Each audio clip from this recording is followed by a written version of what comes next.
Hey guys, welcome back to QED podcast. So today I want to introduce you an architectural style which I'm pretty obsessed with in the recent past. It's called Modern Regionalism. I stumbled upon this style while I was researching our today guest's work, architect Girish Karnavat. People call him GDK. So now what is modern regionalism? Its definition, it states at its core, it's a design philosophy that blends modern architectural principles with the soul of a region, its climate, materials, culture and traditions. In simple words, architecture, it's an architectural style where it feels it belongs to a place or it's rooted in the place. And yet boldly looking ahead, it is quite opposite of Pinterest copy-paste homes or showpiece buildings with no story. And GDK is one of the few architects in India or even globally who is truly practicing this. And I'm a big fan of his work. And when I first saw his work, I was just stunned. And not because it looked good, it kind of pulled me in. In a time where architecture often feels performative, all gloss, no grounding, I want this episode to make you pause. If you're someone who are planning your first home or something, I hope this podcast kind of, serves its intention to make you rethink about your home design. GDK has generously given me his whole day for this podcast. Thank you so much for that. My pleasure. I want to see the style through your portfolio. So the modern regionalism through your portfolio. So have your portfolio files. So right. You can walk me through any of your projects. And this is a house that's located in a place called Rajasthan. It's about 65 kilometers from Udaipur in Rajasthan. Also happens to be my native place. Okay. So on one side of the hill is this site, and the other side, on top of the hill, is a Jain temple, which is about 400 years old. And on the other side of the hill is the largest artificial lake of Asia, supposedly. It's called Rajsamand Lake. It was built by Maharana Raj Singh in 16th, 17th century. And it was essentially built to take care of the drought that entire region suffered for almost few decades. And that's when they came up with this entire idea. And in his entire lifetime, he had built a lot of projects. So this was one of those projects. So it's got its own beautiful architecture. So without getting into it, because that would be another world altogether. Right. So let's get on this side of the hill. So this town, Rajsamand, it's about 14 kilometers from a place called Nathdwara or Srinathji. It's a pilgrimage for most of the Gujarati people. It's like how you have Car Street here. You have Vishnu temple there, Krishna temple there, and most of the Gujaratis, they go there. Like how Marwadis go to Tirupati, it's the place they go to. So it's just 14 kilometers ahead of that. This particular site falls between Rajsamand and Kankroli, and the distance is about 3 kilometers. So Rajsamand is very still rooted in tradition, vernacular, old courtyard houses built out of stone, lime, wood. And as you go towards Kankroli is more a modern version of, you could call it suburbs. It's no longer a suburb because almost joined now. But when this house was built, it was still, you could say, in a zone that was in transition between Rajsamand and Kankroli. So Kankroli is very modern. It's got all the JK tire factories to all the modern schools and modern hospitals and the latest business development, industrialization. All of that is happening towards Kankroli. The reason why this description was important is because what's happening in Kankroli is literally a characterless architecture. It has no character whatsoever. It has not borrowed anything from Rajsamand. It's not borrowed anything from the rich history or rich vernacular of Rajasthan. So typically, if you see pretty much any house across India, be it Banaras or be it Kerala, like the Guttu houses of in and around Mangalore or Rajasthan or UP, Delhi, pretty much all these houses have a courtyard as a core. So if you look at one period or beyond few years, few decades, there was no concept of living room as such. There was no concept of drawing room in our context as such. There was no concept of lounge space per se. It was essentially a court where all the gatherings and get together would happen. Kids would play around, women would carry out their activities, neighborhood people would come and gather. So it was a place of gathering. It was a place of courtyard. Even the interaction with nature as well, right? Exactly. The rain, summer. And that time you're talking about no air conditioning, Correct. No glass as a material. So passive cooling. It is a passive cooling. Right. And your bodies were pretty much used to what's around. So today, for example, if I'm so used to air conditioning that even a normal temperature is uncomfortable for me. But it's just a matter of acclimatization. Right, Few days down, I'm comfortable with the temperature around. So for example, in Mangalore, it's not really hot and dry region like north is, but it does become very humid. So all I need is a cross ventilation, a nice fan, and that serves the purpose. I don't really need an air conditioning. If you go toward north, as much as the climate change is blamed or rather responsible for it, but we are as responsible because we are the ones who have caused it. But those regions were always hot, and you had to protect yourself from heat wave as well as cold wave. Unlike Mangalore, where you would allow cross ventilation for our body's need, there the intention was to stop the breeze from outside because the cold wave could have an effect on you as well as the heat wave could have an effect on extremes. You. So the courtyards were the microclimates. And that's where everything happened. Now let's go a little fast forward. Then started happening this concept of, say, toilets or washroom. So earlier people went out in the nature. Right. As much as it was considered now unhygienic or unsafe or various other factors, it was actually the most eco-friendly system of doing away with the waste. It went into the nature, it revived your soil, it became much better for the cultivation of the plants and so on and so forth. And safety, it was a natural process. And there was no issue of smell. You did not require exhaust fans and so on and so forth. You did not require any intense, a construction of septic tanks or soak pits or, So imagine then we are also talking about population of India then was 35 crores at the time of independence. We are talking about 140 crores and people are concentrated in the cities today.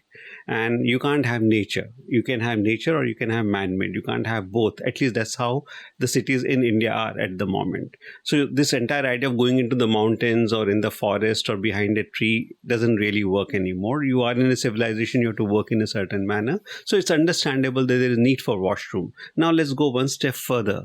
So say 30, 40, 50 years back, the toilet started becoming a part of the house, but they were still kept a little away from the house. People would go use it and come back, which is still true with many houses in the rural areas still. But what has started happening now, the toilets became almost like a mobile phone, which was meant for communication, has become a status symbol today. The model you carry and what all your mobile phone can do beyond talking has become a status symbol, Toilets. It is no longer, so toilets have become that. So more utilitarian. It is beyond that. So how well you make your toilet visually is also as important today for people. And this is without making any judgments, but this is a fact. Observation. So toilets have now become, so eventually what was outside, out of, let's call it convenience, why walk in the sun or rain or cold or night at the middle of the night, they started, at least the master of the house started having an attached bathroom. Then came the concept of having a attached bathroom with a guest bathroom, like a powder room, like a cloakroom. Then came this idea of having attached bathroom with almost every room. Then because the son grew up, a daughter grew up, and they wanted equal rights or equal treatment. And then slowly this new concept of what was just 2 wardrobes or 1 wardrobe, 1 Godrej Almirah to be precise, became 2 Almirahs, became a wardrobe, and now it's become a walk-in wardrobe. And now it's become almost like a walk-in wardrobe in every bedroom. And now they have things like a kitchen which is used for actual cooking to a show kitchen which is meant for showing the guests. That's not where the owners or the lady of the house goes. She just goes in the main kitchen to supervise. Otherwise, this is the kitchen which is meant for the guests or heating up of the food and right next to the dining. So the point is, what was need has become a need of a very different nature today.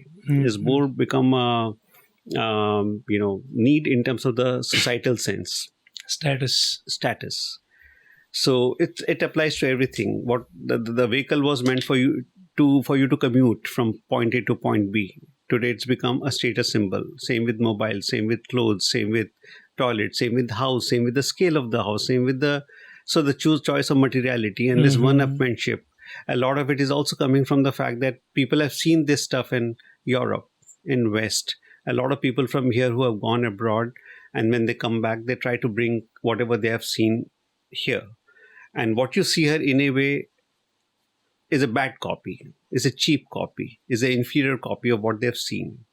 So, unfortunately, people have not really gone into the reasoning of why toilets were made in a certain manner in West when the temperature was 0, -10, -20, -30, -40. And if you go to Nordic countries, I mean, the temperatures goes to -40. You can't afford to have a courtyard. You can't afford to have So things are very different. But what has come here is a visual influence of what impressed you. And this whole idea of everything that is associated with white skin has become a status symbol. True. So this is where it started. So when I was doing this house, one of the things that struck me was this entire idea of the courtyard does not hold anymore. In the sense of functionality, in terms of usage, in terms of the way it was conceived initially. Now this entire house is air conditioned. Every bedroom is air conditioned. Dining is air conditioned. Living is air conditioned. So where is the question of courtyard? So it's not about there's no enough space for courtyard. It's intentionally they don't have courtyard. They don't have courtyard because courtyard will never be used in the same manner. Secondly, on this plot of land, what was essentially rooms and storerooms and kitchen store and maybe a veranda with a courtyard. Now imagine almost 40% of your area is going only in the services like walk-in wardrobes and washrooms and utility to your kitchen store, servants room, staff room. All of this put together takes almost 40 to 50% of your footprint, which was never the case. It was hardly 2%, 5% maximum at one point of time. Even the client, his own ancestral house never had any of these things. So within one lifetime, within one generation, there has been this huge transition. So what has happened is then I started acknowledging the fact that this is a reality of the day. Now, instead of making it purely visual element, can I use these as the modern elements which are going to be part of one's house or a typology? Can it bring about a certain transformation into the typology where I don't lose the idea or intention or essence of making the space? Because as an architect, my preoccupation is still to make spaces, still to create spaces, still to play with the light and form and proportions and scales and ratios. This is my preoccupation. So, and the whole idea is that you cannot talk about these things to a client. He or she will not really be able to relate to it. Due respect, because there are things they talk about when it comes to their business I can't relate to. So, out of mutual respect.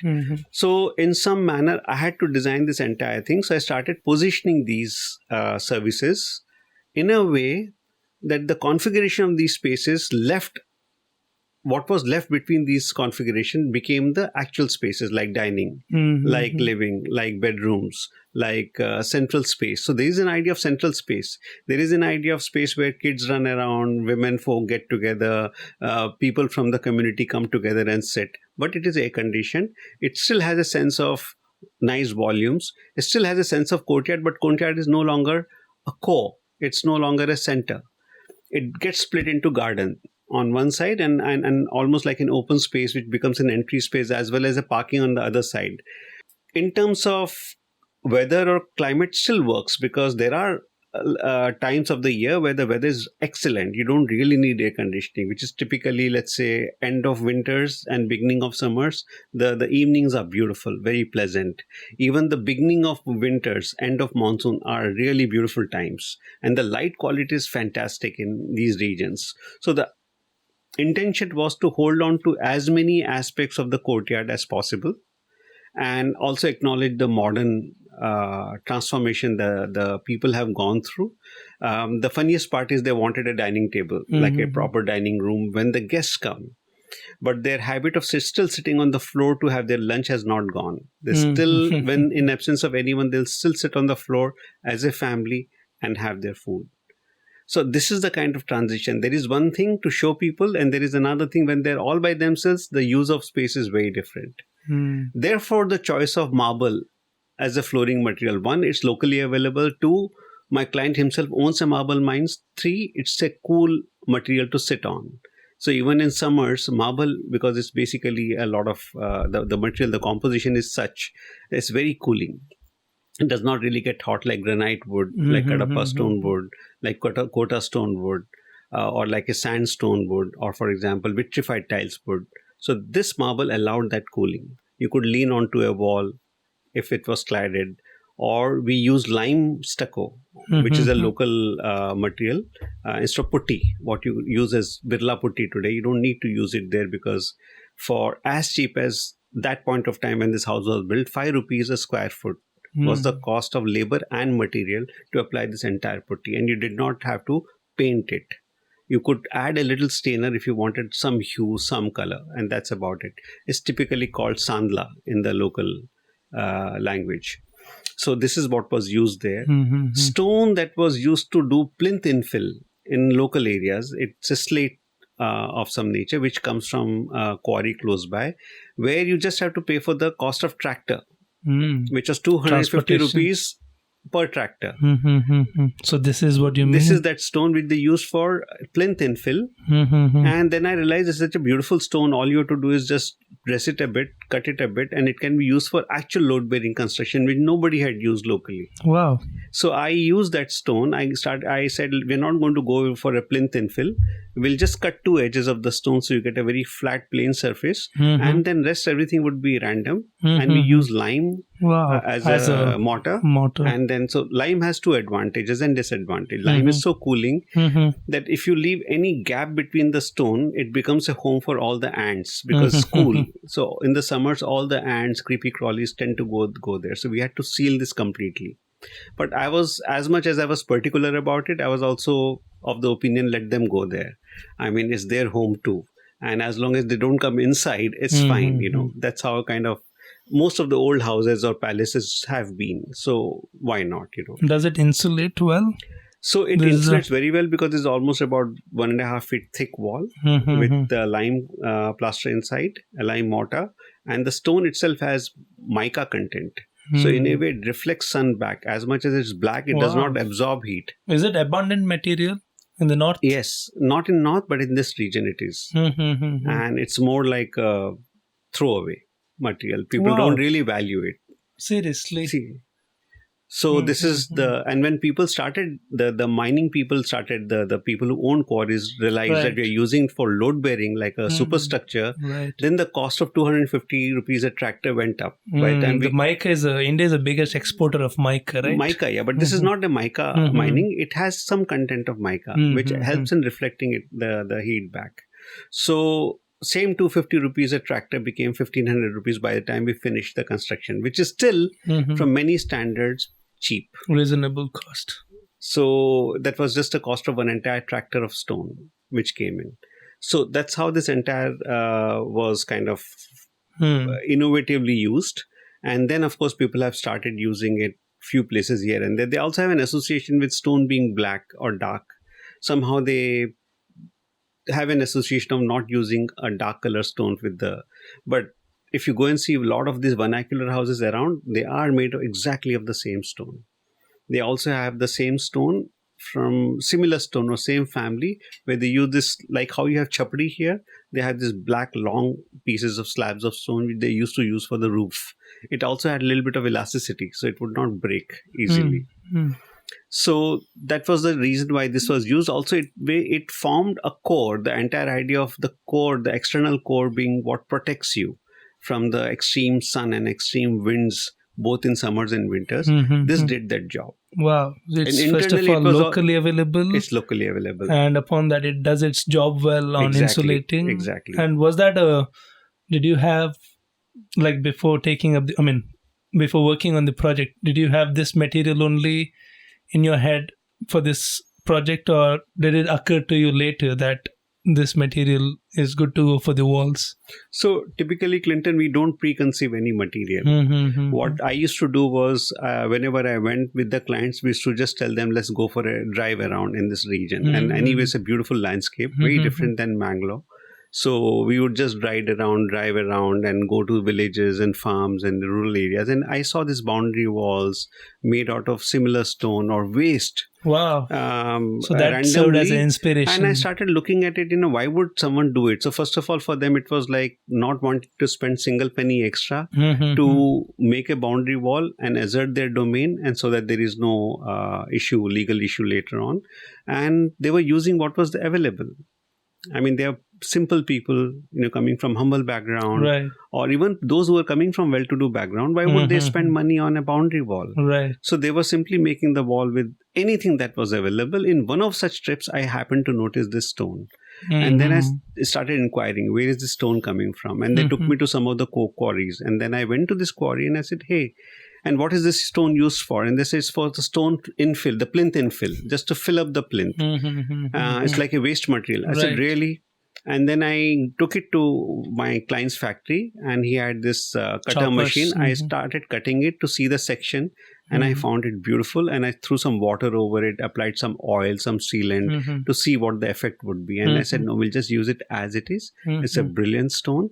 And the client fortunately saw the point. We made a little mock-up wall in his factory itself. Wow. And because, again, his criteria was he doesn't have to spend single penny on it. Right. And then we used it. So this entire combination of black, almost grey, you would say dark grey, to white and white marble inside is how it came up. Brilliant.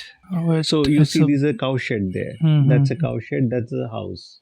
Oh, this is the house? This is the house. Okay. And you see these are all local houses which are built. Now they're coming up in last 15, 20 years.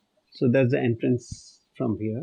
Those are those, wind ducts. So you typically find them in desert regions of Gulf, as well as in some of the old palaces in Rajasthan, where you capture this wind from this wind tunnels, and then wind goes down, touches the water and comes out. It cools the entire air when it comes inside.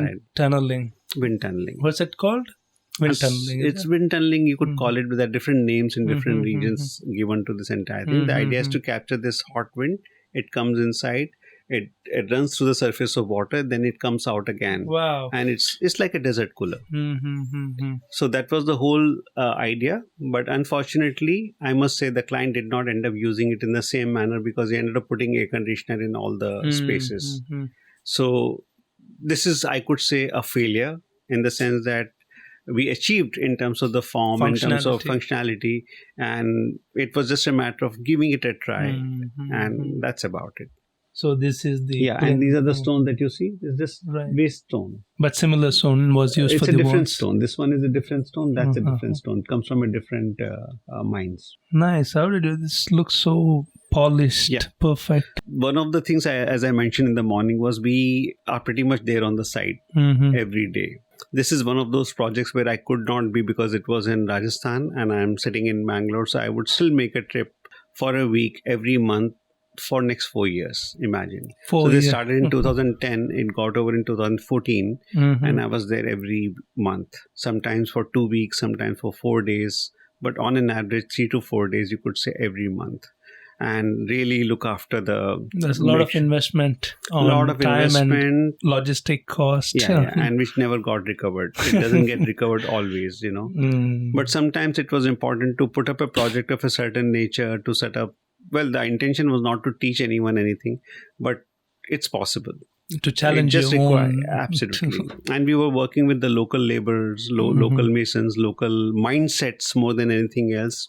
Fortunately, the client to an extent was open-minded, but a lot of local masons were not so open-minded. A lot of local people were quite open-minded. I mean, it's a mixed lot. Right. So the only way was to engage with them. That means time. You need to spend more and more time on site with the clients.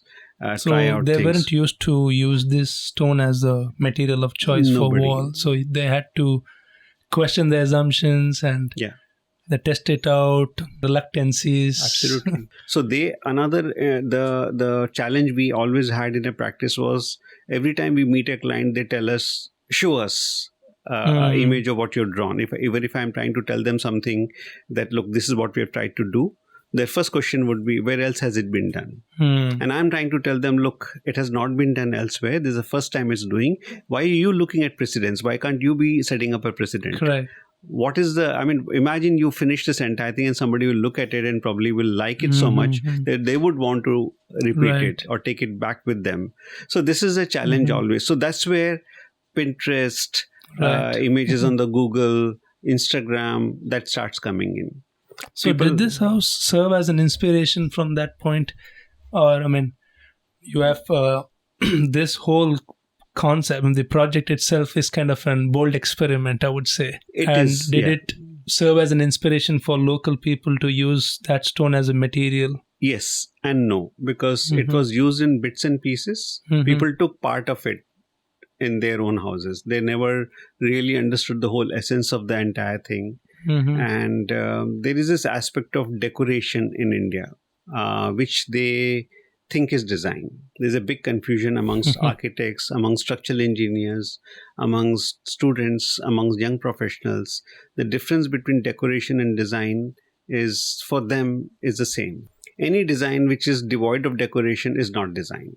If I were to have some sort of a decorative or ornamental aspect to the same stone, it would be even a bigger success story. True. But it's not. So they don't like, as much as I wanted to reinterpret, and I have been very successful. I am very happy. So is my client. And so are few people who have really enjoyed the house.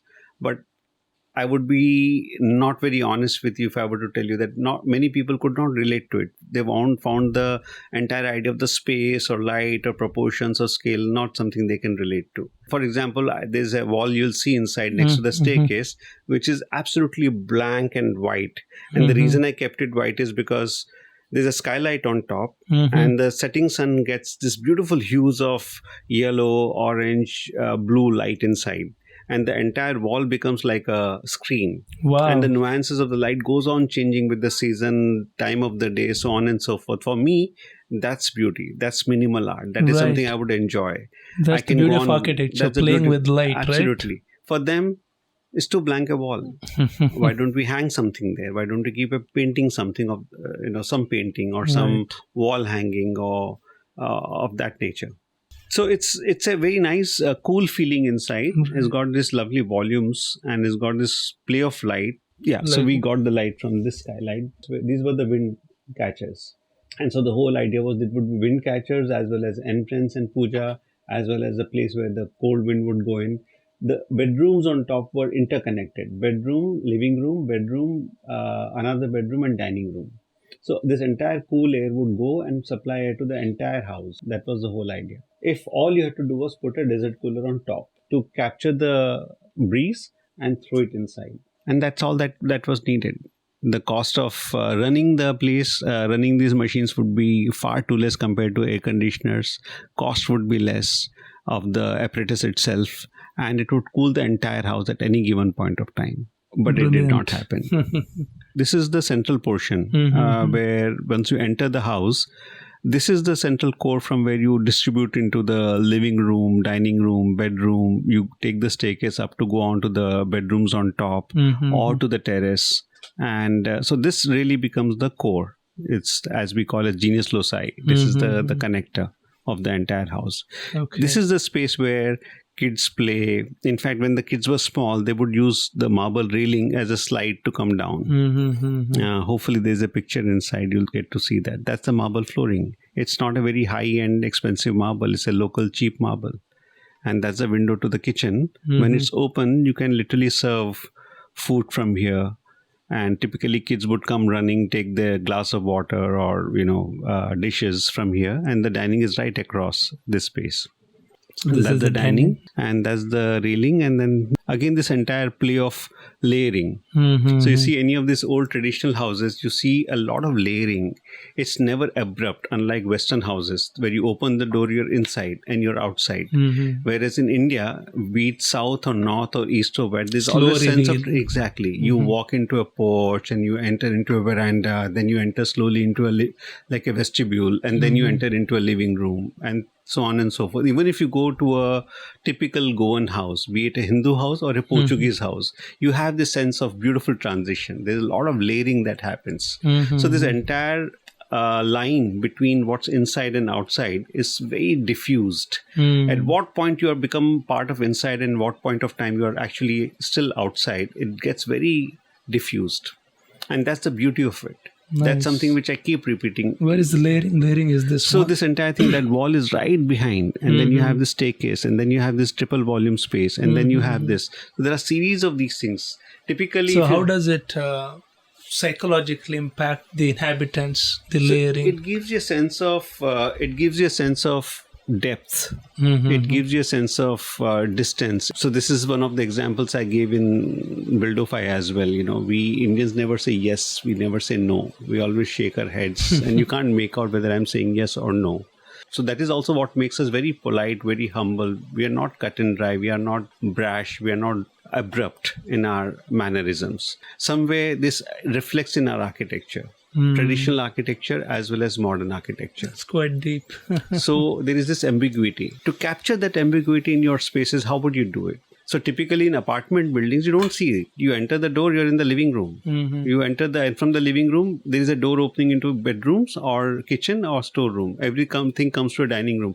There is no transition anymore. So that essence is completely in a way lost. In today's architecture, just because something looks modern and something feels modern. This is where the difference of regional modernism comes in. If you look at our architecture here, most of our education is very Western based, unfortunately. In the process, we have lost touch with what we would call as a sense of belonging that we had. We all come from traditional houses. We all have some uncle, aunt, our grandparents who live in traditional houses. Unfortunately, moved to the city and we have completely forgotten about it. Our conveniences of maid servant, lifts, and so on and so forth have taken over. A balcony is what a courtyard has got reduced to. Right. And all we do in balcony is just put some planters. It's not even a place of gathering. It's not even a place where you can put two chairs and sit across. Balconies now, people have glass railings. Does not allow breeze to flow through and through. There was a time you would stand in the balcony in your mund or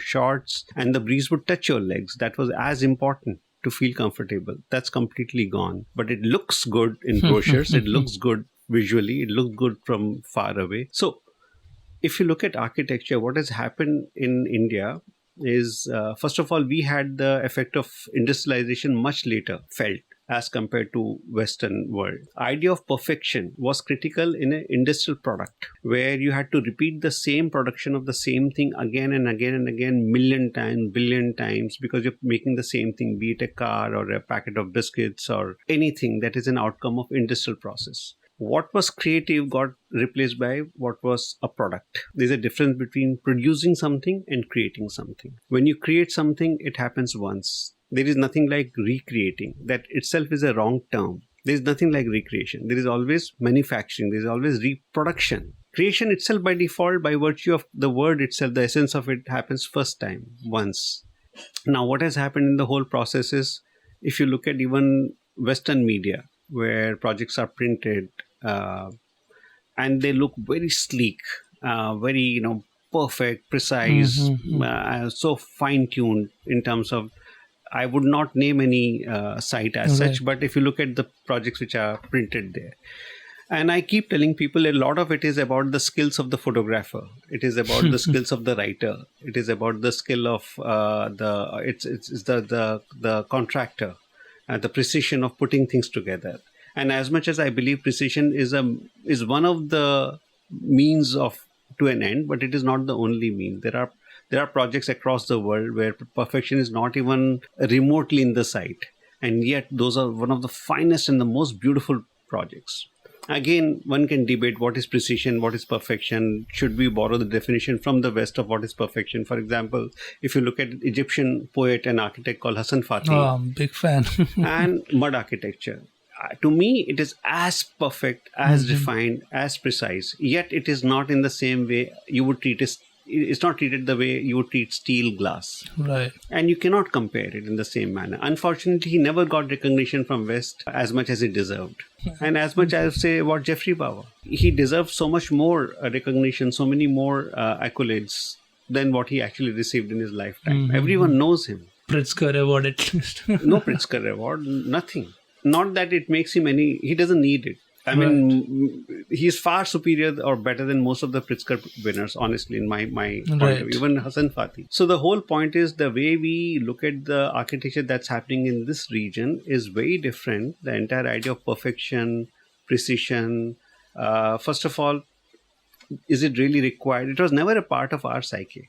There was an inherent understanding of geometry, astronomy, mathematics, calculation. A lot of it was all precise. We were the ones who created decimals. We were the ones who invented zero. Let's not talk about how well we know mathematics. But we also have an inherent wisdom where we know where to draw a line between what is mass-produced, what is industrial, and what is human, and what is sensitive. So what happened in the process was, architecture is something that involves all our senses. We have 5 senses, right? It involves touch, feel, hearing. So we were talking this morning about the rains and will it affect your podcast, and I think actually it will help in a better way because you'll capture the essence of the place. It is Mangalore. My studio is based in this place, and Mangalore is known for this beautiful monsoon. I love monsoon, and this entire sound that is at the background probably will add to the entire thing, and why not, So I make a joke about it. They say, in architecture is about form, space and order. And to me it is form, space and odor as much, because the smell counts, and smell of the place. It has a sense of that smell, absolutely.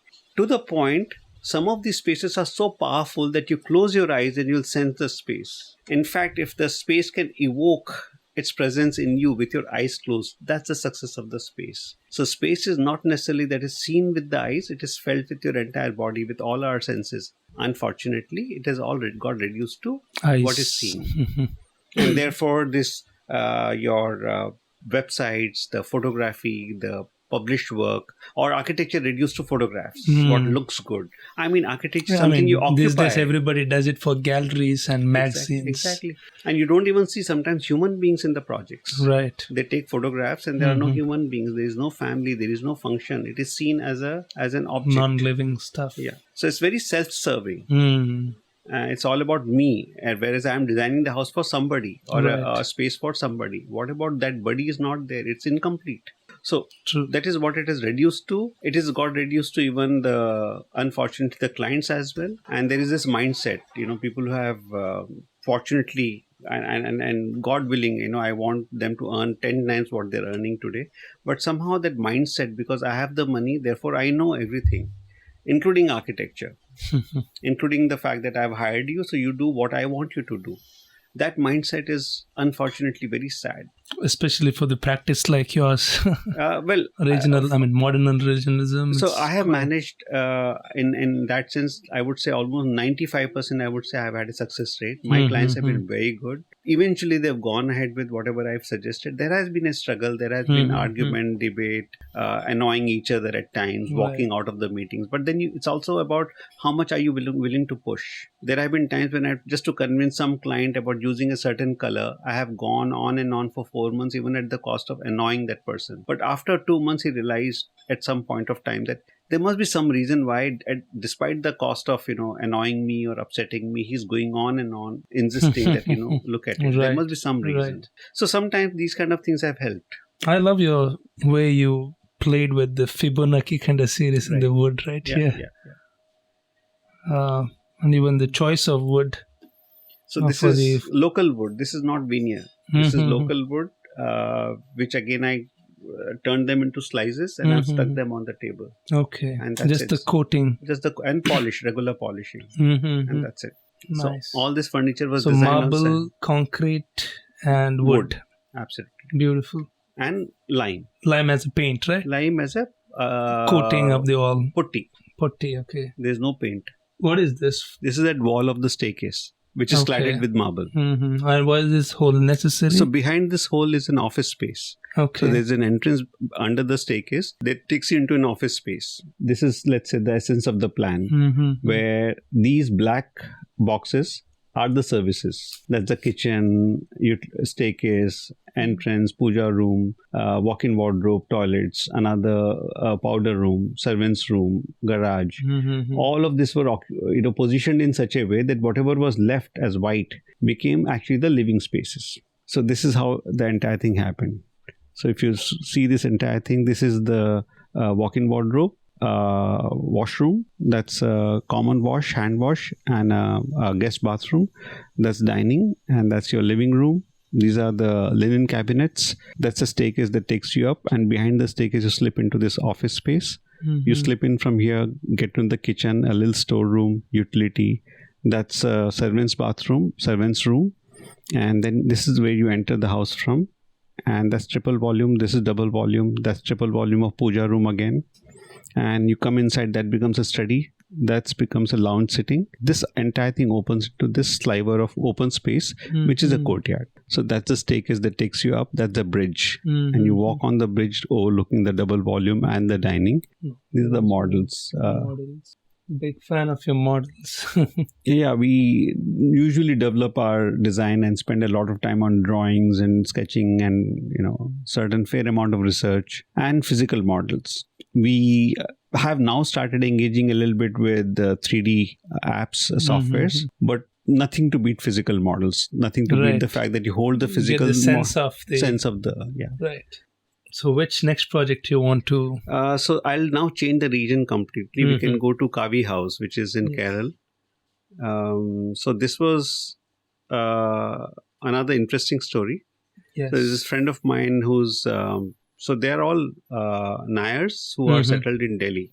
Okay. And the brother is working, was a consulate general. He's retired recently, and his sister is a dear friend and also a planner, senior planner.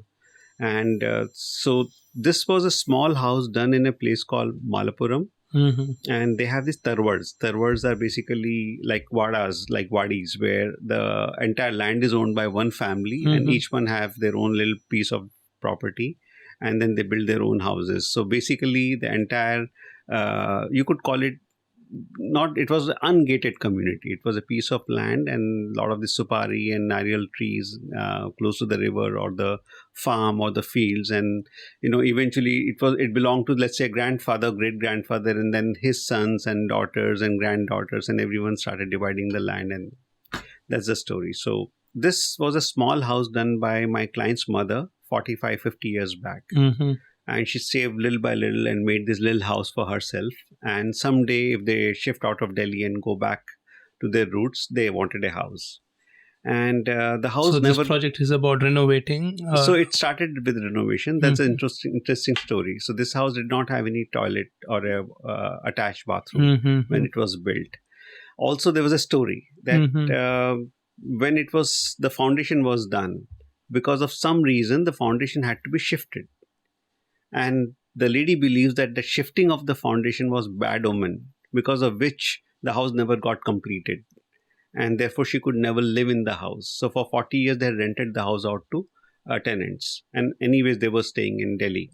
So after 45, 50 years, when they were celebrating the 55th year of their marriage, the parents, the kids, that is a brother and sister, decided to give this house back to them and renovate it. So it came to me as a renovation job because the footprint was only 800 square feet. And then we started designing this entire thing, and I made design presentation, and I said, look, we're talking about 40 years back when there were just two of them, your parents. Now it's you and your brother and another brother and wives and kids. And even if you get together, 800 square feet is not good enough. You also think of your own retirement, because very soon you guys will retire as well. So they got the whole idea. I said, let's not build more rooms, but let's make it look a little more spacious and make it go beyond a little bit of from the mindset of making it only utilitarian. So it should become a place of get together where all the family, grandkids, everyone can get together and spend some good time. So that's when this 800 square feet house became 2000 square feet house. From renovation, it almost became like a new house, but you can't take away the fact that it's still renovation. So unlike how it was built at that point of time 50 years back, where each room was a room complete in itself. You went inside the room, you closed the door, you would not even have a sense of what the house is all about. You were completely disconnected from rest of the house, and which is typical of most of the houses at that point of time or even before that. So if you look at since we were talking about modern regionalism, regionalism is regionalism. What makes it modern? What makes it contemporary? So with this education and evolution and enlightenment and the fact that people are growing and progressing, and there is a lot of openness and a lot of people are progressing, and there is certain amount of globalization. Also, this has affected our sense of space. We no longer want to be inside a room. Even if you look at people who come from this kind of an architecture, when they take a break or they go for holiday, they go to resorts. If you look at resorts today, typically they are what? Large glass windows, large doors opening into the pool or a water body or overlooking the sea, so on and so forth. So why is it called a break? Why is it called a holiday? Why do they choose places of this nature typically when they choose a break?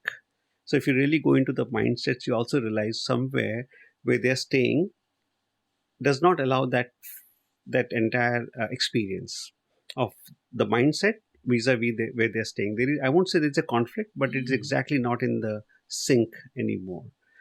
So the whole idea was to open up this entire house to the nature, make it to more its spacious. garden, to not increase the size of the room, but the room itself starts flowing out, to starts engaging the boundaries, start engaging the outside, start engaging with the trees and plants and landscape, and enjoy the rain, and it should really flow into each other, all the spaces.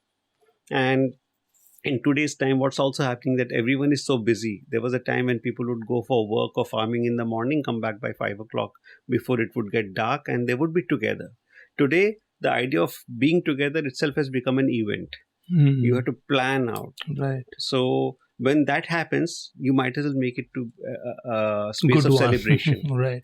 In a way. That's why there is more opening. Yeah. So this is the existing photograph of the how it was when we took over, and this is exactly the same angle. Wow. What has happened? This is very thoughtful. Yeah, so this verandas came out and all the spaces inside started opening out, and then there was this well, you can't even see it here. Correct. That got integrated with the veranda and became like a seat condition. Now I would probably have some pictures in the mornings and evenings. Everyone in the house has tea here. Wow. When they sit on this well, they sit here, and that's it. You can even lie on top of the well on this grill. Just put a little mattress there, and then it's a beautiful. It's amazing space. how a small arrangement of space can alter people's behavior. That's it. Right. So when you say modern, this is my interpretation of how to make it modern. Unfortunately, people, when they talk about modernism, they don't think beyond glass. They don't think beyond steel. Of course, for me, it's cleaner lines, nicer lines, uncluttered spaces, open spaces. The idea is my life is already so full of clutter, urban clutter, lifestyle clutter, routine clutter, clutter of bombardment of media in my life, that I want to be decluttered. So least I can do with my spaces is really make them very strong, very powerful, just with what's available in abundance. Like they say, best things in life are free: water, air, space, light.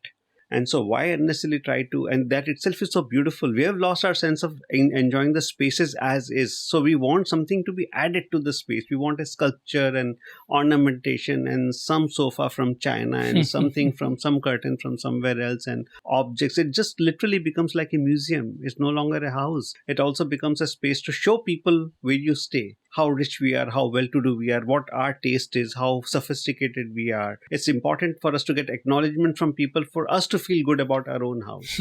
It's so performance driven. It is so, it's a performance. So superficial.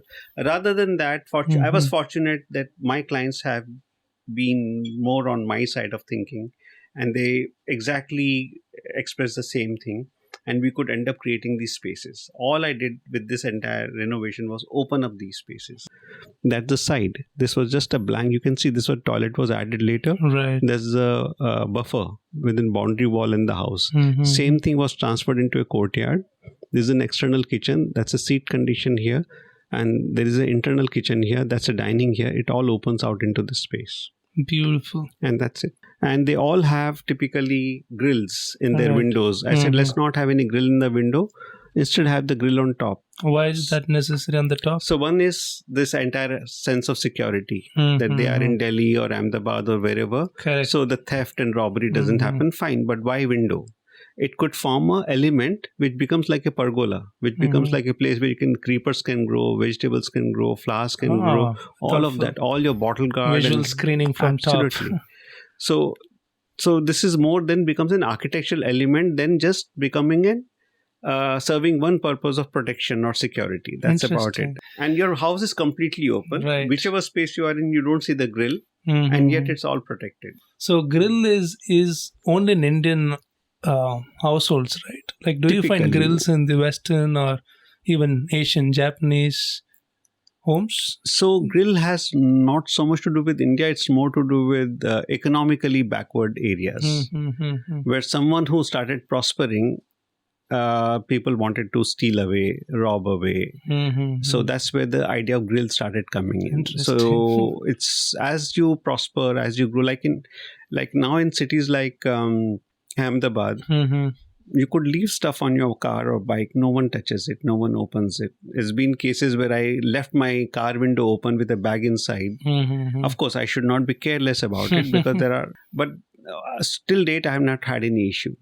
But it is also the same country and a place like Bombay, which is also so safe. My glass window was broken up, the car window, and my laptop was stolen at one point of time. This I'm talking about 20 years back. Okay. So things have changed now. Right. It's not the So same do you anymore. think grills are necessary in present day homes? I don't think so. They don't serve In their fact, purpose? when you put grills, you attract thieves more. There is something you're trying to hide and protect. You're signaling. You're signaling. It Right. works on reverse psychology. And today, anyways, with people don't keep cash at home. They don't keep jewelry at home. Everything is on UPI, net banking. You carry a little bit of cash in your pocket, and then everything happens online. So no one's really interested. Still, people go for it. A lot of people still prefer grill, and it's fine. I'm not. I mean, for me, you tell me in the beginning you want grill, and you tell me what your concern is. If it is protection, fine, I'll provide the protection. Let me design the grill. In a way, it serves your need for protection, and it serves my architecture need to. So that's where this came in. They wanted a grill, and I could convince them, let's have this grill. Instead of putting grills on all these doors and windows, I'll just put one grill and takes care of the entire thing. And it turns into an element. Brilliant. Yeah. Now, these are the elements which are traditionally not there. Oh, there's no grills on the windows and door. Okay, Nothing. Brilliant. So there's a grill in the front door, and there's a grill behind, and there is a grill on top. I liked also the, what do you call that, jelly flooring? Yeah, it was just a simple jelly that we just spread across instead of making any paving or whatever. Right. It also allows the water to percolate and go into the ground. This is the back side. This is how it was, the facade. And this is what we created. This veranda opened up the first floor. That's a bedroom. That's a study. And this veranda is where a little lounge, which turns into a guest room. Another bedroom opens out. Yeah. Okay, you were able to add the extra room here, right? They add a little bit because this is where the roof goes down. Here I've taken the roof up and added a room here. Nice. Just changing the roof, and the spaces completely got transformed. Right, and you added extra space as well, right? These are all verandas. So, and on a 800 square feet footprint, we just added a veranda all around. So that gave what I was talking previously about the layering. Correct. And these are timber or galvanized iron? No, I don't use iron. Okay. Wood. This is all timber. It's a lot of it is recycled timber. So what we did was we found a supplier in Kerala, in Malappuram, who basically deals with old timber, as in they pull out old houses. They get all the old rafters, columns, joists, everything from the old houses. And you just have to go, and they are beautiful timber in good shape. They're 80 years old, completely seasoned, bone dry, not affected with termites, borers, absolutely. Does that increase that price or? No, it is almost one-fifth the price of the new timber. Wow. And you pay another some money to ask them to clean it up, as in they remove the old nails and this and that, and that's about it. And then you... What's your obsession on old timbers? My obsession is, first of all, timber is a very... expensive material today. Second thing is, what are you doing to get fresh timber? You're cutting trees. Each tree takes 20 years, 30 years, 40 years to grow. Secondly, what's happening with the old timber? Why are they being thrown away? Old houses can be demolished, I understand. But why can't it be recycled? So just to give you an idea, today if I buy a brand new jackwood of a good quality, it costs me anywhere between 3,000 to 3,500 rupees a CFT. I could buy the same old jack for 1,000 rupees. 150 old price. one third. Then I add another 500, 800, 1,000 rupees. That is on a very high side to clean it up. So, for example, if you order one timber, you would say 4-inch by 4-inch piece by 7 feet long from a sawmill. Here, I might not get exactly 4-inch by 4-inch by 7 feet. I might get 9 feet by 4-inch by 6-inch. So I'll have to cut it. So this entire process of cutting it, sizing it, cleaning it might cost me another 500-700 rupees. So still for 1,800, 2,000, I've got a clean, seasoned piece of timber which I've recycled. Sustainable and cheap. Absolutely. I mean, cost-wise, economically. And it works much better because there's no expansion, contraction, because it's seasoned. Right. And it belongs to the region. What do you think is the lifespan of those timbers, of the refurbished or reused timbers? It is as long as a fresh timber is. Okay. So do you treat it with some chemicals to strengthen it? Like, do you play it with the structural, like compaction or something like that? Nothing. So there is only one issue with the old timber, that it loses pretty much most of its oil content. So the flexibility it gets a little brittle if you're using thinner sections. So as we understand in terms of the structure, if you use old timber, use it in compression. In other words, if you use it like a column, nothing will happen. It can last for as long as you want. If you use it in like a beam, like a joist, like a rafter, then the size matters. So for example, a fresh timber would be 5 inches. Old timber, I would make it about 6 to 6.5 inches to get the same strength. Absolutely no problem. So I have used it for 20 years now, starting in Goa to the houses that I've done in Kerala and Mangalore. And it has... So that is the time they were 100 years old. Right. Then you add another 20 years to it. So do you see like used timbers lying around here which are unsold and there's absolutely no demand? No buyers, because it involves engaging with the wood. It involves engaging with the carpenters. It involves engaging with work. Nobody wants to work. Not because people are not keen. There are other factors. Clients so don't want to pay. Supply of used timbers, but there are no buyers. No buyers. So what these people do is they end up turning the same wood into door frames and windows and selling the same door windows for whatever price. So as a finished product. I've used it for structure. I've used it for cladding instead of veneer. I've used it for furniture. I've used it for flooring. And it has worked fantastically well. Nice. I love these benches. Yeah, these are all in... so this is red oxide, what you call locally. It's actually Kaawi in Kerala. What is the origin of it? Where did it really originate? Did it originate in Goa or Mangalore or Kerala? It is the cheapest flooring at some point of time. Right. Where you had cement or lime. In the olden time, they had in Rajasthan or even Padmanabhapuram Palace, they have black flooring. It's made with lime. Right. And in Rajasthan, it is the same thing with white lime. And they add little, and even plaster.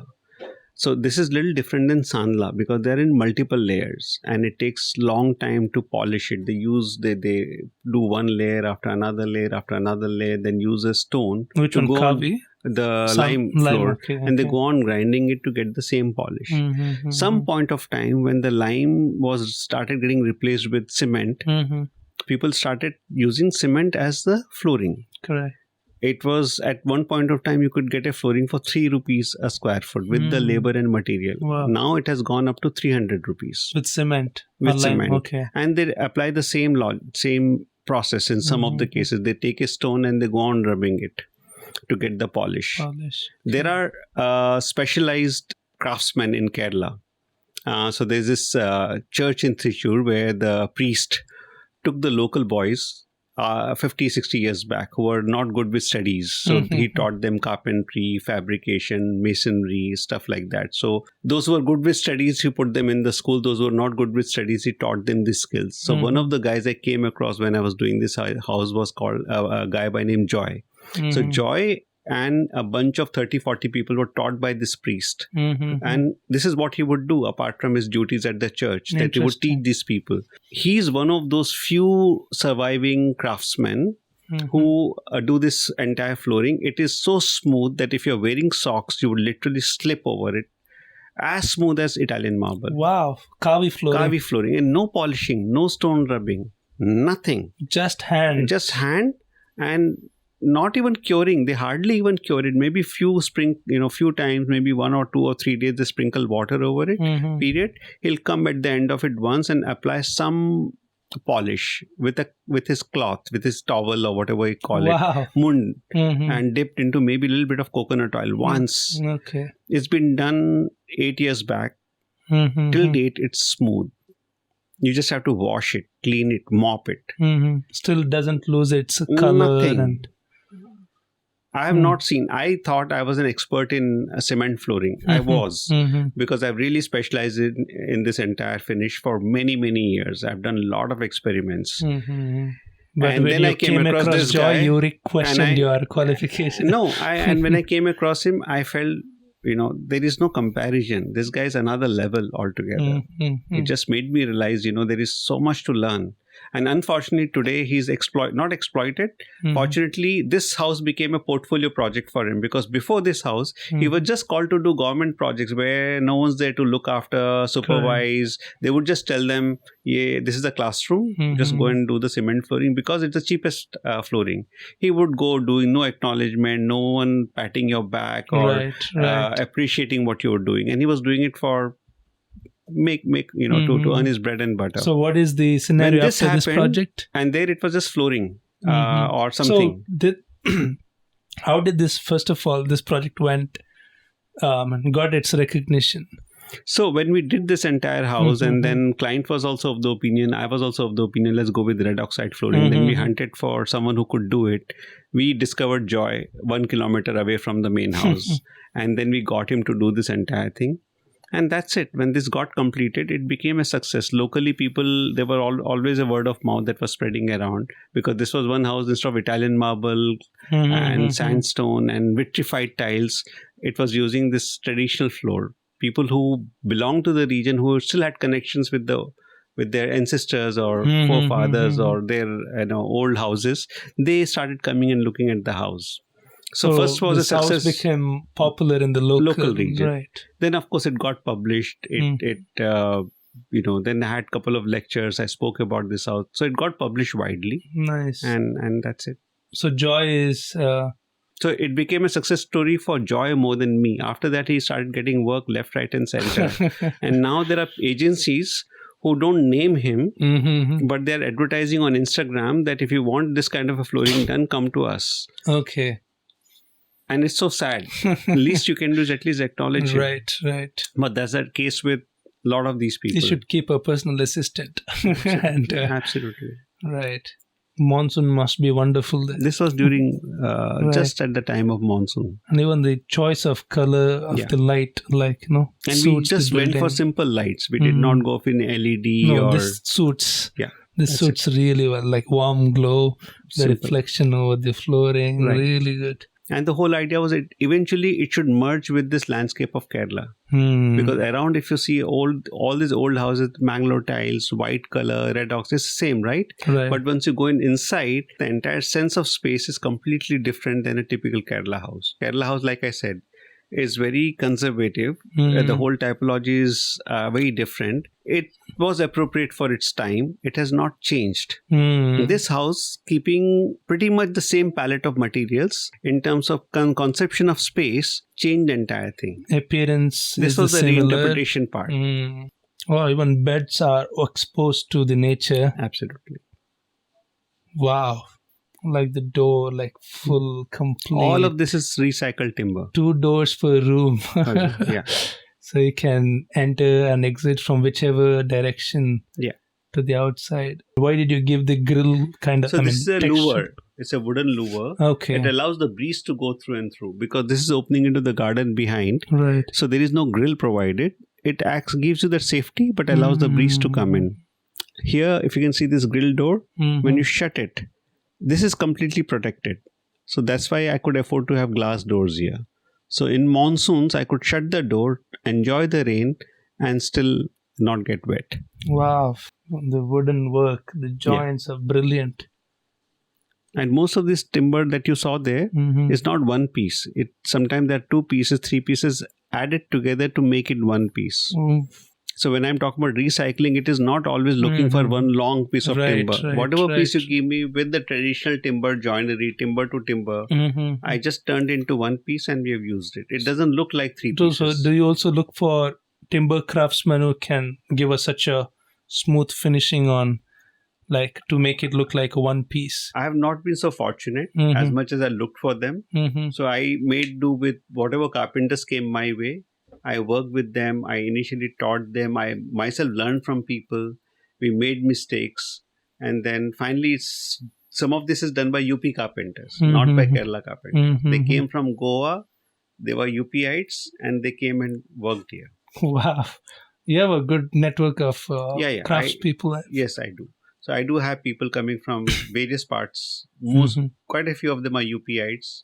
Some of them are Maharashtrians and also Bengalis. Do you think South Indians are not well versed with the timber work? They're extremely well versed. They're very good, but they don't want to work. Most of the Kerala people have gone to Gulf. Right. And somehow it's a dying craft.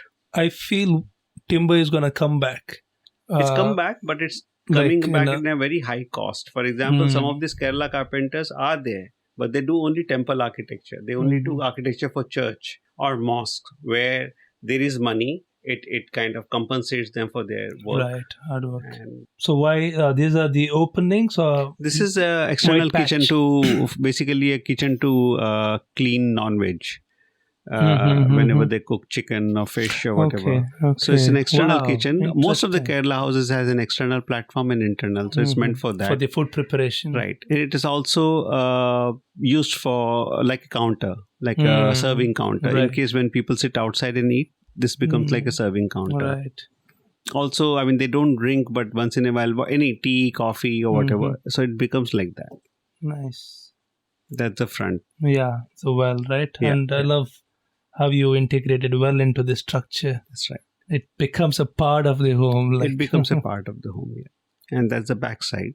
And this becomes like a veranda and they pull out the chairs and stuff to sit and, So it's more like a morning veranda, evening veranda, depending on time of the day. Most of these lamps this is that staircase. The lamps are quite interesting. They were made. So what you see on top, it is nothing but the lid of the pots to boil rice. It's an aluminum lid. We got the holders, got a cut, put the bulb, and we just made it. So where did you get enough lids? From the shop close by, a utensil shop in Malpuram. So these things you don't plan out. It occurs to you. Okay. And also, I'm kind of little fed up of this typical run-of-the-mill light fixtures available in the market. Also, it does not, first of all, it does not really go with the architecture here. Right. Most of these things are they probably apply more to or more appropriate for interiors like corporate offices or banks or, but not for houses.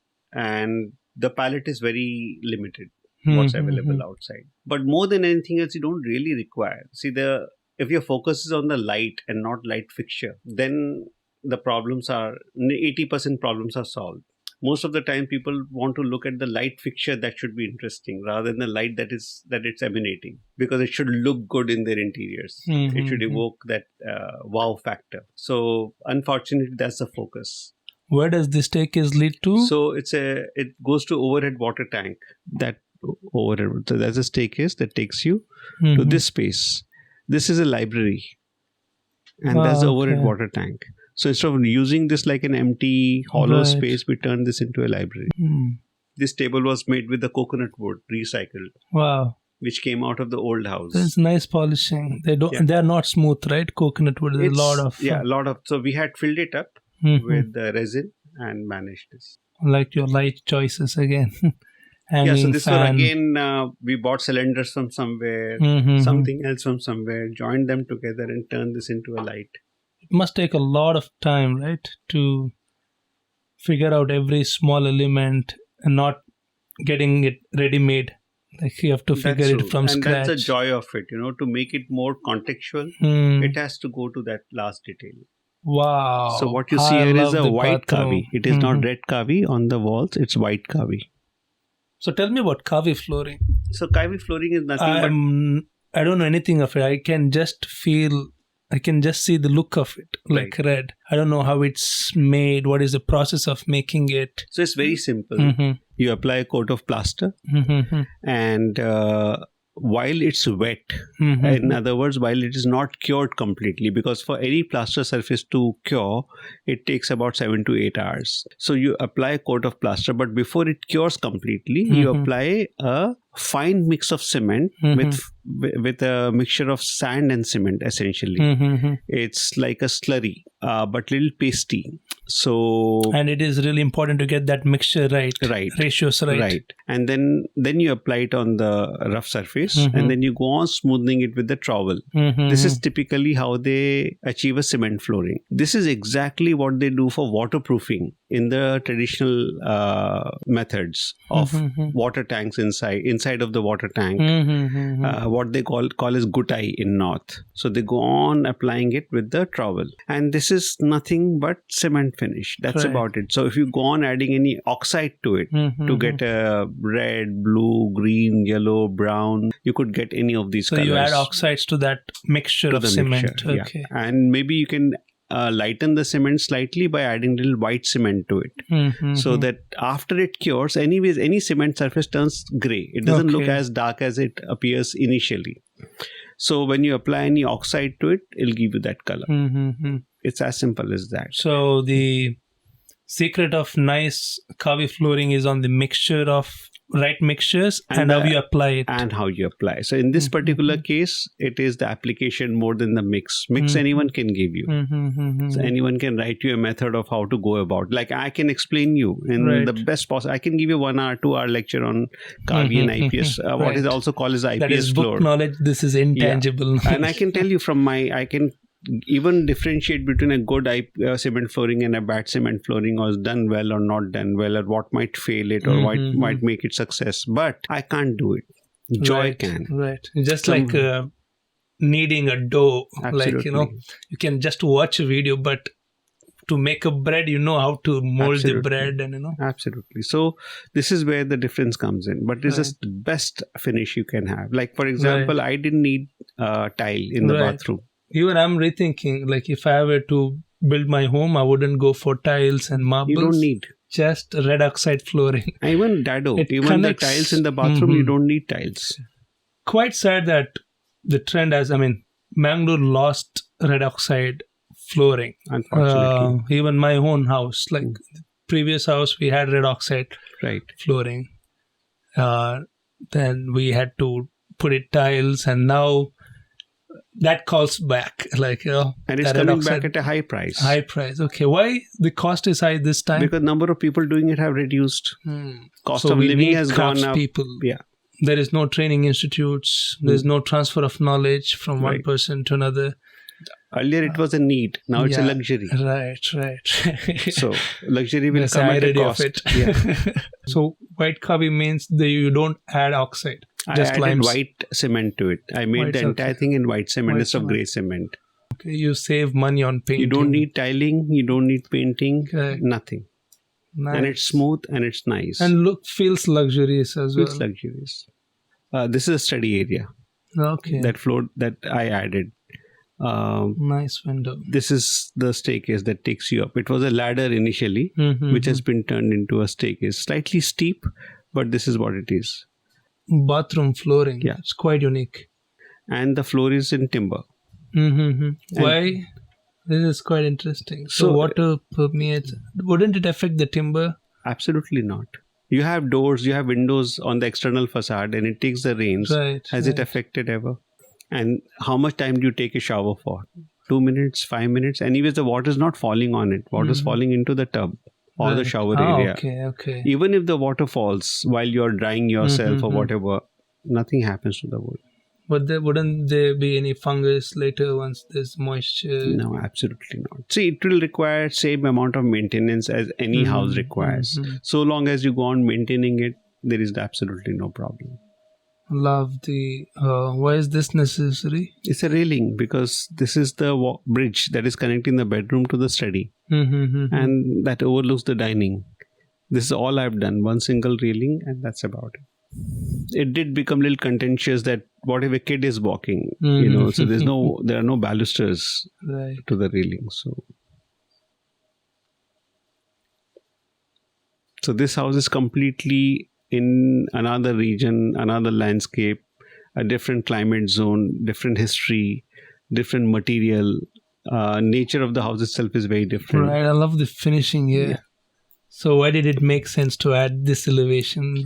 So that when the water comes on the floor, it does not affect the timber directly. Timber is slightly raised up. Nice. And this base is slightly at a slope. So any water that falls goes off. So thoughtful of every small detail. Yeah. So water, as long as the water goes away, there is no problem. If you keep the timber in contact with water for a long time, is when the chance of it rotting arises. You drain it off, no problem. Right. Didn't your client think using refurbished timber as a supporting column would be risky? No. Now they are convinced even more because it's been 7 years. The house got completed 8 years, and they can see everything is intact except paint needs a recoat. The flooring requires a bit of cleaning up. And what's also happened is after the house got completed, the brother was a consulate general in Delhi, outside India. He's been away for a few years. Sister has been occupied with work. So now they intend to come back and refurbish it again. That's it. See, any house, if it is not occupied, is the worst you can do to any house. You need to attend to it. You need to clean it, mop it, broom it, clear the cobwebs. That's all you need to keep it in top condition. Yeah, it's surprising. Even if you go on a trip, even for a week, and when you come back, so much has changed, right? Like dirt and every... cobwebs. Everything, So that's all it needs. If you are not using it for months together, years together, it'll take its toll. Nature will take over. Right. So... this is your 3D... it's a physical model. Okay. So this was done what's unique is I see you put a lot of focus in topography as well. The elevation and you blend it with the elevation. You don't alter the elevation. No. That's the beauty of it. That's part of modern regionalism. It has to belong to the place. It has to belong to the region. So that's the most critical part. So this is your most popular project out of all. No, I mean this... I was fortunate to get this project. It's the first project that actually got completed in Kerala, though we had designed a few. Nothing took off on site. Right. And so that continues my saga of a lot of incomplete projects which are completed. I'll come back to that. Yes.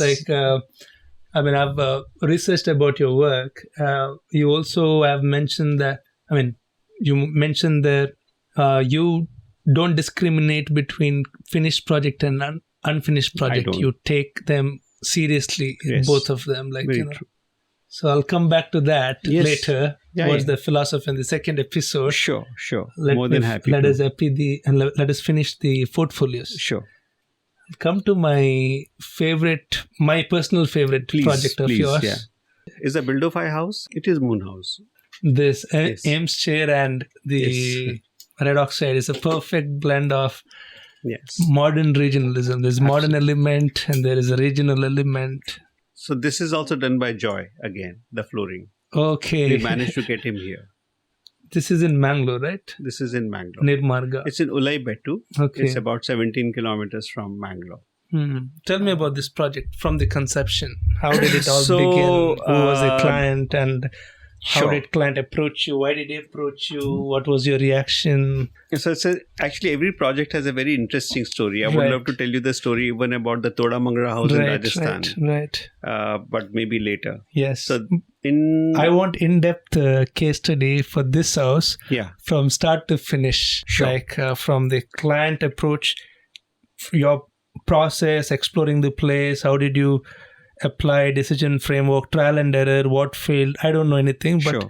from that process of the whole architect Sure. practicing this style, modern regionalism, so Sure. that this whole story would encapsulate your working style, Right. and as well what are the challenges architects face practicing this style. Mm-hmm. And it's quite an engaging story to hear as is, well. it Yes, is. let's start from the client. This is owned by one of my clients who's a doctor, Dr. Hansraj Alva. He owns Vinayak Research Center here. And I know him as my doctor. From 2006, I used to go to him for my any treatment every time I felt sick. So in 2012, he was flying from Bangalore to somewhere, and he was walking around the airport lounge, and he saw one of the magazines which had published some of my projects. And he happened to pick up that magazine. He saw my name. That Kaawi house? Not. It was Kaawi house was done much later. Okay. This is in 2012. So I had done another house called Aqua House and Mobius House in Goa. So he saw my name and he flipped the magazine, and he found out you are a Mangalorean. so no, he knew I'm from Mangra because Okay. we've been meeting for 6 years, but probably he had not seen my projects. But he saw my projects in the magazine then. Till that point of time, he only knew me as an architect. So he called me. He said, Girish, I happened to see this magazine, and listen, I need to sit together and talk about a project that I wish to do. And it was as simple as that. So when he returned back next week, and we ended up meeting up, and he said, listen, I've got this huge 15-acre farm, which belongs to one of my patients, and it's a large family. So it was a Muslim family, and with the generation, the entire land got divided amongst cousins and brothers and uncles. So the first task was to get the paperwork right, titles clear, and typically all the complications with the land that one goes through. So that took him almost 3-4 years. And so as much as we spoke about it in 2012, nothing really got started till 14-15. So you already started exploring the design ideas for that Absolutely project? not. Okay, Because not he just yet. mentioned about it. That was the beginning. But I did look forward to it because I was really desperate to do a project in Mangalore. I've been here for that point of time, I was there for 7-8 years, and I'd done designs, but nothing took off on this side. All my projects have been in Goa or Kerala or Rajasthan or elsewhere. And as much as my studio is located in Mangalore, and I love this place, nothing really took off. So every time some inquiry would come from Mangalore, I would get super excited, because as much as I believe in being local, I did not have a local project to do. So that was a regret I had always. So when this project happened, in finally 2016, he called me, let's go to the farm, titles clear and we can go and see the site. And so I went with him first time, and while walking in the farm, he showed me one area where there used to be a pond, natural pond.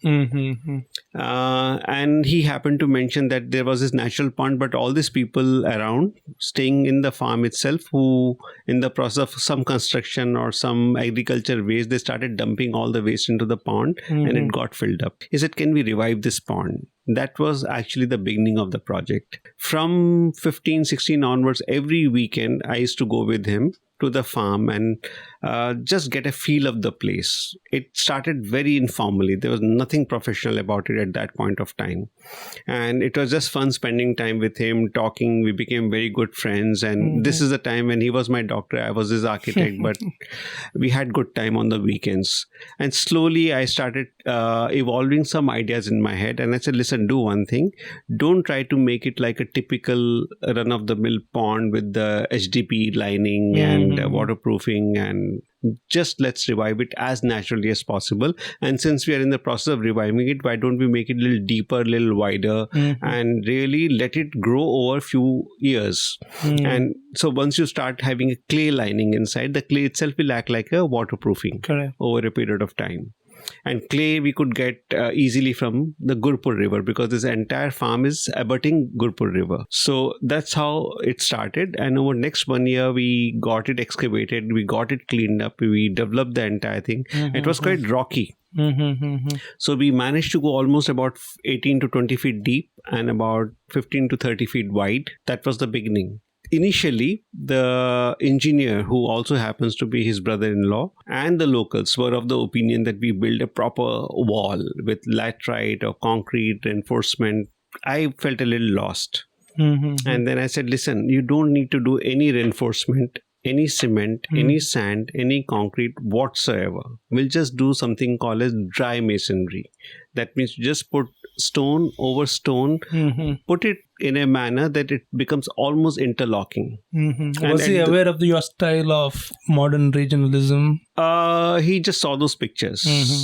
That's it. And he liked the work and he just wanted to go with me. It was, I think, very intuitive based. And this is one of the things I like to add maybe at the end of the project, which I would rather say it at this stage itself, that, you know, best of the projects in this world are built not because there is a good budget, but there is trust. You cannot build a project if there is no trust. I mean, world runs on trust. You can make a building. You can't make architecture. So this is where the difference comes in. Here is a client who had put implicit trust in me. As much as he would express his opinion, he would eventually leave the final decision to me.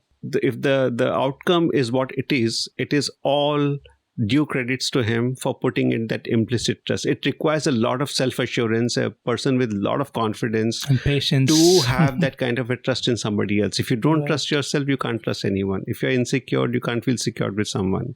It has to be somebody like him to have trusted me so much. And over the years, so when this entire water body started, imagine the entire village was telling him, don't build a dry masonry wall. It'll collapse, because one side was the hill. And during monsoon, the water would come gushing down, the surface water as well as the groundwater, and it'll topple the wall. I mean, the entire mindset was cement is what holds it together, concrete is what holds it together, reinforcement is what is required. It is unheard of even those areas that you do a dry masonry. And in middle of all, and his own brother-in-law, who's an engineer, initially was also insistent, no, we go with that.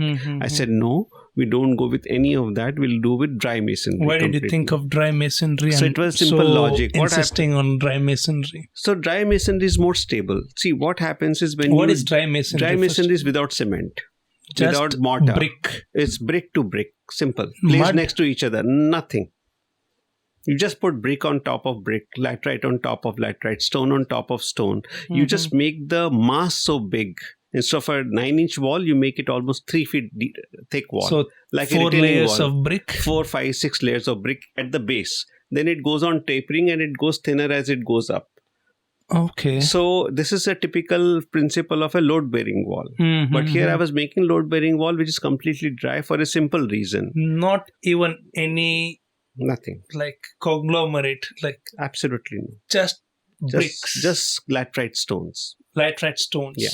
The logic was this, that you're putting laterite stone and the water's coming from the hill all the way down. When you completely make it impervious, that means you don't allow the water to go through. What would it do? It'll exert all the pressure on the wall because you made all the gaps sealed. You sealed all the gaps, right? Instead, if I leave the gaps open, as in stone to stone, there will be minor gap. What does it do? When the water comes, that gap allows the water to flow through between the bricks. You don't stop it. You allow it to flow through. That means the pressure gets released. That means the chances of it collapsing is not there anymore. As much as it would be there if you had put cement mortar.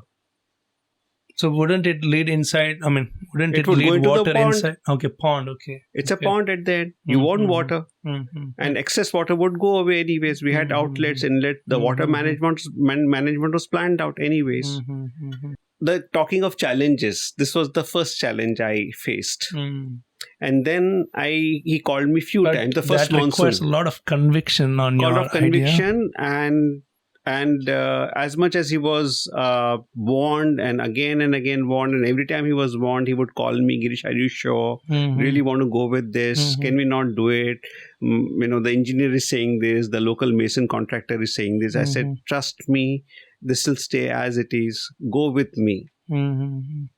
I'm standing by your project. I'm here. And fortunately, with all the doubts, everything, he stood by me. He stood by me for one monsoon. He stood by me for second monsoon. By third monsoon, he was convinced. Because for 3 monsoons, the entire structure stood.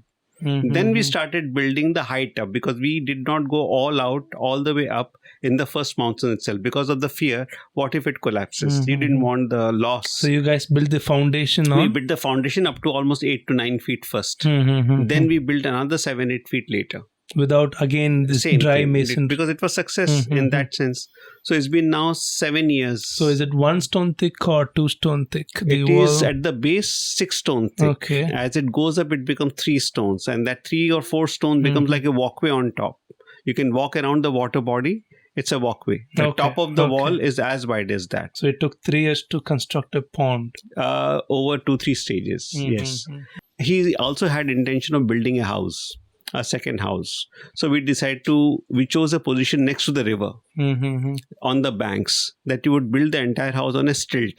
So you could be there and overlooking the river and at the edge of the property. And then unfortunately, the second monsoon, the river swelled and the water came into the paddy fields. So it covered the side where we're going to have it on the stilt. He was still okay with it, because he realized that anyways the house is on the stilt. And the very reason we have it on the stilt is it allows the water to flow below. But the family, the relatives, the friends were not so comfortable about it. It's like not safe. And at the end, it's not just him occupying it, it's the family, peace of mind. And what's the point in building so much if the family can't use it? So then after a lot of back and forth, we almost spent 9 months to a year designing the house, and several iterations of it, almost about 20 variations of what all could happen. And then it so happened that he said, let's keep it on a back burner for some time. And can we build something small where because 2 years have passed, but I still don't have a place to come and stay sometimes when I come on a weekend. So there were on this side several small structures which belonged to different relatives. So one of the structures was a cowshed, which was lying empty. It was a house, I imagine, at some point of time, which was turned into a cowshed, and now it became completely vacant. It was right at the extreme corner of the pond. So I said, listen, why don't we refurbish or renovate this entire structure? So he said, yeah, why not? So the structure is existing, plinth is existing. It all started with renovation. He had already seen the Kaawi house. So we thought something on those lines. So that was the beginning of the house. What happened was, it started as renovation. I was again romanticizing about it a bit. I was trying to stitch old walls with the new walls, and we did a thorough documentation of the existing plan. And then we explained it to the local contractor. Nice man, but he could not really understand this subtleties of stitching, and why were we so romantic about it, and what is old and new. He says, banana hai to I'll demolish and make a new wall. I said, so he was not following the fact that if you make a new wall, that whole beauty of stitching is gone completely. But one fine day when we went there, he had actually demolished the walls and he had built new walls in place of the old walls. So you understand that essence was gone. So then I spoke to the client and I said, listen, the whole purpose is gone. If the choice of building if removing the entire wall existed, then we could have gone ahead with the same thing in the first place and built a new house. Why don't we design the entire thing afresh? He saw the point and he requested, his only request was that don't change the plinth. Let's use the existing plinth. You can modify it if you want to. So I said, that's not a problem at all. So we used the existing plinth, modified it by putting some cross beams for the new walls, and we started evolving this entire design. The difference was, as much as I would take 7, 8, 9, 10 months to design a fresh house, here there was no time because we had already lost 8, 9 months designing the house, which never got built. Pond had already happened. We were 3 months down this renovation project, and this event took place. So there was no time. So this was the house that started evolving while the construction was going on, only because we were there on site every day. Every day we would go map the changes, see what's happening, draw it, sketch it, redraw, come back to the studio, design, evolve. So my project assistant for this was Farhan, another fresh architect at that point of time. He had just joined me. He just graduated a few months back. So he was working on it. And then, which was also a boon in disguise because he did not come with any baggage. He was a clean slate. And then we started working on it. So this was a project that happened without a portfolio initially. The design development kept happening on site, on the drawing board on an everyday basis. And we evolved this entire project. All this while, the client, as much as any other client would ask, what would be the final budget? How much would we incur? But he understood it's very difficult to put a finger on a number or a figure because it's evolving. So to have another client who would say, it's fine, let's do a good job and let's be a little judicious about the resources. And that's all we did. So we closely monitored it. And like most of our projects, almost all the projects, we were engaged with this project on an everyday basis. We built this entire project over 1.5 years. This is again evolving old timber, Kaawi, local masons, local carpenter, local plumbers, electricians, everyone. We did get plumber and electrician from outside, but they were like UPites. The aluminium doors, windows were done by another contractor from Mumbai. All the timber work was done by another UP set of carpenters, including the roof. Again, they were not used to making a roof. So we sat with them, we worked with them, we evolved this entire thing, went rafter by rafter, put one rafter as a sample, showed them this is exactly how you need to do. And then they went ahead and did this entire thing. And he was very specific. He wanted red oxide flooring because he said, in my old Gutu house, he is from Kasargod. So his ancestral house had a red oxide flooring. He said that somewhere it always kind of has this in my memory. Can I have red oxide flooring? I said, I'll be more than happy to. To show him how good a red oxide flooring we can achieve is when I did the front plinth of the house for myself, just to show him this is what the finish we can achieve, which locally people were not capable of. This was to convince him to get joy from Kerala. And then he was convinced about it. And then we went ahead, got joy, and rest is history. And so this channel is where all the rainwater from the roof goes down and then it comes out and goes into the cylinder. It becomes like a rainwater shower. Correct. Oh, wow. Interesting. So you could take shower here. Only and then when the it's water raining. goes into the pond. Yeah.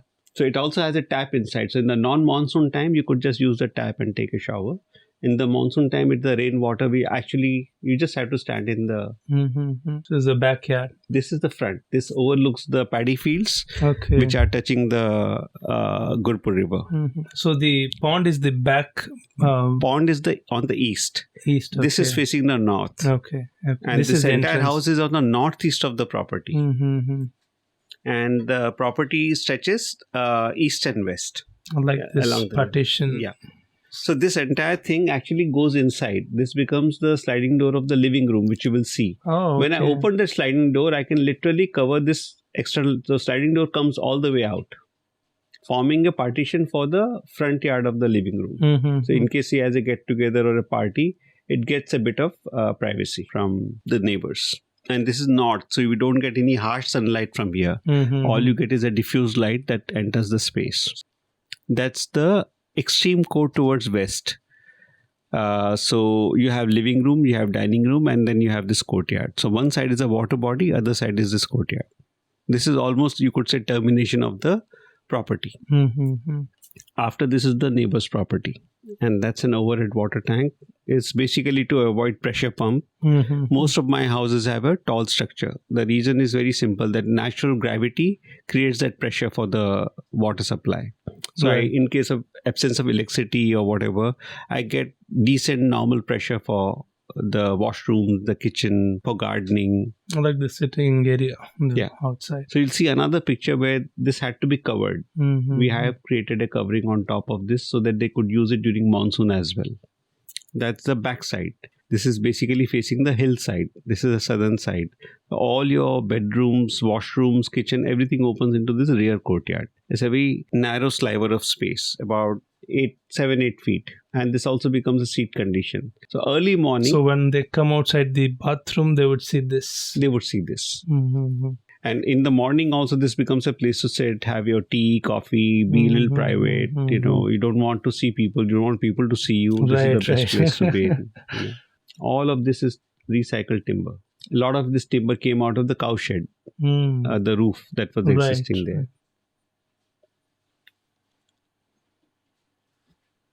Does this have any functionality? There's a timber partitions in the top, or just the aesthetic? So it is southern side, so it cuts off the sun. Because what happens is the southern side, the sun really can be quite harsh, and in the horizon, it goes slightly down during winters, and it comes up. This is the movement path usually. So that kind of cuts off the harsh sun. That's the reason Did you experiment that before, there's a gap right between two? Right. Did you experiment with the placings of it to see which one cuts the most sunlight, like harsh sunlight? No, I did not really go into so much. It was more very intuitive and experiential understanding of how much. So more or less 70 to 80% you should cut down. Yeah, that's right. So these are the bathroom and that's exits. the kitchen. Next is the bedroom, guest bedroom. Then comes guest bathroom. Then comes master bathroom. Then comes master bedroom. So there is no entry to the bathroom from guest bedroom. So they have to come outside the bedroom and then get... Right. So guest bedroom is attached to a common bathroom. That common bathroom is a common bathroom for any guest in the house. Only master bedroom has an attached bathroom. Okay. That's the entrance. So you come from here, enter here, and that's the living room here. Left side is the kitchen. Okay. That's the kitchen. So this, when you open the windows, it overlooks the pond. Wow. Really bad with directions. It takes me a while to visualize. So you're on the east right now, and you're looking at the... So this window is facing east. This is kitchen, right? That's kitchen, yeah. Okay, this is living room. That's a living room. Okay, that's an entrance. Yeah. So you can see pond from your living room. Yes. So that's dining, living, the lounge, and there's a chessboard right behind, and that's a courtyard, rear courtyard. So you place the purposefully glass facade in the top. That's right. So to give the view from, to have the contact, so you could see and you get contact. the entire view of the trees and the foliage completely. It also gets a beautiful light inside. So, and the whole idea was the roof should just look very light, like a butterfly taking off. It should not sit like a typical concrete heavy roof coming and sitting on the walls. So that was the whole idea. The whole idea was that freedom. Which is what he wanted to experience from his routine, that he is...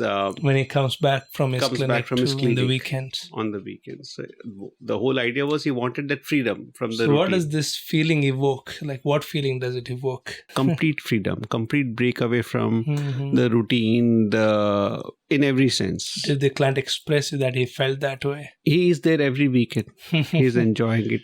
Glass working, the thickness of glass. It's 12 mm.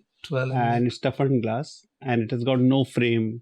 It's glass to glass. Oh. So what you see is a column inside to hold the roof, not to hold the glass. Okay. So from outside when you see, just see clean glass surface. Absolutely no joint. So no water comes inside. So what holds it? Nothing. There's a frame below. There's a frame on top. There's no frame vertically. I didn't want to break the continuity. This is the dining table. That's a dining table, yeah. This is the TV and this is a partition. There's and this partition leads to the kitchen. It leads to the bedroom, 2 bedrooms. Kitchen is here. This way, okay. So this is also pretty much on Vastu. So kitchen is on southeast, master bedroom is on southwest. And this entire thing is facing the northern part. Right. Wow. This is how it would look in the evening? Early mornings. Wow, the placement of light. Yeah. It's brilliant. So it just gives you enough light, Right. And sometimes if you can switch off any of these lights. Say if you are occupying this alcove and reading a book, everything else would be dark, only this would be lit. So within that large volume, you get your own niche to sit on. That's nice. And just playing with the light, it gives you a sense of scale. It gives you that different, something that is more intimate, something that is more for an individual or two people to sit. Suddenly in a big living room, you might be a little lost. Right. So this niche allows you that. That little play of light allows you that. Just without any physical boundary, just imaginary light boundary, right? Yes. No partition, nothing. Partitions. Nice. I love this element with the... Yeah. I think nobody has tried it before. This one, the Ames chair with the red oxide flooring. No one. Yeah. The grill that you see here is almost like a whale. If you see the same thing from outside, it's like you can't see inside. It's almost opaque. But from inside, you can see outside clearly. So if I were to give you a metaphor, see, this was occupied by Muslims. This is a Muslim area. If you see, one of the things in their culture is this burqa. Right. And they wear this thing in front of their eyes. They can see everything clearly, but you can't really look at them. How did you achieve it? Like you have to play with the wood angles? Wood angles, the size of the wood, and all this wood is a waste which has arrived out of the waste rafters. Like I was telling you, if I wanted 6x2, I would get sizes which are 7x3 or 8x4 or whatever. So after I got a clean size of 6x2, they would be leftover waste, right? That was recycled to create this. So did you achieve this whale-like thing before, or is this the first project too? This is the first project. And how many times did you fail to create this kind of perfection? Or was it the first try only you were able to? We tried a lot of permutation, combination in terms of the sizes, the delicateness of the wood. Too much experimentation. Yeah, we had a little workshop created on the site because it's far away from the city. So all the carpenters were staying there all the time. So when we were working on it, we kept on making these jalis, kept on making the types, and then kept on looking at it in different light conditions. And finally, we came to this to make it structurally stable. How long did it take to arrive at prototypes? Took almost 2-3 months. Oh, just on the whale. Only the prototype. My God. Yes. So how many craftsmen have worked collaboratively in this project? We had about 15 carpenters. 15 carpenters. Carpenters, as in, so 7 carpenters. Each carpenter comes with a helper. Okay. So 14 to 15 people. 15 people on carpenting. And then masons, we had almost about 3 to 4 proper masons and about 7-8 helpers. Okay. Then we had aluminum guy who came with his own team of 4 people. Then we had Joy, who was single-handed. No.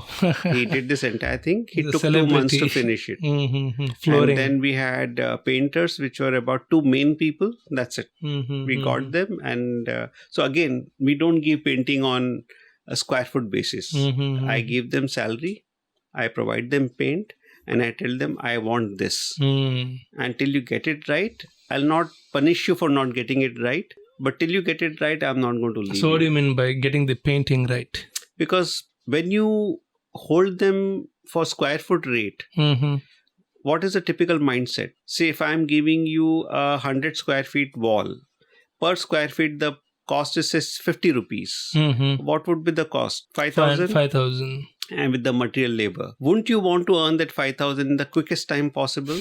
So you'll try to finish it within 1 day, 2 days, 3 days. Because you have to pay your labor also, helper also, their food, their stay, their travel, and make profit. In that, if you have made a mistake, and if I ask you to redo it, what would happen? 2 days will become 4 days, you will incur a loss. You're always under the insecurity. You're always under the fear of losing money. Most of these people come from far away to earn money. And if they're going to lose that very money they're here to earn, what's the point? Then it becomes a very bad energy site.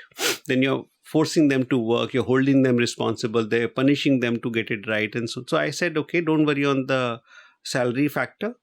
Your salary is not going to get cut. I also understand mistakes are bound to happen. I also assume that where something can get over in 4 days, they might, out of laziness, knowing that money is secured, might take 1 day, 2 days extra. Account for it. It's human.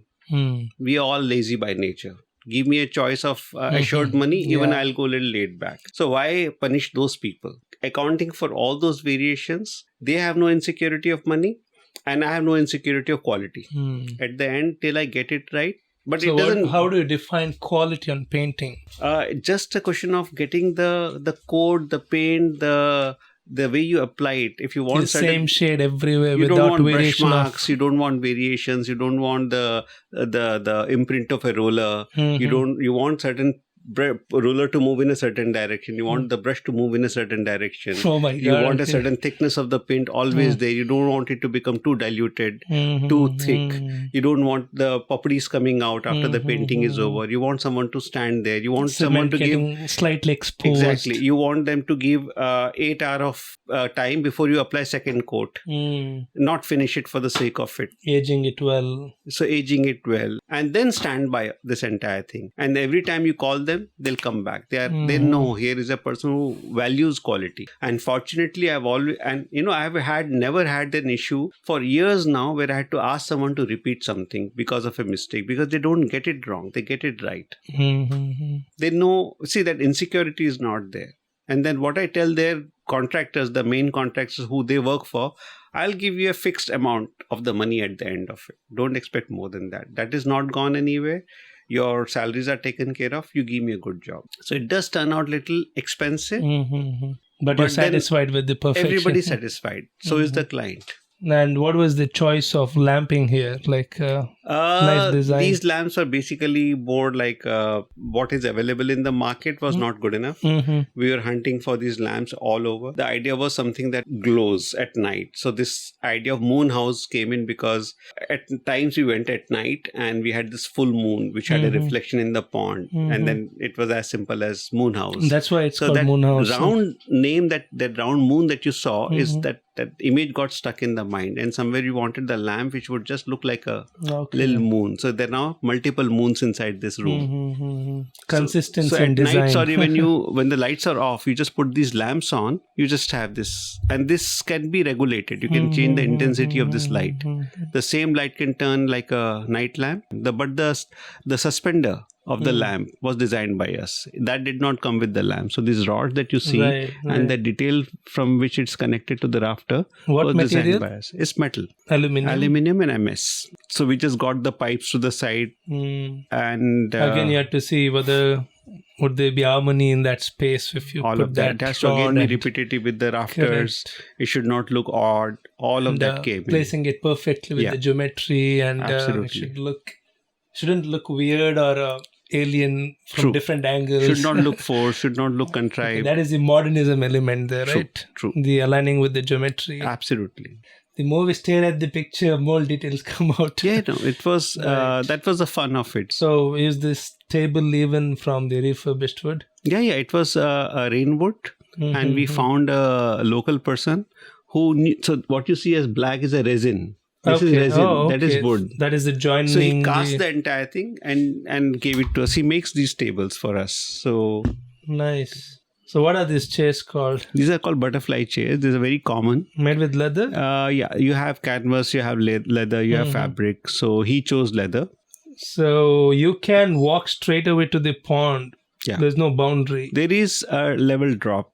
After this, there are a couple of level drops. Then you go. You don't fall into the pond easily. Right. So there is. But there's a partition. Absolutely no partition. Okay, there is no partition. There's no partition. You come out. There's a plinth. There's another plinth, and then the water. So security wasn't a big concern. No. So that's the master bedroom. That goes to the washroom, master washroom. Okay. That's a common passage that takes you out to the living room. Love the detail at the windows. Yeah. It's brilliant. On the choice of light. So wow, the what view you see is here brilliant. is exactly what they in the Kaawi house also. Right. The same floor goes up. So this is all Kaawi. Correct. And this is plastered wall painted white. Even this is wood or it's wood? No, it's pure wood. Wow. Pure wood polished. It's been 5 years now. Still there's nothing, no problem at all. And I also like the placement, how you place the door. Yeah. So that's the door that goes to the back courtyard. Which I was telling you about. And why is this sudden, what do you call it, projection at the base? This one? This projection? Yes. So typically what happens is after you take shower, when you want to wipe your legs, people have a tendency of putting it on the WC or on a tap or somewhere to wipe. Right. But we never thought of a little detail where you could just put your leg and wipe it instead of keeping it on a tap or a WC or whatever. So this was created just for that. So you could And just even put your that slant little at the slant, so the top. water goes down. So thoughtful. That's it. Where you had to study doctor's behavior, client's behavior, how Right. would you Yeah. so exactly. wipe your leg after a shower? So this is something I want to do for almost all projects. Now it's become standard. Any bathroom, I would do something like this. So is there anything, wait, let me think. You have put a lot of detail Yeah. that even you're not aware of to express. I mean, I'm used to it. So maybe now that you notice, so there is this threshold here, and then you cross over and you go outside. There is a slope here. There may be another photograph the water. to collect the water. So this is the Nani trap where all the water goes and goes even out. the lines you have played with Exactly. to direct water. To direct the water. And imagine all this is achieved with a simple cement finish. Oh, right. No marble, no stone, no tile. Right. That's the point I'm trying to make. It is just a question of workmanship. And what about the doors? It looks layered and So- was there any... This is again another, let's say, takeoff on modern reinterpretation. So I'm open to the fact that we use aluminum because aluminum has an advantage. It doesn't expand, it doesn't contract. Right. And it is like timeless. Once I've given it a finishing for lifetime, I Doesn't don't have to corrode paint. easily like absolutely, iron. it doesn't corrode.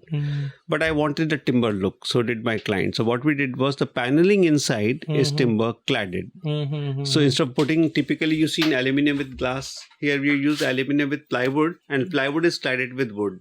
So what you see is a wooden effect. I'm kind of visualizing. It's a very...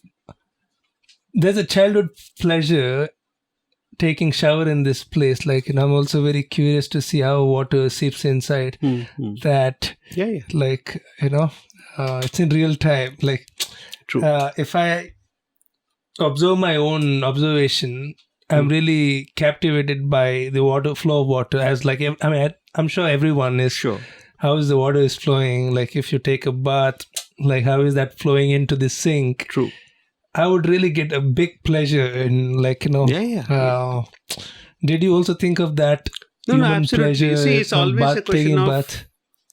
Absolutely. See, the whole point is water, when it touches the ground, other than the fact that we are using water to clean us, there is a certain sanctity to the water. You have to direct the water to its way out. It's like you would say goodbye to a friend, farewell to a friend. Somebody comes to your house. Thing. You just can't say, get lost. Right. Even you do that, right? Even you give gratitude to the moving water. And the most precious thing called water, which is cleaning you up, would you not at least give it a thought of how you direct it to its way out? Right. Instead of just leaving it, it'll find its own hole and go outside. Right. So why can't it be that?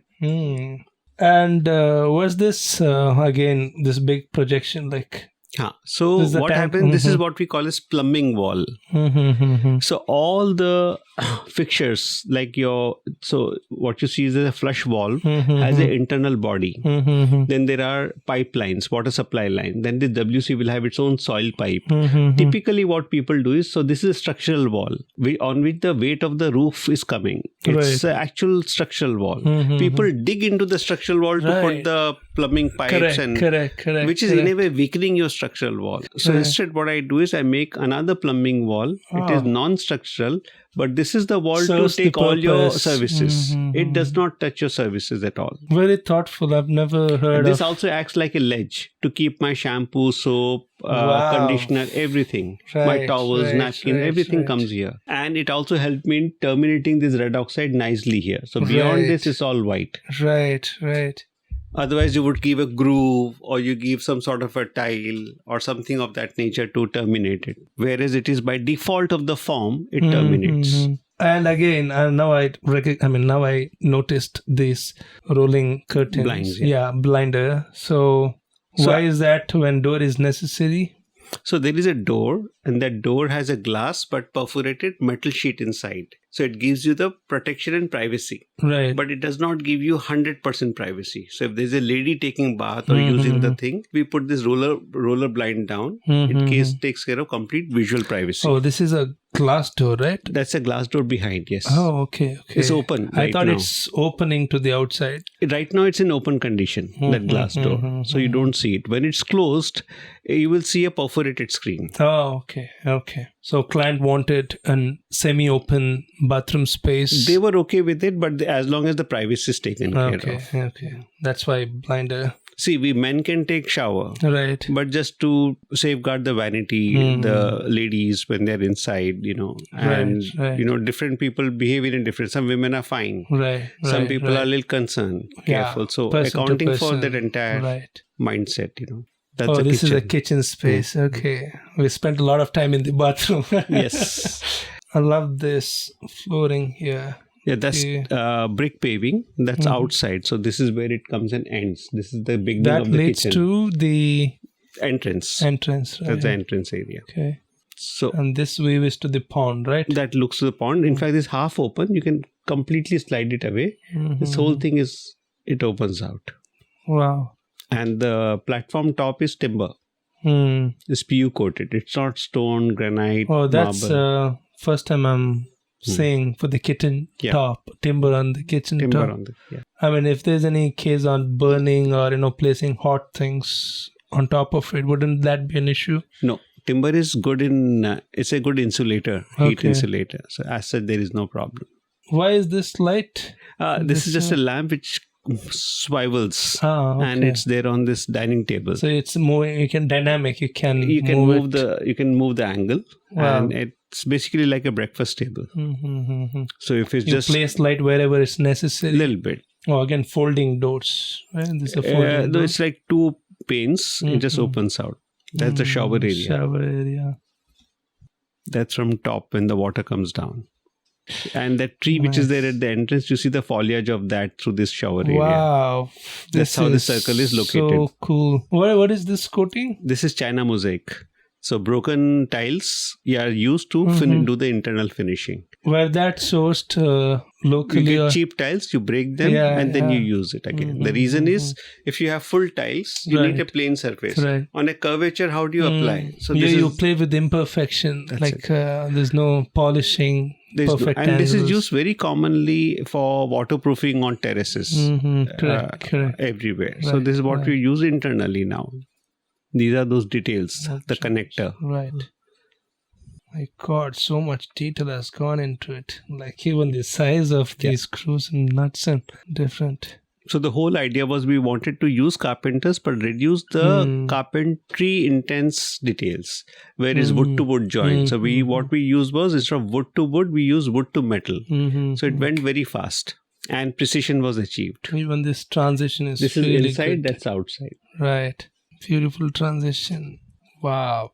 Woodwork. Why this woodwork really helps you? How it really helps your work to visualize? So at the time of designing, we are not on site all the time. So when we have a site in front of us, a lot of finer aspects, sensitive aspects, very tactile in nature are taken care of on the drawing board itself. Practically, it's not possible for us to be there all the time. Right. So when we are making the drawing, you have a model, we're looking at the side, we're looking at the slope, we're looking at the contour. This is the same model. This is the same model. So then you can make out, this is what we want here, so on and so forth. So it gives us a sense of this coupled with my own imagination. Right. We can complete the it site. It makes you sometimes question things which did not happen at the site. True. You can carry it remotely. But if you're changing the design, you have to change the whole model again, right? It does, but it's not always possible. So that's why we call them study model or model in the working. So how much time does it take to build a model like that? So this was built over 3 times. One was a site, second was this model, third was something was added here and behind. Is that, do you employ laser engraving or something? How do you get the hand? He used topology? Chisel and he made this out of one piece of wood. My God. Yeah, this is all done with hand. Including the chisels. This is one wood. The base, entire thing is one wood. These are pieces which are joined together. 2 months. 2 months of comprehensive time put together. That's another architecture of its own. It is. Wow. So this project is whole for, it took you 4 years? From designing to completion, I would say 2.5 years. 2.5 years. Minus all the other designs. The previous design. The previous designs, all that minus. Only this project from designing to execution, pond took its own time, so I can't put a timeline to it. So how many occupants are living in this space? So this is a second house. So they as a couple, it's just husband and wife and 2 kids. Mm-hmm. But usually when they go there, there's always jing bang with them. Mm-hmm. Uncles, aunties, cousins, relatives, Such a friends. nice place to hang out. Either they are there or they have loads of friends. He also conducts a lot of quiz. So there is this quiz thing which happens in Bangalore, right? It's called MCQ. Okay. So a lot of time that happens here. Okay. 1 minute. Spaces आहे खाली problem आहे 2 गाड्या और 3 गाड्या खाली झाली आता next set झाला तर एक काम करे ब्रेक अडीचे की कटला It's 220. So it's 220. Oh so. my god, I have not completed even 20% of the first episode. Okay, we'll finish this. See what the third one. Break and yeah. Okay. It's good one. It's quite engaging. So this will continue, right? Yeah, the first one. Yeah, okay. no issues no, even if it extends till 8. I mean today the end. No, 8, 9, I'm 8, good. 9.Onna tu ka? ताका बैंगलोर रोस Kitla ra? only I want to sonna Okay. दीपक ने sir माका tension ना तो कदा problem Okay, we'll come to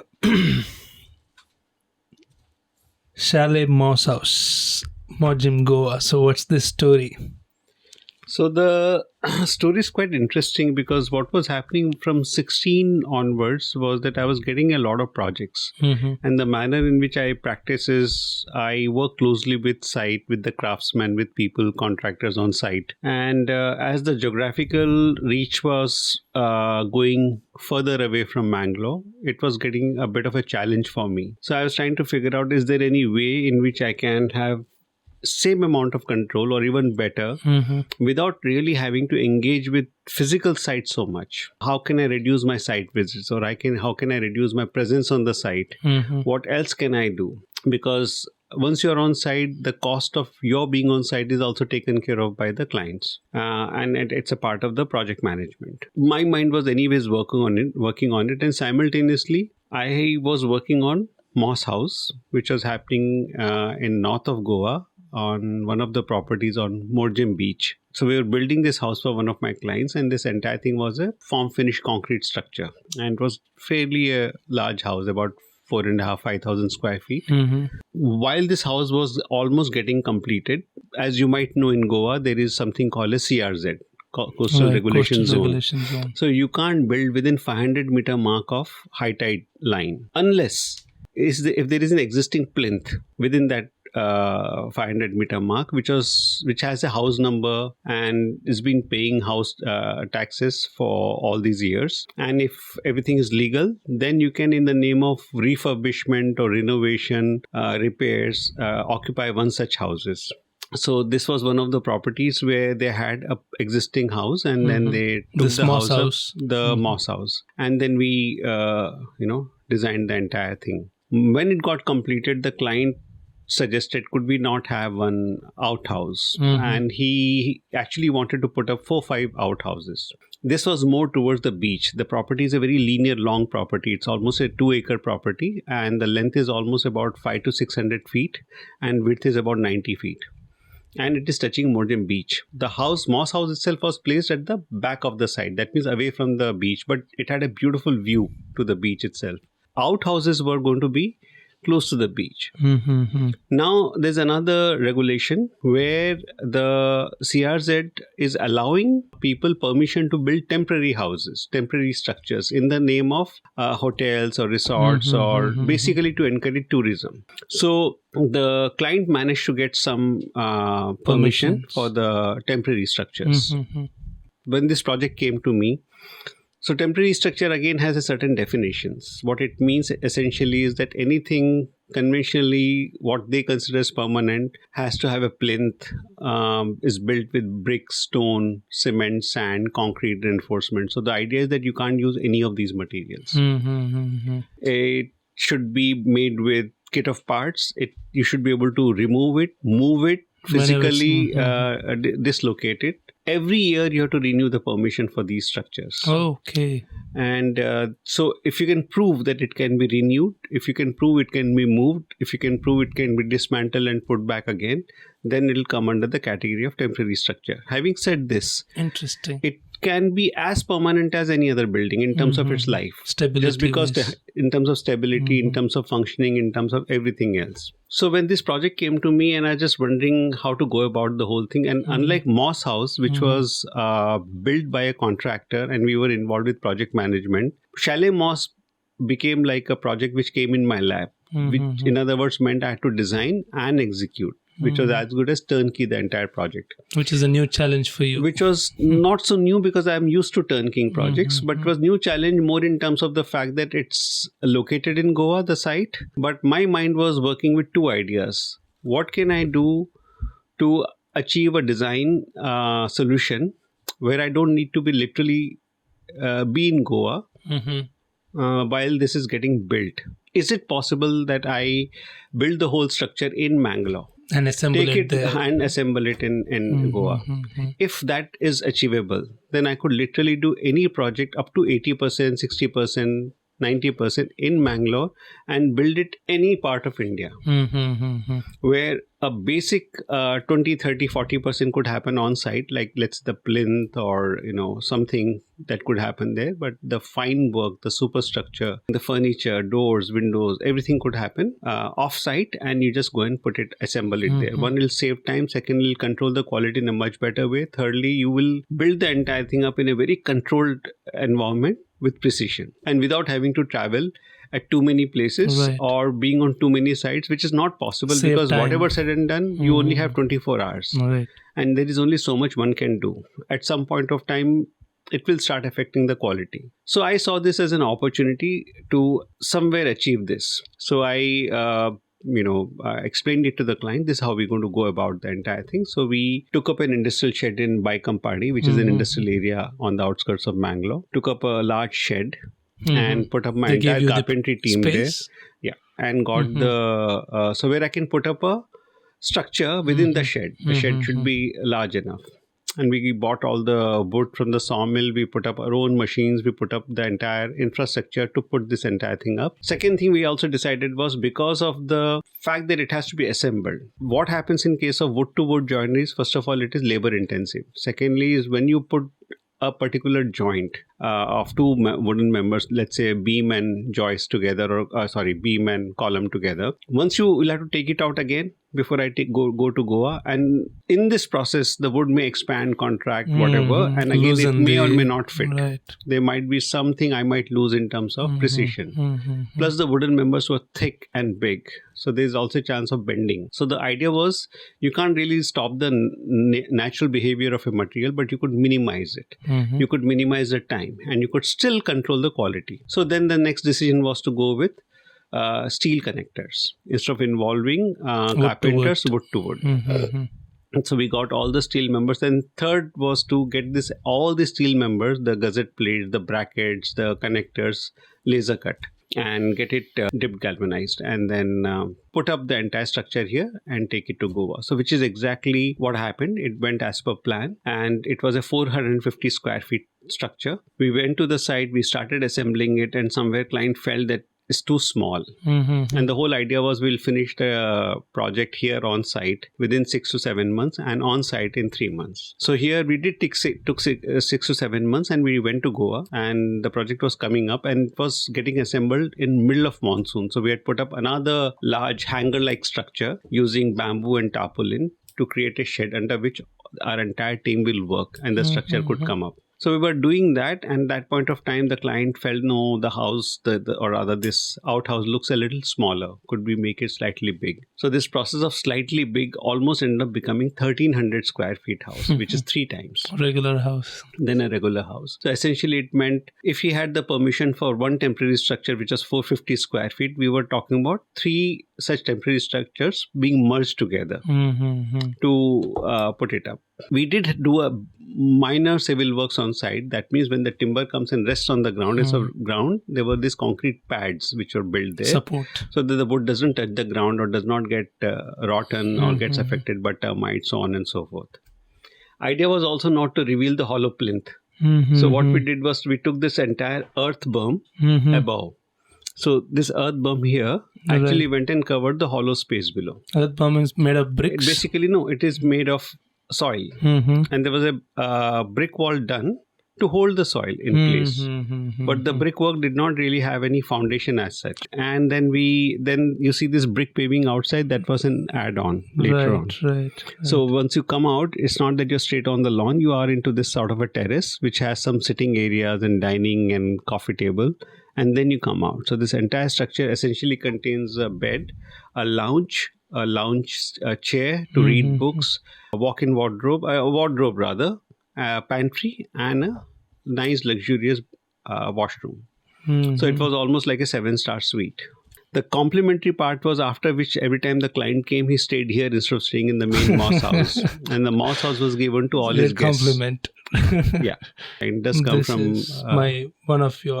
my favorite, personal favorite projects. You were talking about detailing, right? Right. Amount of detailing and insane detailing that happened here was something to another level. Every nut, bolt, every thread, every nook and corner, every literally and no exaggeration had to be thought about. That's what, it is like a new invention of its own. Yeah. So you didn't have to refer any architect's work and then copy paste here. No. It's like entirely new conceptualization in its form, but also in the sophisticated details like bolts, nuts, joints, materials, transportation, logistics. Everything is invention of its own. Right. So did it really pay off? It did, because we went all out, and then there was no looking back. And then we went ahead, and then because we knew the systems, what we were working with, so it was essentially within that system. And the intention was, when I had designed it, that tomorrow you should be able to expand it, contract it with minor modifications. Right. So as much as this was an experimental unit, we expanded it. We had to modify quite a few things. We were not prepared for it. And a lot of our back-end work was being handled here in the office. A lot of laser cutting, CNC cutting was happening in Bangalore. And every week somebody from here will put it in the bus and will come to Goa and will collect it there. And then things were happening. So what should have taken 3 months, almost took about 6 to 7 months on site. So from conceptualization till finishing, 1 year? It took 1 year. And it's from 9 months. It took 1 year because of the extension of the area. And that 1 year, did you wholly concentrate on this project, or there were other projects going on. There were previous projects going on, and the termination of Moss House was going on. There were a couple of other projects that were happening. There was a Cowshed we were doing. We were designing that. That is a part of Moon House itself. Right. And so this was your leisure to push your creative boundary. You had taken this project. Creative, management, administrative, business, all boundaries were pushed. Okay. You wanted a good experiment. Yeah, because it was like suddenly putting up an infrastructure. So we had to go beyond drawing board. So improvisations happened, and not entire thing was conceived in entirety in advance. Most of it was conceived, but idea was conceived, the intention was conceived, the essence and concept was conceived. That helped me in going further. I like how you place the bricks in the pavement. So the idea was the rainwater should be able to go through. Wow. And you should not get wet. That was the reason we left these grooves. Brilliant, subtle detail there. Is it walkable, very friendly? Is it? Yes, absolutely. What if there's uneven surface, no, we compacted the ground enough to make sure that even if it became uneven, it was okay because it'll merge with the ground. So these are all without mortar? No, all of this is with mortar. Okay. This is all with mortar. Brick to brick, it's all joined together, but there is no foundation. Right. Okay. There is only compaction of soil. So the intention of the brick is to give a boundary to this soil. Exactly. So only brief client gave me was that tomorrow I should be able to move this structure in case the CRZ authorities ask me to. Correct. So every brick could be removed carefully and then maybe transported and used or reused or whatever, without damage. Some of the things you might lose, say about 10%, 15%, but 90-85% you would be able to recycle. Every member could be removed, every door and window could be removed, every handle, every floor, every switchboard, everything could be removed from me. It's like adults Lego. Yeah, it is. It was exactly that. So what is the material on the roof? So the roof is called puff panel. Okay. It is the same thing what you've seen in Moon House also. So it's essentially an insulated panel which is available in any length that can be transported to the site. Okay. The limitation is more to do with the truck rather than manufacturing. I can manufacture 100 feet long. What is it made from? Plastic, so top is polymer? metal, bottom is PVC, in between is hard foam, which is injected in the factory. Okay. So it's injected like a glue, and it just goes and hardens inside. So metal to reflect the... Metal is the top portion, reflect the heat, also to take the water. The PU, the foam inside is hard, high density foam and rigid. It's not to give it heat insulation. Yeah, insulation. And bottom is the PVC, is like a sealing. It seals the entire thing. Wow. So I've not heard about that material before. Yeah. What's it called? Puff, PUFF, Okay. PU puff panel. So why specifically puff rather Because than other what would be things? the replacement for Mangalore tiles? Hmm.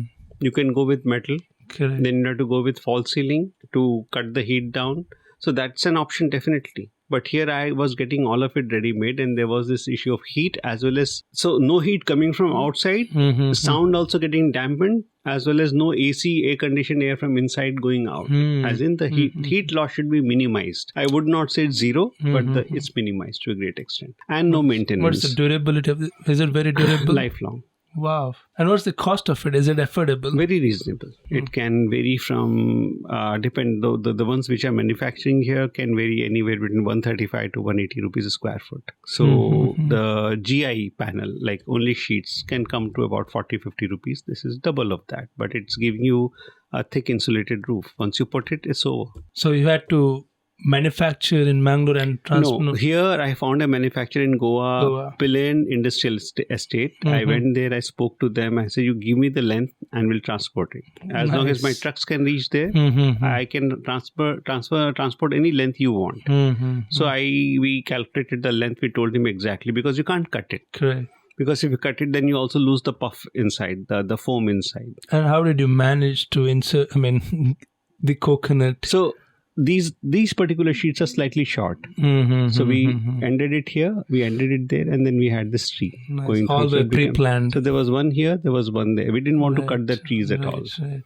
It was a part of the same thing. And also again, too many openings leading to the landscape. Yeah, the whole thing is it's all aluminium, it's not wood. And then it was all openable. We didn't want sliding shutters, because sliding shutters has one feature rather, which is it slides and gets stacked in one end of the opening. So if your opening is 10 feet and if you have 4 sliding shutters, each one will be 2.5 feet. So at any given point of time, 2.5 feet will be always closed. Correct. When you slide it open. Right. You will have only 7.5 feet open. Whereas in case of this hinge door, the entire opening will be open once you open the pane. Have they listed it on Airbnb or something? No. So it's a private house, so no. So what part of it did you guys work on first? Like, do you guys put the brick on the... Brick came right at the end. Oh, okay. It was just a concrete pillars at the base. First we made holes for the concrete pillars, which we call as the base foundation. And then we started putting these columns up first with the help of scaffolding. And then so it was like a frame structure. And within then we started inserting the floor, doors, windows, ceiling. So inside ceiling is wooden. So you had to place this wooden structure onto a concrete column on the ground. So it's slightly lifted off the ground. So was there anything in between? Is just placed right on top of it without any intermediate? There's a steel washer, like a spacer. What does it? The wood is not touching the concrete directly. Okay. So there is a spacer in between. So it holds the wood. It just keeps a gap between the concrete and the wood. That's it. So it's like not exactly an air gap, but even if the rain happened, even if the humidity happened, because of it will not touch the wood. It'll rest on the concrete. That was the whole idea. And right at the bottom, we had filled up this entire thing with lime. Because lime kind of, it resists or not resist, the termites don't come in because of the lime. Big problem with the wooden structures. Any wood. So that doesn't happen. That was the whole idea. And of course, there is a hatch door in the floor below because the entire floor is hollow below. So you could open the hatch door and go through the hatch door into the floor below and maintain it and spray it once in 2-3 years. That can happen. But this is the... So the main frame of the building went in first. That's right. This vertical columns went in first. Okay. Horizontal beams came in later. Then the rafters happened. and then started the secondary members there. Okay, they're supporting later. This happened simultaneously because there's a long, so this rafter is connected here with another rafter, because to get such a big length of rafter is not possible. So there's a steel plate here which joins two rafters. So as you can see, every wood is not connected with the wood. There's always a steel connector, steel connector, steel connector. Wow, this view is nice. Again, wheeling effect from... Yeah, so that's a air conditioner behind. Okay. It's a window unit. And this is from O General. O General is the only company that was giving us a 2-ton window unit which was powerful enough to control the temperature inside this entire glass structure. chalet. It's got really nice high volumes. Right. The highest volume goes up to 15 feet. And even the energy demand would be higher, no? Since it's a glass structure in a tropical... Right, but it's well covered. There is no direct sun as such. So that's not really been a problem. But one air conditioner sorted us out completely. So what is this opening? So this is like a little gimmick. Actually, you don't need an opening. The glass itself gives you the view. Right. But I wanted a breeze. So I created a frame cut out in the glass. Within that I inserted a frame, and I have this frame. This is openable. Frame within a frame. Frame within a frame. And it's openable. It's like a window. Typically how you have a solid wall, then a window. Right. Through which you open out to see outside. Here, it is to get the breeze inside. Right. And it is within a transparency, another transparency. So it's a bit if the of breeze gets into this window... And you're sitting right there. This is a sofa. Right. A single sofa It's where like you could sit and listen to music. Natural air conditioner. Absolutely. And where does the air moves out from the So there are windows doors on the other, there are doors. But usually it's all air conditioned. So no need to. Right. So this is another portion of the structure. So this door leads you out to the lawn or towards the beach. Because once you enter from the northeast, this is the western gate, and you can just come out. So this is the north side, right? This way. Back side is north. This is west. This is okay. This is facing the beach. The beach is on the west. Wow, looks good on the night time. Yeah. I'll show you the exact location of on the Google. So this is the road. That's the beach road. Modern Beach Road. This is Chalet. This is Moss House. And this is the Chalet Moss. This whole thing is the property. How far is from Moss out to Chalet House? About 120 feet. Okay. Feet. Okay. 120 to 140 feet. So this whole thing from here to here is 600 feet. Wow. So about 150, 180 feet. It's a nice walk through the garden. And then you have this, and then you have this beach. Wow, it looks like a painting in the night. It's beautiful. And there is no exaggeration. It is, in fact, this is taken with this mobile phone. Oh, I see. Wow. It is not taken with a proper camera. So when we are working on site, we literally document our project. Such a beautiful property and marvelous work. No, this it was matches really everything. Even the landscape is beautiful, and your work is exceptional, and both in the right combination. And I would say the site was very inspiring. I mean, if you get such a site, it put an extra added pressure on you, right? To get things right. It kind of, the pressure happens when you get a nice site and there is no trust. If the site is nice and you know what can happen, then it just flows out. But that point of time, his client is willing to trust you. It's like icing on the cake. Right. And that's what it was. And how many trial and error happened? I mean, you had to build so many smaller structure and then, okay. So here I could say it just went in one shot. I was very happy with Moon House and this. Because here I relied a lot on my own experience of the past in terms of project management, in terms of construction, in terms of being on the site. It was a test in that sense. If at all there was a challenge, it was the challenge there. And how many craftsmen did it employ here? So same set of carpenters who were there for Moon House were there here. Same was it a group. different set of challenge this time? For them, because this is all new timber. This is not old at all. This was all mahogany, bought in Mangalore and taken there. So challenge was not, it was reduced literally. So the initial part of experiments with wood and steel was done in moon house in small bits and pieces, if you see behind. Right. But that idea caught on to me. My mind was already working on putting up structures in remote areas. Why not put and this when I in the got big this scale? opportunity, I went all out. And by this time, the carpenters were already trained. They had already gone through one experience. Not one, actually, they've built with me on 2-3 projects. So due credit to them. And my electrician was the same. My plumber was the same. My aluminum guy is the same. The polishing, there's no much painting. There is a polishing guy who were also the same people who have been working with me. So my familiarity was the team. But my unfamiliar zone was the whole language. Because now typically what happens when you build a house or any project, you take something called as market rate. You go to the contractor and they will ask you, there is a market rate for brickwork, there is a market rate for laterite, double coat plaster, single coat plaster. Now that happens when there is something like this existing in the market. What if something is not existing? Then there is no market rate. Then how do you decide on any rate? So those entire zone of construction to design itself was completely new. So I had to have something which was familiar. I can't be unfamiliar in the unfamiliar zone everywhere, with people also, with team also, as well as with the design also. That could go a bit berserk. Right. I did not have the time to indulge myself into such a luxury. Someday I might. At the moment, no. And I have no regrets. Given a choice, I'll again work with the same set of carpenters, same set of... So when we talk about modern regionalism here, so modern is obvious, glass in the terms of material.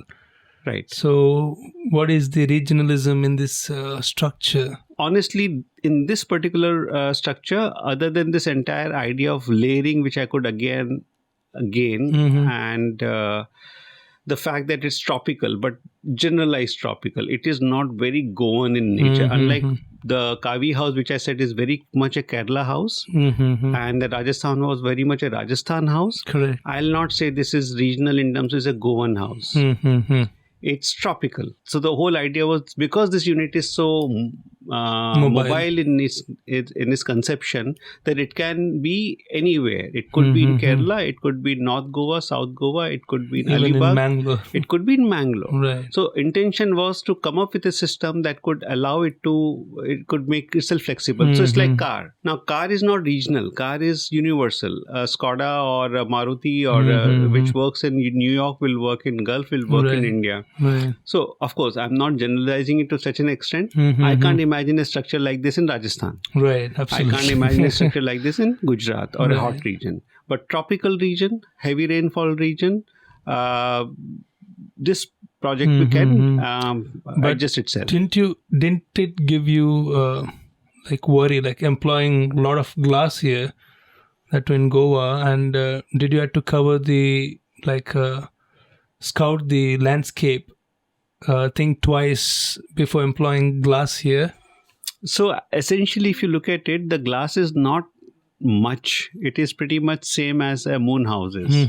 Only the reason why you don't see much glass there is because there is double layer shutters. You have a glass and you have solid outside. Right. So you don't see that. But in terms of proportion of the glass, it is the same. Now, if I want privacy, I just put the roller curtains down. So remember that I was telling you about this veil, the idea of veil, and you have... So there I don't have curtains. Right. Here I do have curtains. Wow, so beautiful. So everything is kind of, connected, like kit of parts. It's really like it is. And this lamp, this is that extra lamp, which I landed up here. Okay. And then you have this plywood, which is painted white. And then you have the... This is the false ceiling, right? This is a false ceiling. Okay. And why did you decide to make it parallel to the foam roof above, puff roof above? Which one parallel? So parallel... This plywood parallel it was to simple. This structure is at a certain angle. I put the plywood on top and I put puff panel on top. It was simple. So that gives extra space insulation. For insulation, right? Right. So that is what took care of it. But when it's raining and raining really heavy, you do get the sound. A lot of noise on the metal. It kind of dampens it, but still it does not make it zero. Right. But nice. Yeah, it does happen. You need rain noise, but not too much. Not too much. I mean, it gets onto you only when you're talking to somebody and you're not able to hear the person. Did you also experiment the how much noise it would make if the water falls over the roof? We did. So we were using this car wash to clean the roof, because Okay. initially after a monsoon, it did become a little dirty. It does take moss somehow because of the dirt that gets collected. Then the moss grows. So That's why it's called moss house. That's why it's called moss house. Exactly. Okay. Because moss grows everywhere. There's Right, nothing you can right. do about it. And moss name came with the moss house because there it's all exposed concrete. But I didn't want to use which was grey color concrete. Right. So what we did was we added a little green tint to it. So it's concrete but little greenish in tint. And why does this green happen? Because of this landscape around, because of the moss around. And that's how the name comes, moss house. And this becomes chalet moss. It's a small extension. So you were experimenting with the car wash. So when we did the car wash, we were okay. There was no sound actually. There was a little humming. You didn't hear That's any it. complaints. No, we on could the just talk. customer. But when client. it poured once or twice, torrential, like non-stop, car wash is no match to it. It was another level altogether. But that noise we could hear in the moss house also, which had a concrete roof. So And this happens like almost like a cloud burst. This puff roof could, withstand such a heavy downpour. Absolutely. Wow. In terms of taking care of the rain, no issue. But the sound would be felt strongly. And because this puff panel, you felt it. Imagine if it was just a metal sheet like the car park. Right. Then there's no way you could hear anything. Okay. Tell me about these lamps. Are they ceramic? No, this is just simple metal lamps, and there are small 5 bulbs inside. And then you just take this plastic away and you can see those bulbs, and simple. Just wanted to keep it very low on maintenance. And one of the things with most of my projects are that since they're located in remote areas, clients are in Mumbai, project is in Goa, I am located in Mangalore. And as luck could have it, or as bad luck could have it, every time something goes wrong with any project, the clients don't call the contractors. They call us. And which I understand. When there is a project like this, when I'm building, I don't want anything to go wrong. I don't want to go running to attend to smallest of the problems. And touch wood, I never got a call for this house. But every time there is a contractor involved, I have got calls. And I have to tell them, is it design related or is it construction related? If it is construction related, talk to the contractor. Because it was their choice. Because I told them this is what you need to do. I can give them instructions. I can tell them the sequence of work. I can tell them how to coordinate, how to go about it. But finally, when it happens, it's in their hands. For example, if they're putting a plaster, I can tell them it has to be in perfect line and plumb. That they'll do. I'll even tell them the mix of the sand and cement should be 1:3, 1:4. But whether they do 1:3 or 1:4, there is no way for me to check. So if they put 1:8, 1:6, I can specify use river bed sand. That means it should come from river, not backwaters, because backwaters has salt in it. So things like that. Now, if they're doing it, there is no control I have. Right. In such a situation, if something goes wrong, you need to contact But there's a typical story. Gulshan faces it. I face it. Everyone faces it. So, and how about electrical fittings? I don't see any wires, extension wires. Nothing. It was all integrated with the wood. So when you put the structure up, we had taken all the conduits on top of the wood, and it all got concealed in the puff panel itself. You don't see any wire. So the wire cavity is required for wire. It's everything inside the wood. So for example, this is wooden member, and I'm putting one ply from here, one ply from here. I would leave little gap in between where I would run the conduit. And then it'll get covered with puff panel. So it's concealed, and I've taken a hole through the wooden members through which the wire was taken down. And that's it. And where and all electrical work required? Okay, fan, lamps, TVs, air conditioning, foot lamps. There are switchboards below. There are plug points below. And these are the switchboards? Then there is this lamp here next to the bedside lamps. Okay. Pretty much electricals how you have in a room, you have here. So every electrical output you had to plan where the electrical points would come up. Yes. Nice. So this is whole one room, right? That's one large big room. Just big room. Bed. entertain. Okay, Bed, sitting area. chaise, sitting lounge, then one single nice comfortable chair there, Mm-hmm. air conditioning here. Then you'll see the other pictures which will Okay. show you the. Let's see. These are the lamps. This glass partition is Wow. between the bathroom. Where the glow is coming from? From the bathroom. Bathroom. Okay. So there's an LED light that is it running. It shows somebody's occupied this space. That is one, Mm-hmm. right. And second thing is at night this becomes a night lamp. Wow. Okay. So you don't need to on the torchlight to go into the bathroom. Exactly. It just guides you there. Mm. And it gives a very subtle glow to this room as well. Beautiful. So this glass would protect it from the north side. Even below these joists, you can see a light. This is one light. Wow, now I noticed There's another it. light. Oh, right? Wow. And there is a light above this also, which lights up the up. It's an up lighter and a down lighter. That was also pre-planned. Everything. So how did you play with the lighting? Like, did you have to experiment the lighting in Mangalore itself? No.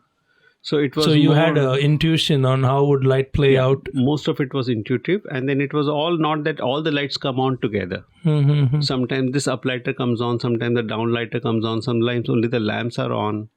Sometimes two of the three How are is that on. so? You can choose Okay. which lights to put Okay. on. There Depending are on- switch to. There are switches. There are switches everywhere. Okay, if I want just These are the this switches. streak This- of light, Yeah. there is switch just to on this. Just to on. When you on this, all the four, 1, 2, 3, 4 will come on. Mm-hmm. Then there's another switch where the top light will come on. Then there are switches where these will come on. Wow. Then there are switches, the footlight will come on. These are footlights. Isn't it a complication for electrical guys? No. They handled it smoothly. If you have worked out your routing and you tell them this is how it has to be done, they will work it out. Wow. This entire thing was done by one electrical guy. I just told my contractor, give me one guy. His name is Mushtaqeen. Mm-hmm. Where is he from? A young guy, tough UP. Mm-hmm.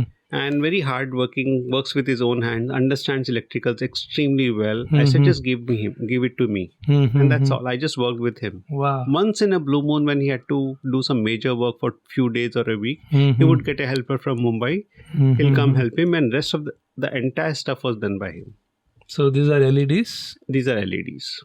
Wow.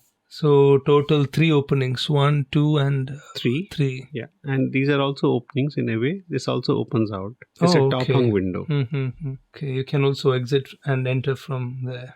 No, you can't enter exit from there because there's a sofa here. Right. Enter exit will happen here or from that side. And this is also rollable. This is rollable. Yeah. So that becomes the lounge. That's the bed, side table. Those are the lamps. And that goes into the wardrobe. You enter from here. Okay. So you enter from here to So once you've entered, you open these doors. Right. Then you can come out, go in. That's up to you. So there's a partition, right? Let's see what's there on the other side. Sure. So this is from the extreme corner, southwest corner. When you're looking it's in from the northeast. window, right? To this. That's a little pantry here. Wow, I like the furniture. Stainless steel? No, this is all just laminates. Laminates. I don't believe in modular kitchens. I don't buy them. Right. German kitchens. No, I make them. Interesting. And how about this opacity? This is toughened glass, which has got this laminate, and so basically laminate between two glasses sandwiched. So laminate does not get scratches. Okay. And that's it. Nice. And how thick are this glass? 6 mm, 6 mm, so total 12 mm. Okay.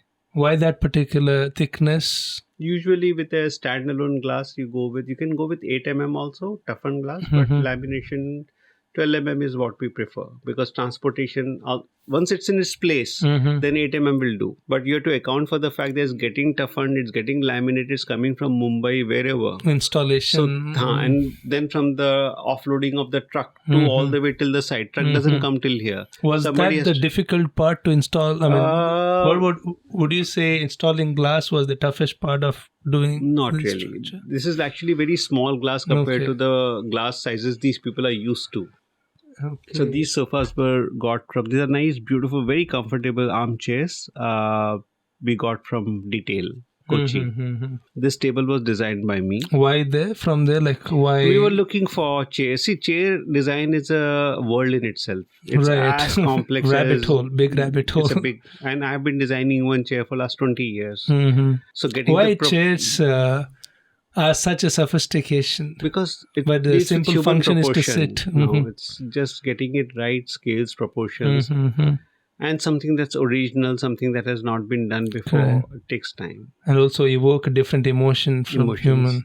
So what does this chair stand for? Like, what do they, how do you describe these chairs? So if you look at the chair and its stance, it gives you that feeling of relaxation. It just evokes, you go and see there, it is want to sit down and just spread your legs. So with a glass of beer or just a smoke, or just sit and stretch your chair on the table and just go off to sleep. So if you see this picture from the front, these side ones are like ears, and you could just rest your head and just go to sleep. Nice. So it just gives you that So feeling. how long did it take to decide the Me chair? and Joanne had gone to Cochin. We spent one entire day in their factory where they manufacture, assemble, their showroom. There was one architect who was assigned to us. He took us around. We went through this entire thing, shortlisted a few, discussed, brainstormed between us, and then we finally focused on this. This is with the blinders. This is with the blind, yeah. That's the bathroom. So you enter from the entrance straight into this. There's a glass door here. So that's a wash basin. That's a shower in the center. And there is a WC here. I love this window. Such a beautiful So when you window. stand, you see. And even if someone's peeping inside, all they can see is your face. Nothing much. Right. And this is looking other way around. So this little chaise I had designed to keep all the towels and this napkins. And then there is one glass partition again, which is right in front of the shower area. This shower area is similar to that Kaawi house, Right. which is grill, and then there is a drain below. And then you have this commode, then you have a little shelf there with Even an ashtray. commode is wooden? Yeah, the seat is wooden. Wow. This is amazing. Yeah, the seat is wooden there. It's PU coated, so it is as good as your Nice. regular seat. So this is shower. Here is a wash basin. Right. Supposed to be right. And nice color, nice choice in the lighting. Yeah, simple lights. Yeah. This is the... Why did you choose to place here the light? So there are two lights, one here, one at this other end, and then there are these track lights on top. Yes. Okay. There is another opening leading to the west side, to the beach, right? So behind these glass doors is a full-length mirror.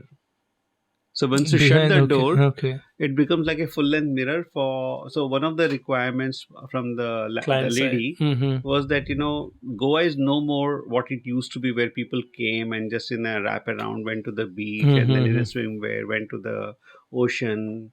The sunbathing days are gone. Now people come here, they dress up, they go to clubs, dance clubs, pubs. They dress up as well as they would do in Mumbai, Delhi, wherever.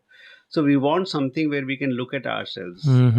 So it's something completely new for me, that in a weekend house, in a Goan house, in a holiday home, in a luxury,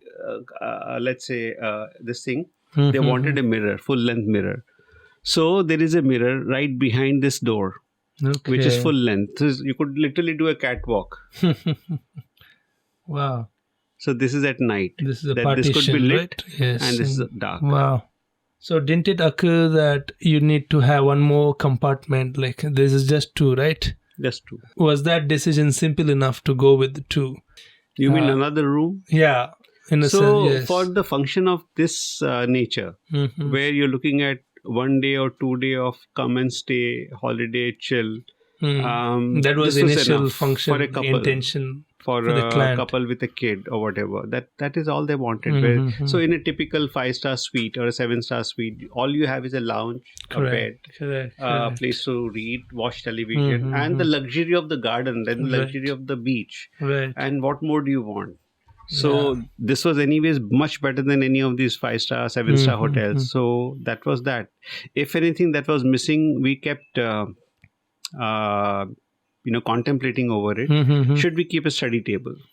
Just to complete that idea of every suite has a study table. Right, But then I right. said, no, I mean, this is completely misplaced. And they want to read something anyways. Everyone carries a notebook or a Right. laptop or on their mobile phone. So this is enough. So this is at And night. it doesn't make sense to study here. You have a Absolutely wonderful not. beach and landscape why here. would you do Why it would you here? study here? True. Nice So choice one of the with challenges was to materials. come up with design of this bed, which I designed, because to come up with a design of a bed which goes with the language of this entire nut and bolt structure. Can you repeat? So to come up with a bed Mm-hmm. that goes with this language of this entire structure. So you where mean it is not- consistency in design? Consistency in the design, in the language, and you carry this entire gene of the house into its offspring called bed, let's say. Wow. Okay. So entire bed was designed Mhm, with the mhm. same nut and bolt. There is okay. Everything Wow, was okay. literally connected. You mean these nut see bolts? this nut bolts on top, and then this entire okay. thing was designed and connected to the frame, and frame was connected with a nut bolt on So the. bed is the extension from the wooden. Okay, it was not bought. No, Oh wow. Okay. absolutely. Bed is the extension from Yes, the timber so it is resting itself. on these columns. The back side of the Right, bed is resting right. on these columns. The front has got two legs, and then this entire thing is connected to that frame. Wow. And what is this? This is a frame, and it's got wicker work inside. That's it. We again found somebody in Goa locally who does the wicker work, because they revive a lot of old Goan Portuguese chairs, easy chairs, lounge chairs. So luckily we found somebody who did it for us. Too much reflections. Right? These lamps are industrial lamps.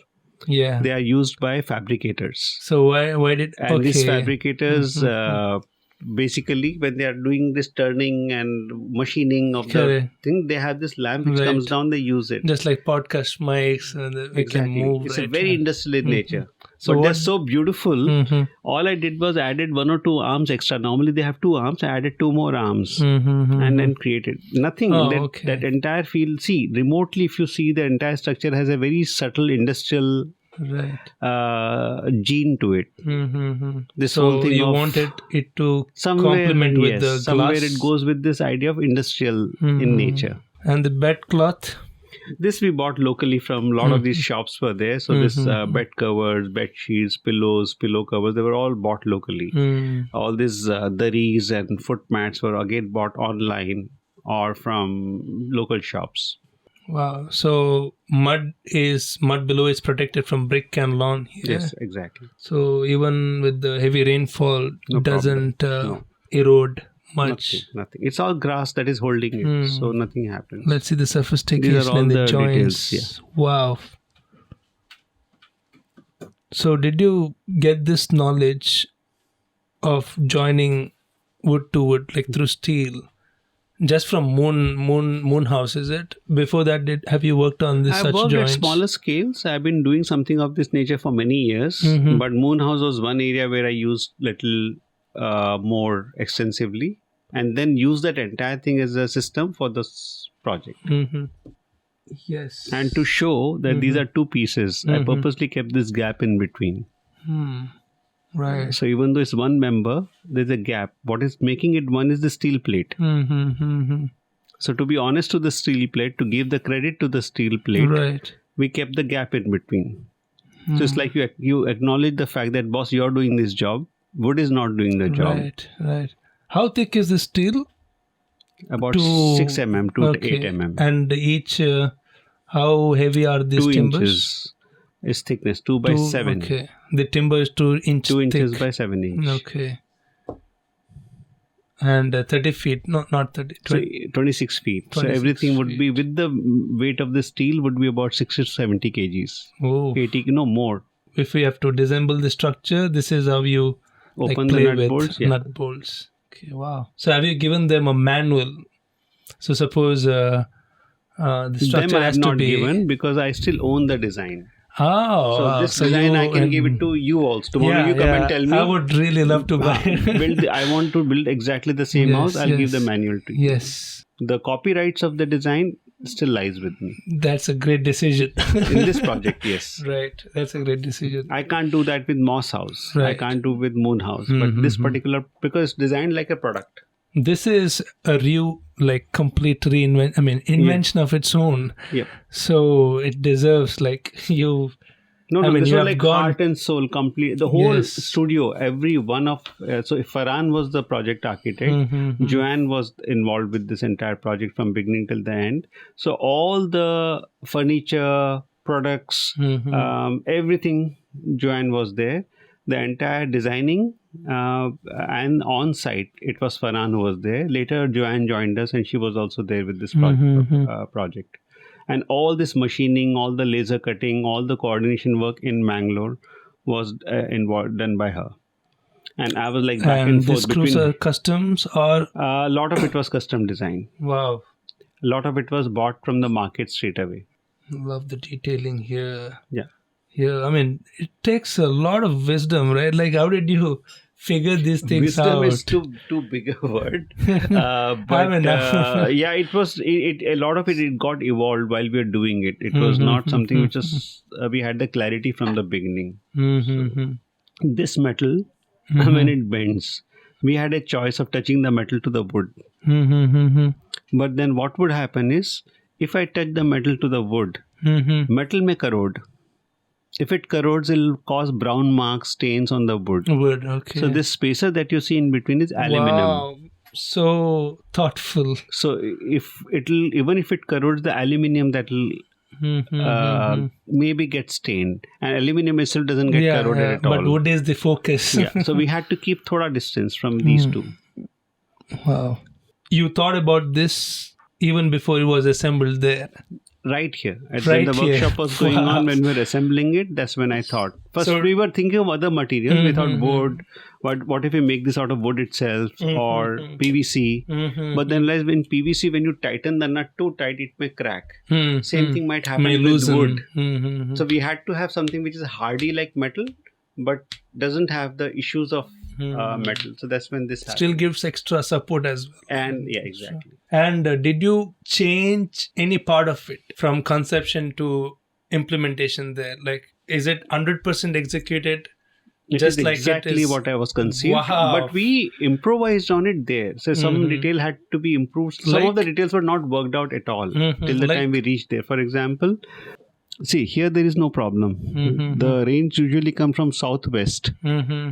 So it comes and thrashes the roof and will fall off. Right. But reverse monsoon, towards the end of monsoon, comes from north. This way. So what happens at this junction? We had to work out a detail where the water does not go because wood. It should not go inside the house. So we had to design, improvise. So there is no separation from bound. I mean, there is no. Oh, this is the opening, is it? Outside. Inside there is a glass. Okay. So between the glass and the roof sheet, we had to have something. There is no cement. Otherwise, typically they put the cement and seal it. Right. Though it's a bad detail because it doesn't work too long. So we had to work out something with metal itself where it gets completely watertight. So those detailings happened here on site. What did you guys use for separation? With aluminium flashing, but it was designed in such a way it's not visible. It is not visible, and yet even if the water goes inside, it will not go into the space. It will be taken away completely. Why 5 in number? No particular reason. It could be 6, it could be 7 also. It was just that we had an X amount of metal plate on both the sides, and then we had to keep some distance in between for our spanner to go and turn. Keeping that space in mind, we realized we can manage 5 easily. Right. That's it. So very sure about that steel structure of that length can handle the weight of the wood and that much it could handle. Sure. It is, if anything, it is overstructured. We had to account for factor of safety. So when you account for factor of safety, you always take, say, if you're supposed to take 5 kgs of load, we calculate for 20 kgs. Did you carry out experiments here on the load part? Nothing. Like, did you guys subject it to load bearing? I mean, like, load to test out how much? There was no engineer involved in this entire project. Wow. The only thing that was involved was me and whatever I had known in the past. This I can proudly say, not to take anything credit away, because in all other projects we had engineers. Right. This was one project where I could test myself out completely. So, yeah, these are the sketches initial. So these are the human. Yeah.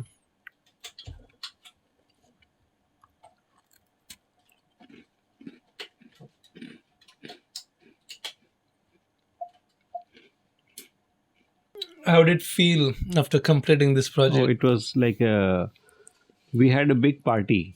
So this is the first time I kept an open house where I invited all my, of course, my team was there. Other than my team, all my ex-team members, all my close friends, and their parents. And I said, please get them. So it was like they were there for a day or two.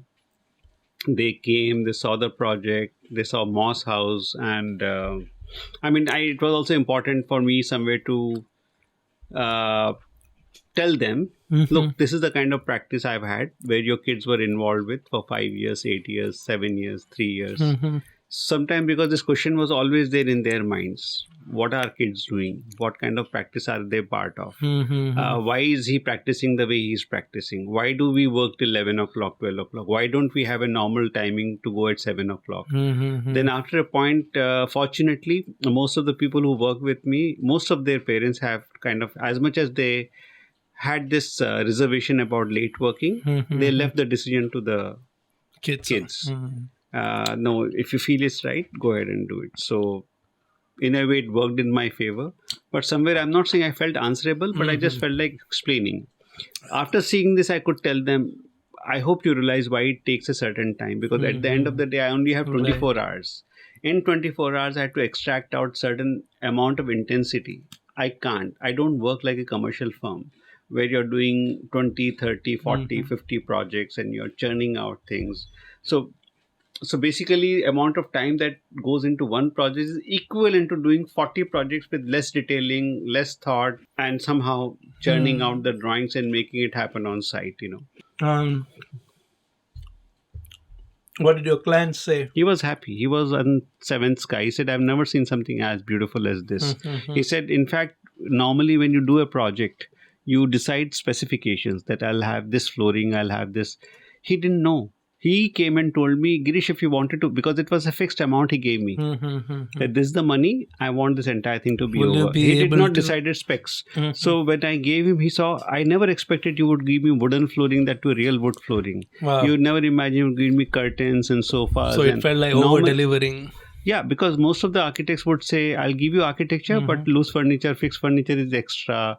This is extra. That. So lamps, books, ashtrays, fork, knife, Everything spoon, plates, that. quarter plates, cups, glasses, fridge. Everything was delivered to them. So there was nothing since left. you have the design, Yeah. so if I had a property like that, and if I had such a similar requirement, how much would it cost? You may end up at least 2-3 clients here.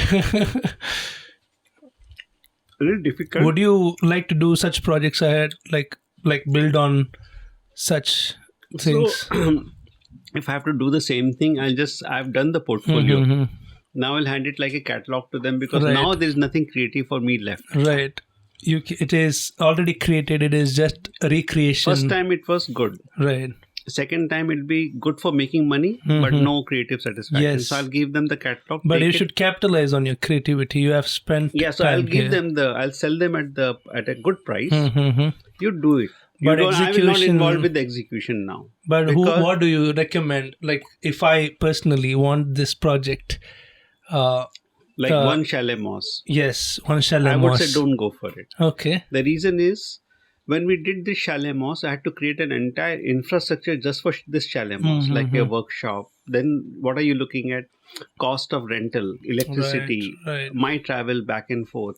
Then getting carpenters. I mean, all of this was... That was included in client's budget or it was from your project? I don't know. It was like one budget. Everything had to be delivered within that. Even logistics was taken care. Everything. There was zero. This is one-stop shop. Can I ask how much was it? I'll come to that. Okay. So what happens is, if it is one project, then the cost is very high.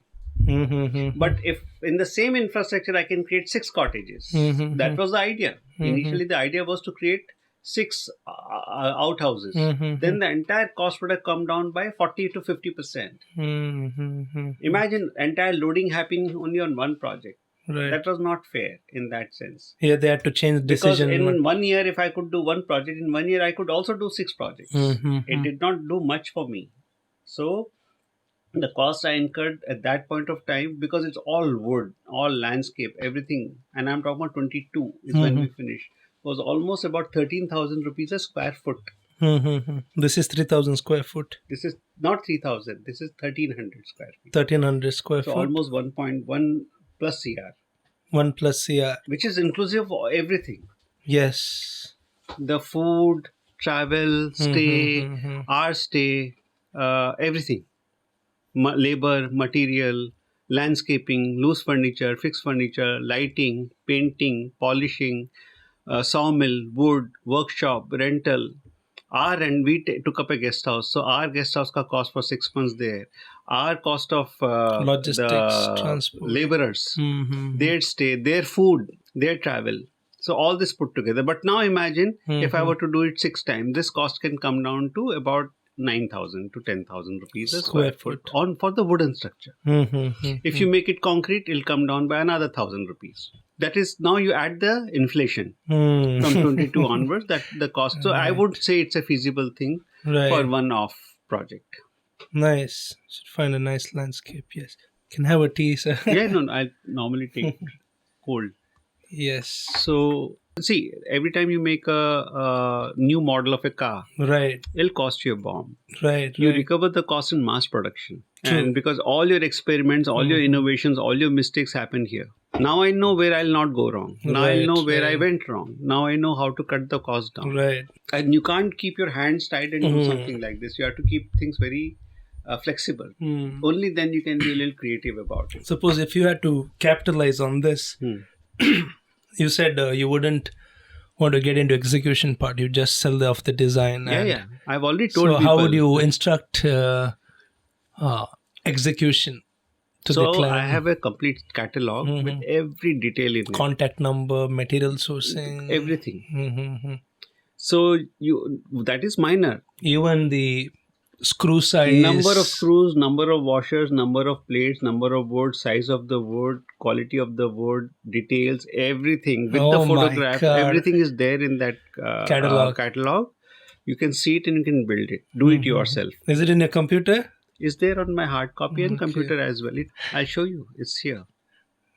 Let's see how it looks like. Catalog maintenance. Oh, okay, that way. Wow. This is a 13-meter long drawing. 13 meter is 42 feet. Nobody can copy from here, so I put it up here because the numbers are. By the time you enlarge it, you're lost. Yeah. So these are the working drawings. Too much. Oh my God. So if you were to approximately say how much hour of work you have put into this whole project, end to end, from conception, ideation to execution, how much would you say? How many hours? All the hours you could calculate. It took you 1 year, so maybe You calculate on an average, let's to be very fair, 8 hours, 6 hours a day. On this Every day for 1 year you calculate. 1 year. Because I am there, Farhan's there, Oh, Joanne is there. Right. I'm 6 putting hours. one person hours. If I start putting all 3 people, Farhan was there 24/7. Okay, wow. We'll put 300 hours. Sorry, 300 days, 6 hours. Not 300 days, you put, say 200 days. Okay. 200 days. 6 hours each. Discount his Eid and his Ramzan and my Diwali and Joanne's Christmas. Yes. Minus all of that. Yes. So then how much? So 200 hours into 200 days into 6 hours. So that comes to how much? 1200 hours. 1,200 hours has gone in. Then my carpenters, then other people are all. After your tea, we will get into Cowshed. Yeah. It's definitely. quite interesting that. So that's another takeoff from Chalet Moss to come to Cowshed. This is another. Where very was this interesting- project happen? This is right on the other side of the moon house. Oh, okay. Same client, same farm. Accommodation. A cow. Oh, nice. Yeah. Accommodation. That's nice pun. Yes, why did you take up designing a cowshed? This was the most exciting project. Okay, you have done Because so far. I was always, like I mentioned, looking for projects which are not just houses but different in typology. We got to design a hospital in between. We got to design one Anganwadi in between. We did one industrial project. So it was fun. It was exciting. And like I said, I don't distinguish between built and unbuilt projects. So for us, it was great fun. For some reason, some of these projects never went to the site. We got paid, but never went to the site. So when this Gaushala came in, it was exciting because finally we're designing for cows. And we're designing for a guy who's very animal, nature-loving person. He himself is farmer from the family. So when he bought this farm, one of his reasons was because he wanted to engage back with the farm, with the farming. He's really not looking at the profits. He's just looking at what farm can do. And, really want to revive the nature, revive the farm, do what everyone can do on the farm and get away from the city. And like I said, for him, it's a freedom. He always wanted to have, he always had 2-3 cows, but he wanted to really make a nice big cow shed where he had 10, 12, 15 cows. He mentioned to me about it long back. And once this entire thing got over, he says, let's start with this cow shed. I said, great, let's start with the cow shed. I asked him, how many cows are you looking at? He said, about 10. And the calves, and add those things up. I said, are you looking at the local breeds or the imported ones? He says, no, probably it'll be a mix of both, but mostly local. So we used to generally talk, and once again, he gave me complete freedom. Initially, the idea was that he wanted his contractor to build the whole thing. But it so happened that after 2 months of nothing happening on site, because the moment it goes in the hands of a contractor, they take their own sweet time. Things don't really move. So it came back to us, and then we took up the entire execution. By this time, we are like really good friends. So it was, I wouldn't say done for free, but it just kind of covered our cost. I was really not looking at profits or fees as such. You wanted to take it as a challenge, a new project. For me, it was exciting. For me, it was what was more the like budget of this project? Budget of this project? I'll ask you rather. You tell me, you guess how much the project would be, the cost would be. Okay. So then we started this entire thing. One thing was very clear, that we are going to use the wood we bought eucalyptus wood. Whatever form it came in from the sawmill, we didn't want to finish it. We kept the rawness of it. But this idea of nut and bolt, even more rudimentary in terms of just join with nut bolt washer and not get into these plates unless required. And then simple section is what we worked out of this entire roof and started building it up. And the section was very simple. And it was opening towards north. There is a vastu there also. The cows have to face north. Cows have to face north. Okay. And or east, and entrance has to be from east. And one more reason why he wanted this particular cow shed, which is lockable, is because one of his cows or calves got stolen. Okay. The local people eat beef. So it was just kind of cow-napped. So some way they wanted some sort of a security. And that's how this entire cow shed came in. And simple. So when we created this entire structure, we just had the same puff panel on top to protect the cows from the heat. There was one caretaker's cabin, one more room for their medicines and small storage and stuff. And he also has a Mudol hound. So he wanted one room for the Mudol hound. So that is what's there, and simple. It was just. So this is how it looks like. Entrance. This is the east side. This is the west side. East is on the other side. Okay, so I suppose this is the south side. That's the south side. That's north, facing the river. And so cows are facing this side. Yeah, facing the river. This side. And then there are paddy fields there. Wow, nice detailing here. Yeah, just to sit on top, have a cup of tea or whatever. Just why it's tapered? Very intuition. Very intuitive in decision. It was straight first, then I tapered it once I went to the side. Why we being so stuck about it, And again, cows don't really follow the regimental attitude of human beings. As it is, we are putting them under a certain structure. Right. But you can also sleep over it. You can sleep over it, actually. If there are laborers involved. They do that. Wow, nice. That's what they do. Okay, laterite base. Yeah, and this is the cement finish without oxide. Here we use it for the plaster, everything. So, what is this? This is just coconut wood used as a louver to cut the extra sun off. Okay. And the rain Facing also. the entrance. Facing the entrance and facing the cowshed also. Oh, here also, right. And these are basically to keep all the hay stack. Hmm. The hay comes in a roll these Right, days. So you right. just can stack it up. There's also loft on top. Which where one? Inside. You can see it from inside. So Like the form of the structure. yeah, it's very, very simple. Nice. And how tall is it? From here to here is about 15 feet. 15 feet. And it goes down to almost 7 to 8 feet on the other side. Mm-hmm. So it's steep. So that's a window into the pantry. There's a little area to wash vessels when they milk the cow, and then Right. Buckets. and large vessels. Mm-hmm. And the whole idea was here I didn't have to really get into concealing electricals. We just had to work out exposed electricals neatly done. So that's one thing I've decided. In fact, I love to do it even for the houses now. Don't conceal electricals. Just neatly worked out all the electricals. If you see in the old houses, they had these wooden putties on the wall with the wires which are clipped. And they had those toggle switches. And it worked.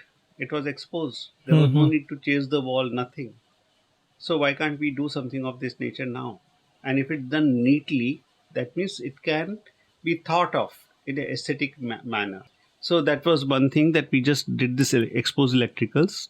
Structure is exposed anyways. This coconut wood. This is eucalyptus. Eucalyptus, right. And this is cow's This was initially mud flooring. Okay. When we finished, we wanted rammed earth.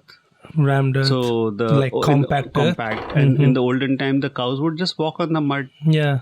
But then what happened was after they occupied, you'll see in the other pictures, when they would pee on this floor, it would get wet and slippery. And they were slipping. One of the most dangerous thing they told me was if the cow slips and if their legs go like this, because the self weight is so much, it can really break their bones. So you need to first of all have a rough floor, like they use broken granite pieces, or you do it in concrete with a rough concrete floor, which is what they ended up doing later. So how many cows it can accommodate? Now there are almost about 6 to 7 cows. They might get another 3-4. They have 2 calves. I haven't been there off late, but I'm meeting the doctor tomorrow, so I'll probably ask him. So this all the water seeps into the so field. we have created this entire ditch here where all the cow dung, urine and the farm waste, leaves, they all put here. Eventually it'll turn into fertilizer, manure, and we can use it in the farm. So that is the reason this was created. So they need not put the dry leaves inside the cowshed. No, they can put it they here. can put it here. So this is the gutter through which it goes inside that. So this is the exit point from That's the east actually. So formal entrance, if at all you want to go with Vastu, is this, but it doesn't really matter. This is where you get the cows out for any veterinary treatment. If the veterinary doctor comes, he'll come here. Wow, even that is thought of. Yeah. And if you see the villages, they have these 2 rods, right?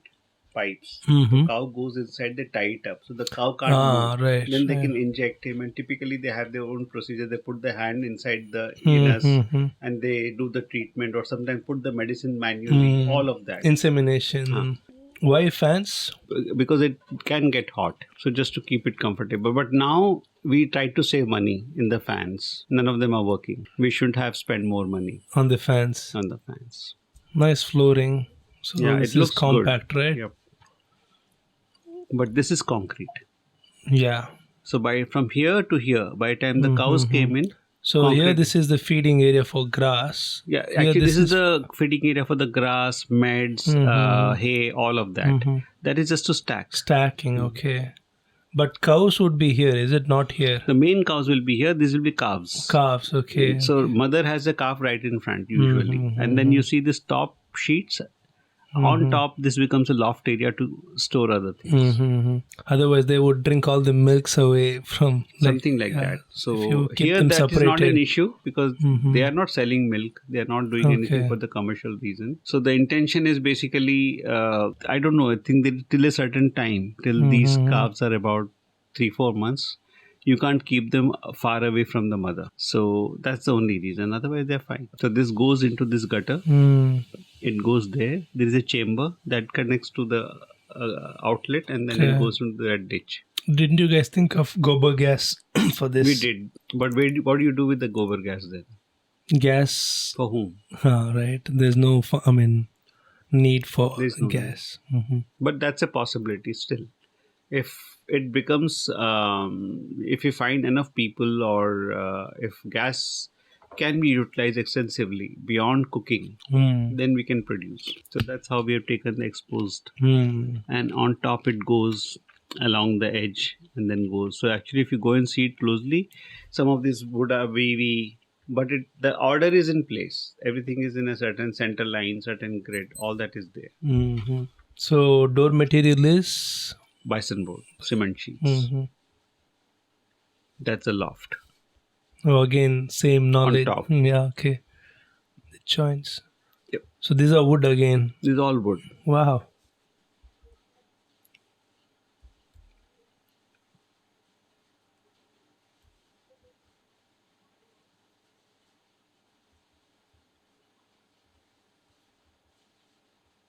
The advantage we had with this client and this site was that we had abundance of space. We could create a workshop here, another workspace for masons, a third workspace for painters, and there was enough empty houses for the workers to stay there, cook.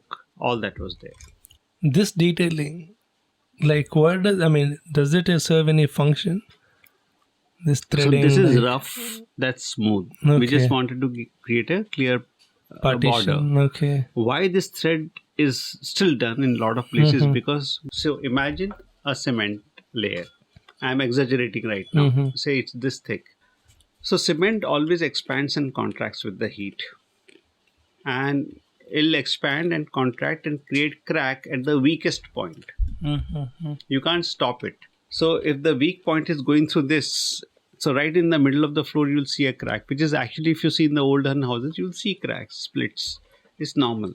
So what do? So what you do is you create weakest point right in the beginning. So what really we do is, okay. So if this is the cement surface, inherently, which is the weak point, we don't know.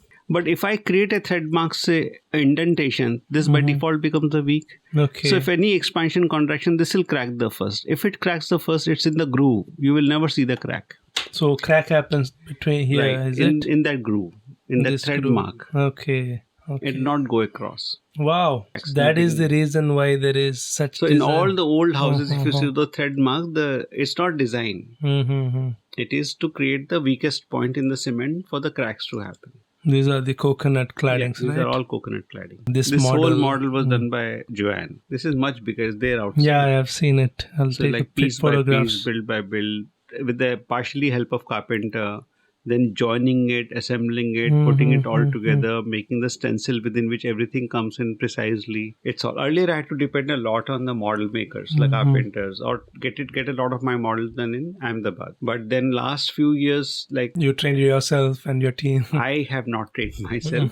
In all fairness, is the people who are working with me, they have taken it upon themselves and done it. 3D printed the... Yeah. Yes. I think we have finished your portfolio. Okay. Still more, but I think we there are have many to... more projects. Yeah. Yeah, I want to cover now modern regionalism. I think I got a fair idea how it looks. Why did you take up this style? Like, who influenced you? What influenced you to pursue this style? So when I studied in SEPT, from 86 to 92, we had very strong modernists teaching us, and we had a lot of architects from abroad visiting us. Ahmedabad itself is known for extremely modern architecture. Louis Kahn, who did IIM, Le Corbusier, who did Shodhan House, Sarabhai House, Mill Owners Building, while he was doing Chandigarh. This was the beginning. And then we had people who work with these people as associates, like B.V. Doshi, like Anant Raje, and who are our teachers, who are our mentors, who are our guides. We were fortunate. So and simultaneously we were also studying vernacular. We were also studying traditional. We were also looking at historical architecture. We were also looking at our true regional roots. what was ours. So one of the subjects we had was documentation, and where we would go to the villages or go to a rural area or go to the cities, like old city of Ahmedabad, which still has pole houses, and measure draw them, document them. So somewhere along the way, as you start evolving as an architect, I started realizing that there is a gap between what we are learning in the college, what we are learning in the school, what we are learning in the name of modern architecture. What's like Le Corbusier were very global, where Louis Kahn was also very global. Of course, there was a very conscious thought about how to make their language adapt itself to the Indian context in terms of essentially climate. They were not so much aware of Gujarat and Gujarati culture or those nuances. They had nothing to do. Just climate in the question. Climate was the main thing, which made sense also, because if you look at colonial architecture, French architecture in Pondicherry and many other places, it's local material. It is and about climate.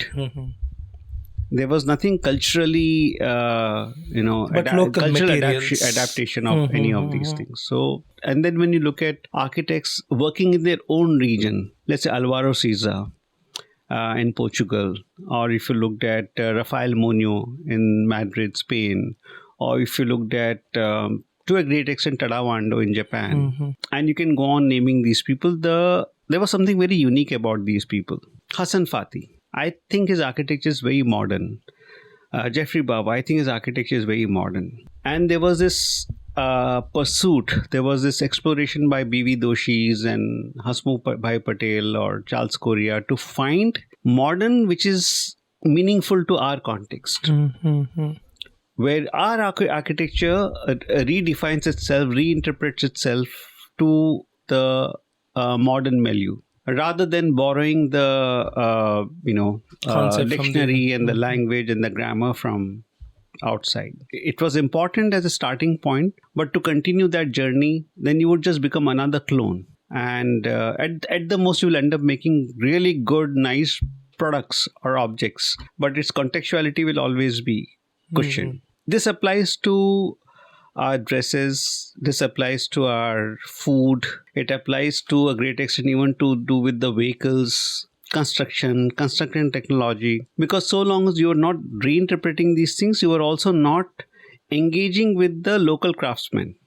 You are not engaging with the local carpenters or local masons who were extremely good with what they knew. And it was becoming very urban, very global phenomenon, which is kind of, I found it very limiting to a small set of professionals who were very elitist in their views, in their approach. So somewhere that started kind of bringing about a certain amount of realization. I wouldn't use the word disillusionment because there was no disillusionment. It was pretty good whatever was happening. If you realized something, you had to do something about it. So that's where this entire journey over a period of time, because I did work with a lot of architects after I graduated. I worked with Hasmukh Bhai briefly. I worked with Leo Pereira. I worked in Zurich with someone, but an architect called Ralph Benziger. But that was very modern, very Swiss in many ways. That's how you got the wooden knowledge. I mean, not really. They were all concrete and glass. Okay.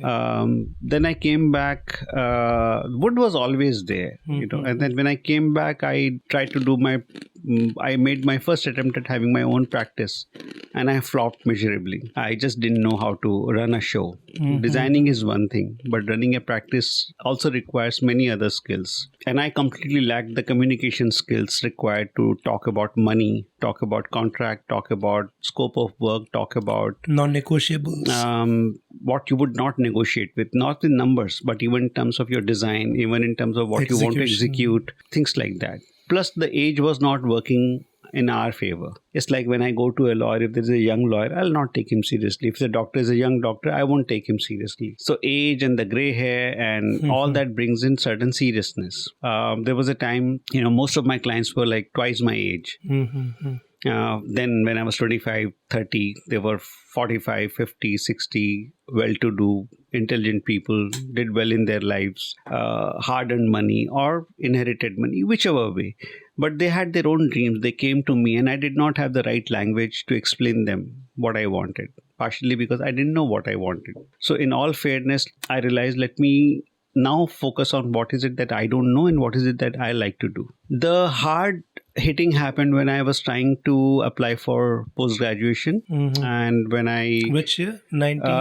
94 to 96, 97. And I was very keen on going to Europe. And the intentions was very clear that I like to go to I didn't have any particular course in mind. If I went to Domus, I would go and take up a course which Domus is good about, which is what Domus specializes in, which is what Domus is known for. If I went to Berlage in Amsterdam, I'll do a course which Berlage is known for. If I went to ETH Zurich, I'll probably do filmmaking or computer-aided architectural design or bunkers, something of that nature. Yeah.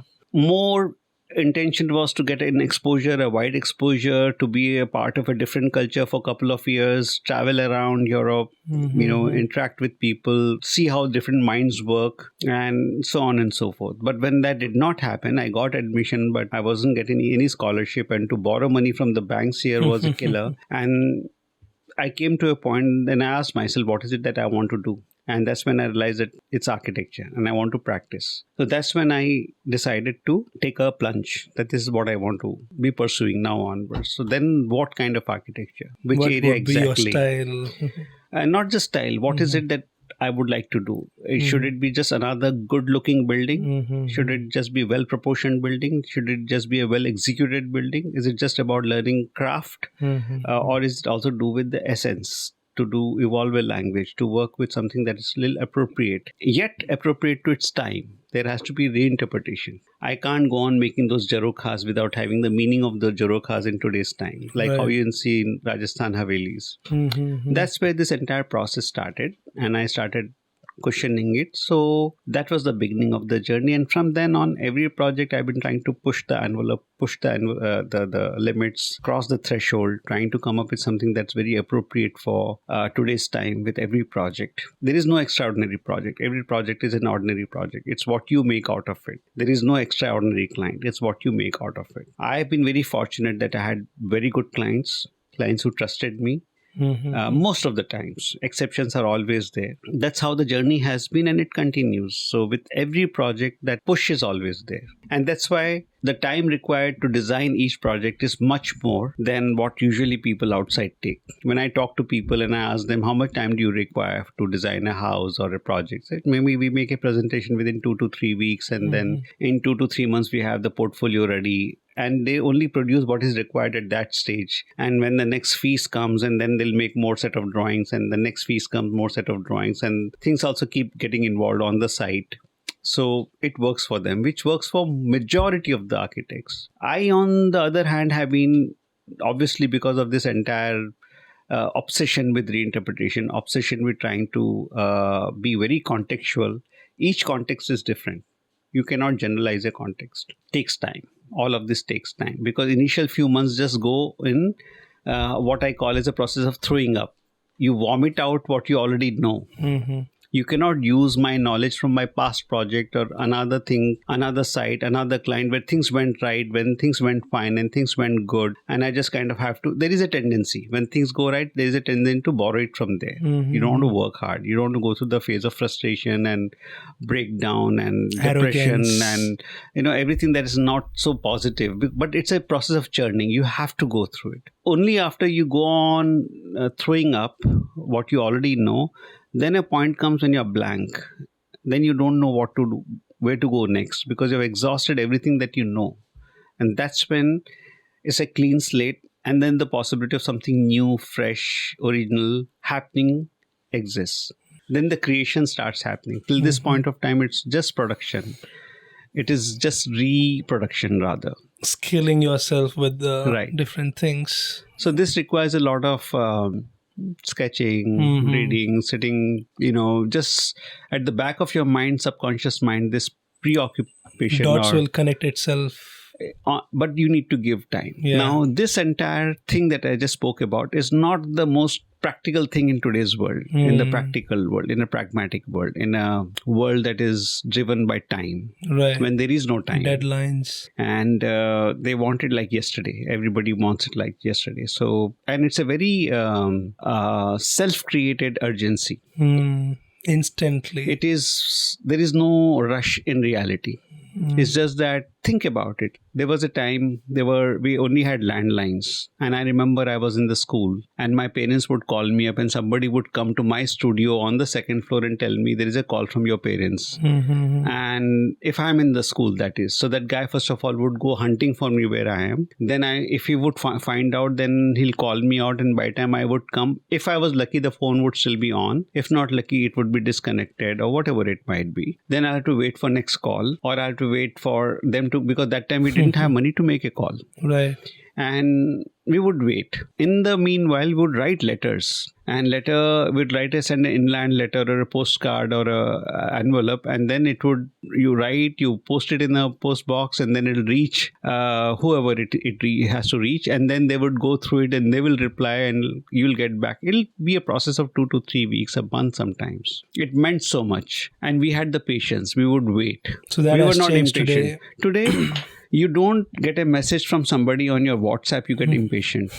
I've written this message to you, I sent it in the morning and the tick has not turned blue and you're not read about it. Or sometimes people even keep their receipts off and you get upset about it. Even clients display that behavior. Everyone. And sometimes you don't pick up the phone.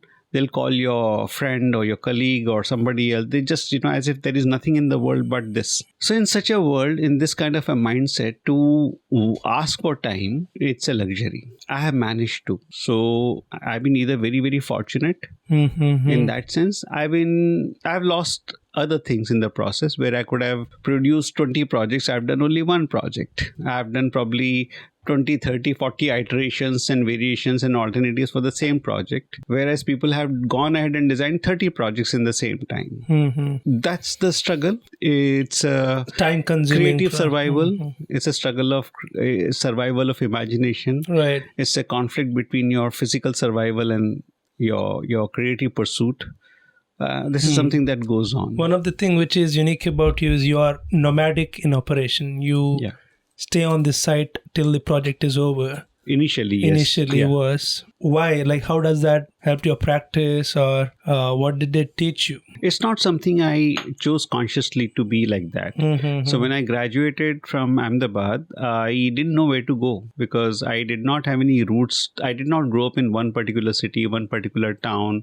I did not have a sense of belonging to any particular place. While I was growing up, my dad moved around and I moved around with him. So when I graduated and when I finally came to this realization that, okay, I'm going to practice and nothing else. So then to practice, you need a project, right? So where would you get the project from? So beggars are not choosers, right? So wherever the project would come from, I would go there. So if the project came from Goa, I went there. If the project came from Alibag, I went there. If the project came from Pune, Rajasthan, Kerala, and Goa, I have been multiple times. Mumbai, Mangalore. I landed up in Mangalore as a project came from here. And never left from here. And then project never happened after a few months. We designed, completed the entire set of drawings and it came out well. But it never got completed. It never went to the site. But after that, one thing led to another, and then I have stayed on in Mangalore since then. It's going to be almost 18 years. It was just that. It was not a conscious effort. And most of my clients are from Mumbai. Now, of course, I have clients from Ahmedabad and, some are from Mangalore. Most of them are from Mumbai and Kerala. And they all wanted me to, let's say, initially execute project for them in Goa. And they were sitting in Mumbai and I was wherever I was. And it was like one-stop shop. They just wanted me to be answerable. So I said, that's all I wanted to do, build a body of work, put up a projects, and I enjoyed executing projects. And I just had 1 or 2 projects at a time. So I would design, I'll go execute the projects, and I really was good with managing things. I executed project in impossible timelines like 3 weeks, 2 months, 4 months, 7 months. I've executed, put up the projects on site, and I've come back, handed over the keys. It was the most satisfying experience because I had everything in my control. And I realized my love for construction, my love for being on site, my love for being a part of the context while I see something getting conceived, actually on site, getting implemented. So that's how it all happened. As the practice grew, as more number of projects came in, I could not continue with the same model of practice. So obviously, by this time, I had a little bigger team.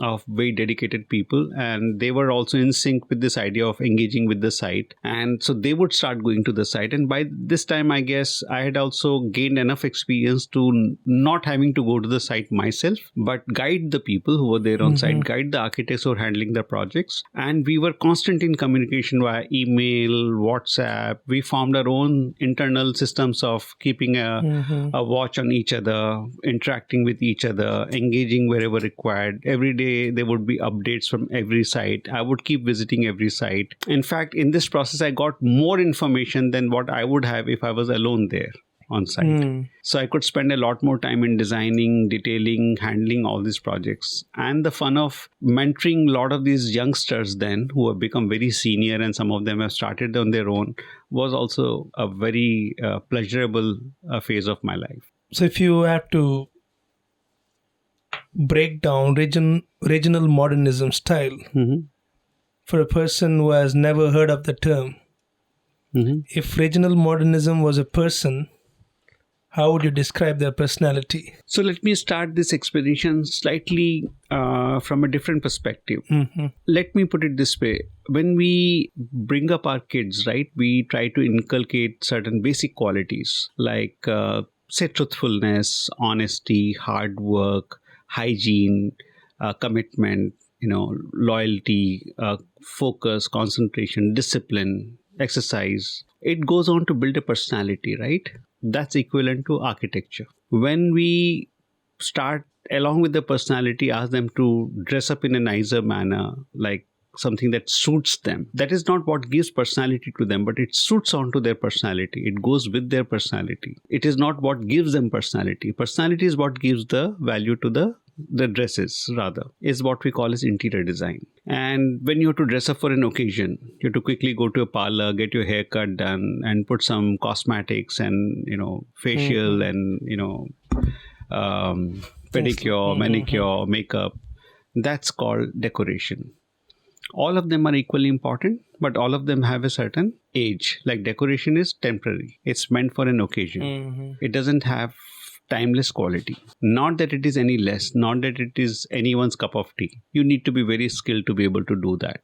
So this is the first distinction any layman has to understand. This is the difference between architecture, interior design, and interior decoration. Interior decoration cannot give you a personality. If you come across a person who is well dressed in Armani suit and Gucci shoes and driving a Jaguar, does not necessarily reflect that he has a personality, that he's got the qualities that makes a man or women a women. That's completely mutually exclusive, independent of each other. He or she may have those qualities, or she or he may not have those qualities. That is first thing. Coming to this idea of what is modern regional architecture. My dad, for example, my grandfather used to wear what you call as mundi, or a dhoti in North, and a kurta.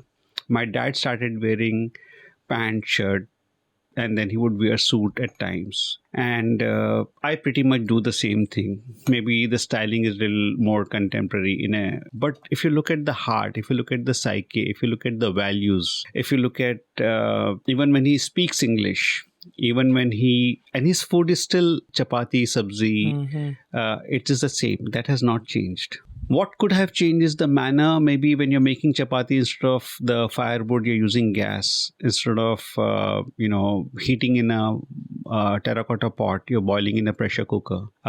Maybe instead of having on a banana leaf, you have it on a plate. The food is the same. Instead of sitting on the floor, you're sitting on a table.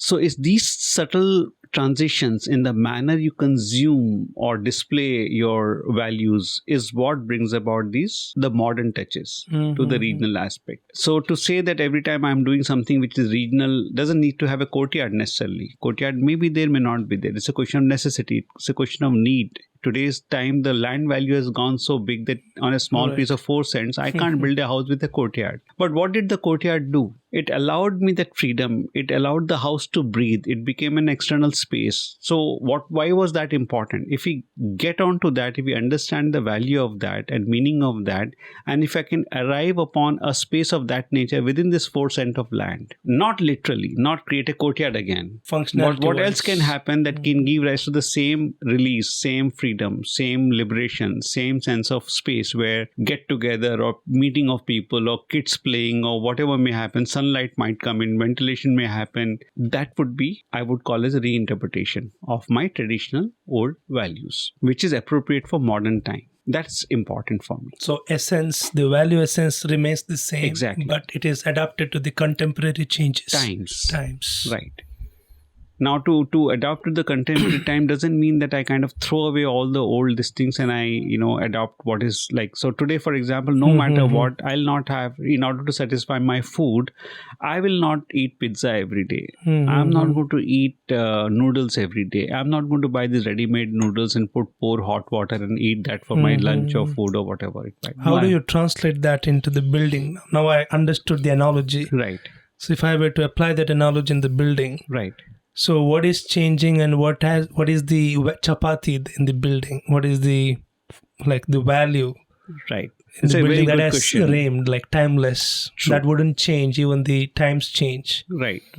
Difficult question to answer. I mean, what you've hit is a nail. Okay, if everyone could follow this question, then it would be really awesome. To take things literally from the past and put it in the newer buildings, like supposing there was a rich Just client. for the sake of it. For the sake of it. So, for example, if there was a rich guy who had an acre of land, and if he comes and tells you don't have land, so you don't build a courtyard, but I have a land, so I want the same traditional Guttu house, then it is as inappropriate in today's time. As appropriate as the other extreme. Exactly. So what's happening in Goa, for example, today is that people are buying old Portuguese houses and reviving the entire Portuguese house to its original glory, whereas their own lifestyle has no significance or meaning or this thing with those houses. And then they have this double volume. There was a reason why the volumes were so high. There was a reason why the walls were so thick. You wanted it to be comfort. There were no fans at that point of time. There was no air conditioning at that point of time. There was no glass at that point of time. So the high volumes allowed the hot air to rise up and it would give you a very comfortable temperature to sustain, to live. It's a humid climate at that, go back to those times. Again, that behavior is a showpiece behavior with no story. Exactly. So now what is happening is you have those double volumes. Now people are putting where 1 ton of AC would do the job. They're putting 6 tons because volume is so big. Where your comfort is not coming out of how you feel in that space. Your comfort comes out of how others who come to your house to visit you. Again, showcase of culture and without... the utility behind. Absolutely. So it's again this entire idea, like I said in the beginning itself, that it's not about what looks good. It's about what feels good. It's about engaging ourselves with all our senses with the space. And that's critical. And that's most important. We have gotten carried away with a lot of superficiality. Like today's marriages is basically between two souls. It's a companionship. It's a commitment for the lifetime. But where are we caught up? We are caught up with the rituals, mehendi and sangeet and ye and wo, all kinds of things. Celebration. Everyone is doing it. Oh my God! I hate those Bollywood dance. It wasn't their part of it. So there was a typical way where the Christian weddings would happen at one time. There was a typical way a Muslim wedding would happen. There was a typical way a Hindu wedding would happen. Amongst Hindus also Brahmin, Jains, Punjabis. Today having Sangeet has become pan-caste, pan-community thing. Everyone needs to have Sangeet. There was something called as, each one had their own way of celebrating things. So the point I'm trying to, there is a lot of this generalization. There's a lot of this, in the process you're losing the local nuances, the local flavors, the local, you don't acknowledge what is critical for you around from that region, from that culture. It's a pressure of adapting to the common behavior, something like that. So for me, the architecture that would bring about, as you're saying, that boiled rice or chapati in today's time would be to acknowledge the context. When I say context, it is the physical context of the land as well as the weather and climate, and as well as our changing lifestyles. If air conditioning is a need today, it is a need today. Let's not ignore it. Right. Cities are growing. We need to travel far. Things are gone where we could go on horsebacks or a chariot or a cart. We need a bike. We need a car. We need a flight. Like yesterday I was in Ahmedabad. Today I'm in Bangalore. Tomorrow I'm back in Ahmedabad. How do you think all of this would have been possible a few years back, few decades back, few centuries back? If Clinton called me and said, I want to do a podcast, you know what? I'll have to plan 1 year in advance. Get into an entire caravan to come all the way from Ahmedabad to Mangalore, and if at all, something of that nature was there. So a lot of this insensitivity and like indifference rather, and not acknowledging the nuances, the characteristics of the region, people, culture, that's critical. So you would say context of the In the place wholesome is manner. Yes. place the timeless part in Yes, the building. absolutely. So that encompasses land, climate, material, culture, Everything. Craftsmanship, materiality, Okay. construction techniques that are changing today. I mean, I have nothing against steel. I have nothing against glass. Today, if you come and tell me, Girish, I want to do a very modern house that's very regional in its characteristics and nuances, but I want to use only steel and glass, I'll do it. I'm not saying that with steel and glass, you can't be modern regionalist. You can be. Of course, you can be. It's not dependent on the materiality.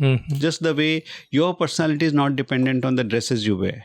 Right. It's a way of thinking, right? Yes. Doing it, thinking Absolutely. about problems and things. And there has to be a certain amount of appropriateness. For example, when I go to attend a mourning, someone has died, I'll dress up appropriately. Right. I'm also served appropriate food at that point of time. You would not serve 10 sweets and you have variety of stalls on wherever on a crematorium or graveyard. There is a certain approach. Someone is born. It's a different celebration. Someone has died. It's a different celebration. Someone's met with an accident. Someone has lost someone. Right.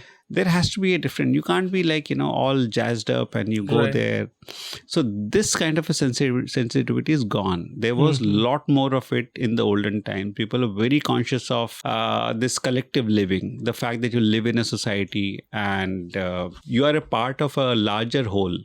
Right. That's gone. That's gone. I mean, one of the magic of your work is your buildings feel like it belongs in that place.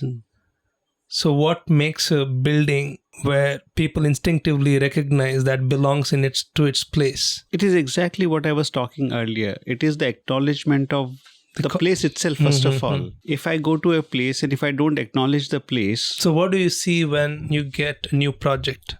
You got a new project. Yeah. So what do you mean by you acknowledging the place? Yeah, so when I go there, my project doesn't exist. But what exists is the existing place already, people already, flavor already, climate already. These are the things which have been going on for centuries and years, probably from the beginning of the planet. So I can't change that. Least I can do is respect and acknowledge that they came much before me. Right. And least I can do is respect that fact. So do you go with the notebook and sit, like do a creative meditation and jot down things around that place, topography, nature? There is no rule. Absolutely. There is, sometimes I note down, sometimes I talk to people, sometimes take photographs, sometimes just be quiet, let the place get into me, let me absorb what's happening around. It also depends on the time of the day, time of the year, season. If I'm like, it's pouring outside, when I'm obsessed, I'm preoccupied with not getting wet and being under the umbrella or going under a shade. Same thing happens with the sun. So those things are also equally critical, and so it's equally important where I can be myself and I can be there at a time when things are quieter and start slowly communicating with what's around me. Nature, and living, non-living. Absolutely. Everything. The sound, that's critical. The smell, that's very important. And these are already some conscious processes. Sometimes a certain smell evokes certain memory. After rain, smell of the soil. Exactly. So, and sometimes the smell can put you on, put you off. It has that stronger effect. So these things are very critical. And once you start acknowledging, see, it's simple. You come and say hello to me. If I don't acknowledge you, I can go on in my life without acknowledging you. But if you say hello to me and I say hello to you, that means I've acknowledged you. That means I am developing a communication with you. Then I'll say hello to him. Then I'll say hello to Joanne. And then when you ask me something, I'm responding to you. Am I not? You can go on asking me the entire day and I'll not respond. Mm-hmm. And I can go on talking what I want to talk. I can go on singing a song which has nothing to do with what you're asking me. That means I'm being indifferent to any sound, any gesture, any response, any stimulus happening from your end, and it's of no consequence. After a point, what will happen? You will also disappear. And then what will happen? So it's basically noise I'm creating, which is only causing nuisance and nobody's interested in. So it is exactly how you and I are talking. We are two new people. We met for the first time and we are talking. We've been talking since morning. Only reason we are talking is because we both are responding to each other. Imagine this communication. It also happens without a language, spoken language, a language that you and I understand as language, English or grammar or whatever.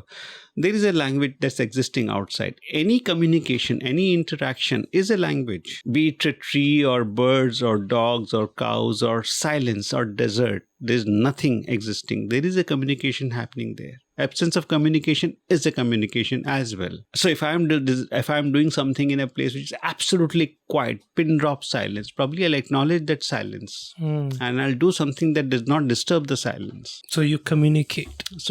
You listen as an architect. I engage with the word because I think that's the best gift all of us have. If ever anyone asked me what was the best gift you had on my deathbed, I would say the fact that I was born as a human being amongst other human beings. I had a chance to interact with them. Imagine your life without a possibility of you being able to engage with anyone. Can you even imagine that life? Your own existence or non-existence will be meaningless. Or your existence will be non-existent. You exist because I exist. If I didn't exist, imagine you were on this planet Earth and nobody else existed. Would you even know you existed? Without stimulus, you would not know your own existence, your own presence. Now imagine, since you asked me a very nice question, in a layman's language, same way, how would a house know it exists? Imagine a house had a soul. If I want it to have a soul, least it can do is acknowledge the fact that it's a part of a built environment. Brilliant way to put it. Yeah. It is a part of a world that is nothing but yours and mine extension. This architecture is what gave rise to a possibility of a podcast like this under a roof, on the floor, with the walls around, with a window, with the sound, with everything technology could give. But for technology to exist, this had to exist. So that's where this entire context and acknowledgement of the context, and context exists in language. You communicate and you listen to the landscape, living and non-living, before you plan out something. Yeah. How long is this process of getting that context? It may be complete, 70% complete. And when do you think it's okay, I got the conviction in the context? Like, would that happen in one visit to the site? There is no one answer to this. It's like, if I'm making tea, maybe 5 minutes I can make a cup of tea. If I'm making pulao, maybe it might take me 20 minutes. If I'm making Maggi, maybe 7 minutes. If I'm making an 8-course meal, maybe 2 hours, 3 hours. So it depends on the occasion. It depends on, am I cooking only for myself or for a set of friends? It depends on, am I ordering food from outside or am I actually preparing it myself? It depends on how hungry I am. Because if I'm really hungry, I would like everyone, my mind will work in a different way. I'll think everybody is hungry and I'll prepare the meal accordingly. If I'm not so hungry, I said, I'll do away with this little rice. So my mind will never think that I may not be, but somebody else is. So the point is, it's a very variable factor. It can change from project to project, site to site. So if I were to advise a young budding architect to understand the context when they go onto the field, how would you say, what could be the checklist?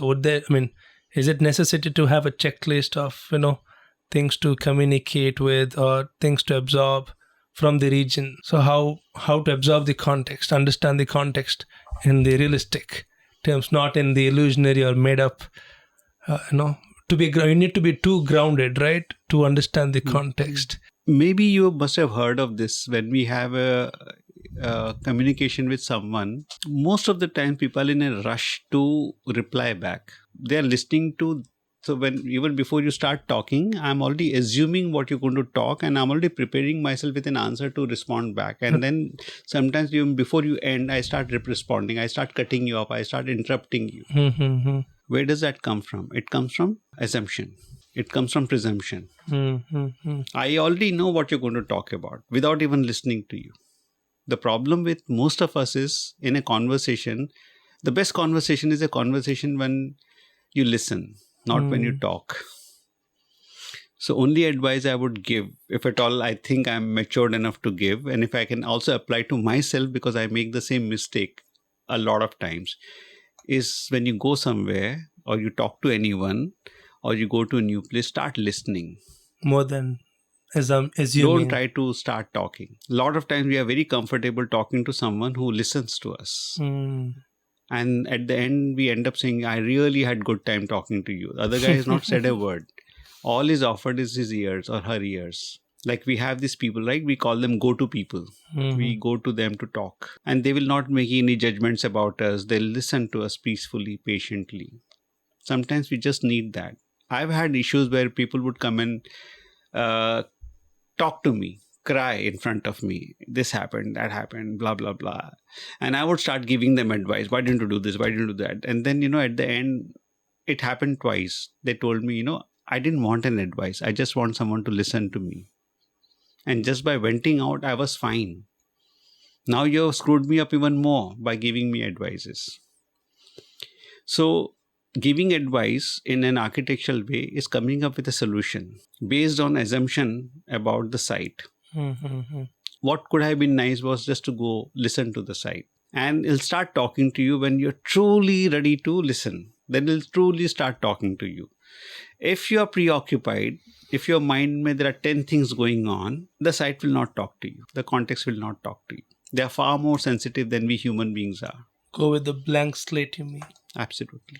If I was in love with a girl and I really liked her, I would go on talking to her. I'll go on making efforts, sending her a flower or a cake or a chocolate or just showing up at her house or do something without irritating her to just make an effort, an attempt to talk to her, that she'll talk to me someday. Someday it'll happen. So long as I keep showing up. So sometimes we just need to go on showing up on the site. Now the site can be literal or it could just be a image of the site in my mind, a documentation of the site in my mind, or data of the site in my mind, and I go on sketching. I will go on writing letters. I'll go on sending text. At some point will happen when that person will start talking back, responding back. Site has to feel comfortable. So if you really want to treat a site as a human being, then you are entitled to talk about site has a soul and building has a soul and it has a spirit. I mean, really, if you really believe it has a soul, then treat it like one as if it has a soul. Don't start straight away, being authoritative, being dictator, giving instructions, it doesn't make sense. And that is one thing I feel it's just not happening. And we are generalizing. So I see in Ahmedabad, I see in Mumbai, I see in Bangalore, people go to this site and they say, it's regular run-of-the-mill site, 60-40 plot hai. Kya hoga? One plot to Sanjay Nagar or RT Nagar or some other Nagar, Indira Nagar, is the same site. Start building it. Really? You think it is as general as that? One plot in one part of Bangalore to another plot in Bangalore, is it same? What about the client? Don't they have different personalities? You give me the same plot on the same city, on the same same requirements, but if the client changes, the design would change. You give me a guy who's a businessman, Bengali guy selling pan. You tell me another guy who's selling petrol on petrol bunk. You tell me another guy who's a defense personnel. You give me a fourth guy who's a scientist. You give me a fifth guy who's an IT guy. Give sixth guy who's inherited money, doesn't need to work ever in his life. You give me seventh guy who's a handicap, physically challenged. You give me another one from another religion, who's polygamous, who's got more than one wife or kids. Don't you think the solution would change to each one of them? It's like me saying that every time somebody will go and sit in front of me, conversation to wahi hoga na. How can it change? And I'm saying, no, today's Clinton, tomorrow will be somebody else. Depending on what the person will talk, I'll respond. The table could be the same. It is same Olobo compound. It is same Girish Karnavat. But does it mean that the conversation will be the same? How can it be? So I think it's important to listen. So that is the biggest advice for architects. And not just architects. I would say it to painter. I would say it to fashion designer. I would say it to someone who wants to become a chef, a cook, someone who wants to drive a car, someone who wants to be a race driver, someone who wants to be a scientist. Everyone. I think we don't listen. Right. So why do you think modern regionalism matters now? in the world we live in today? What's wrong with what's happening now? And do you think modern regionalism is kind of improvements on modernism, or it's a kind of a rebellion against the present thing, or is just a part of evolution?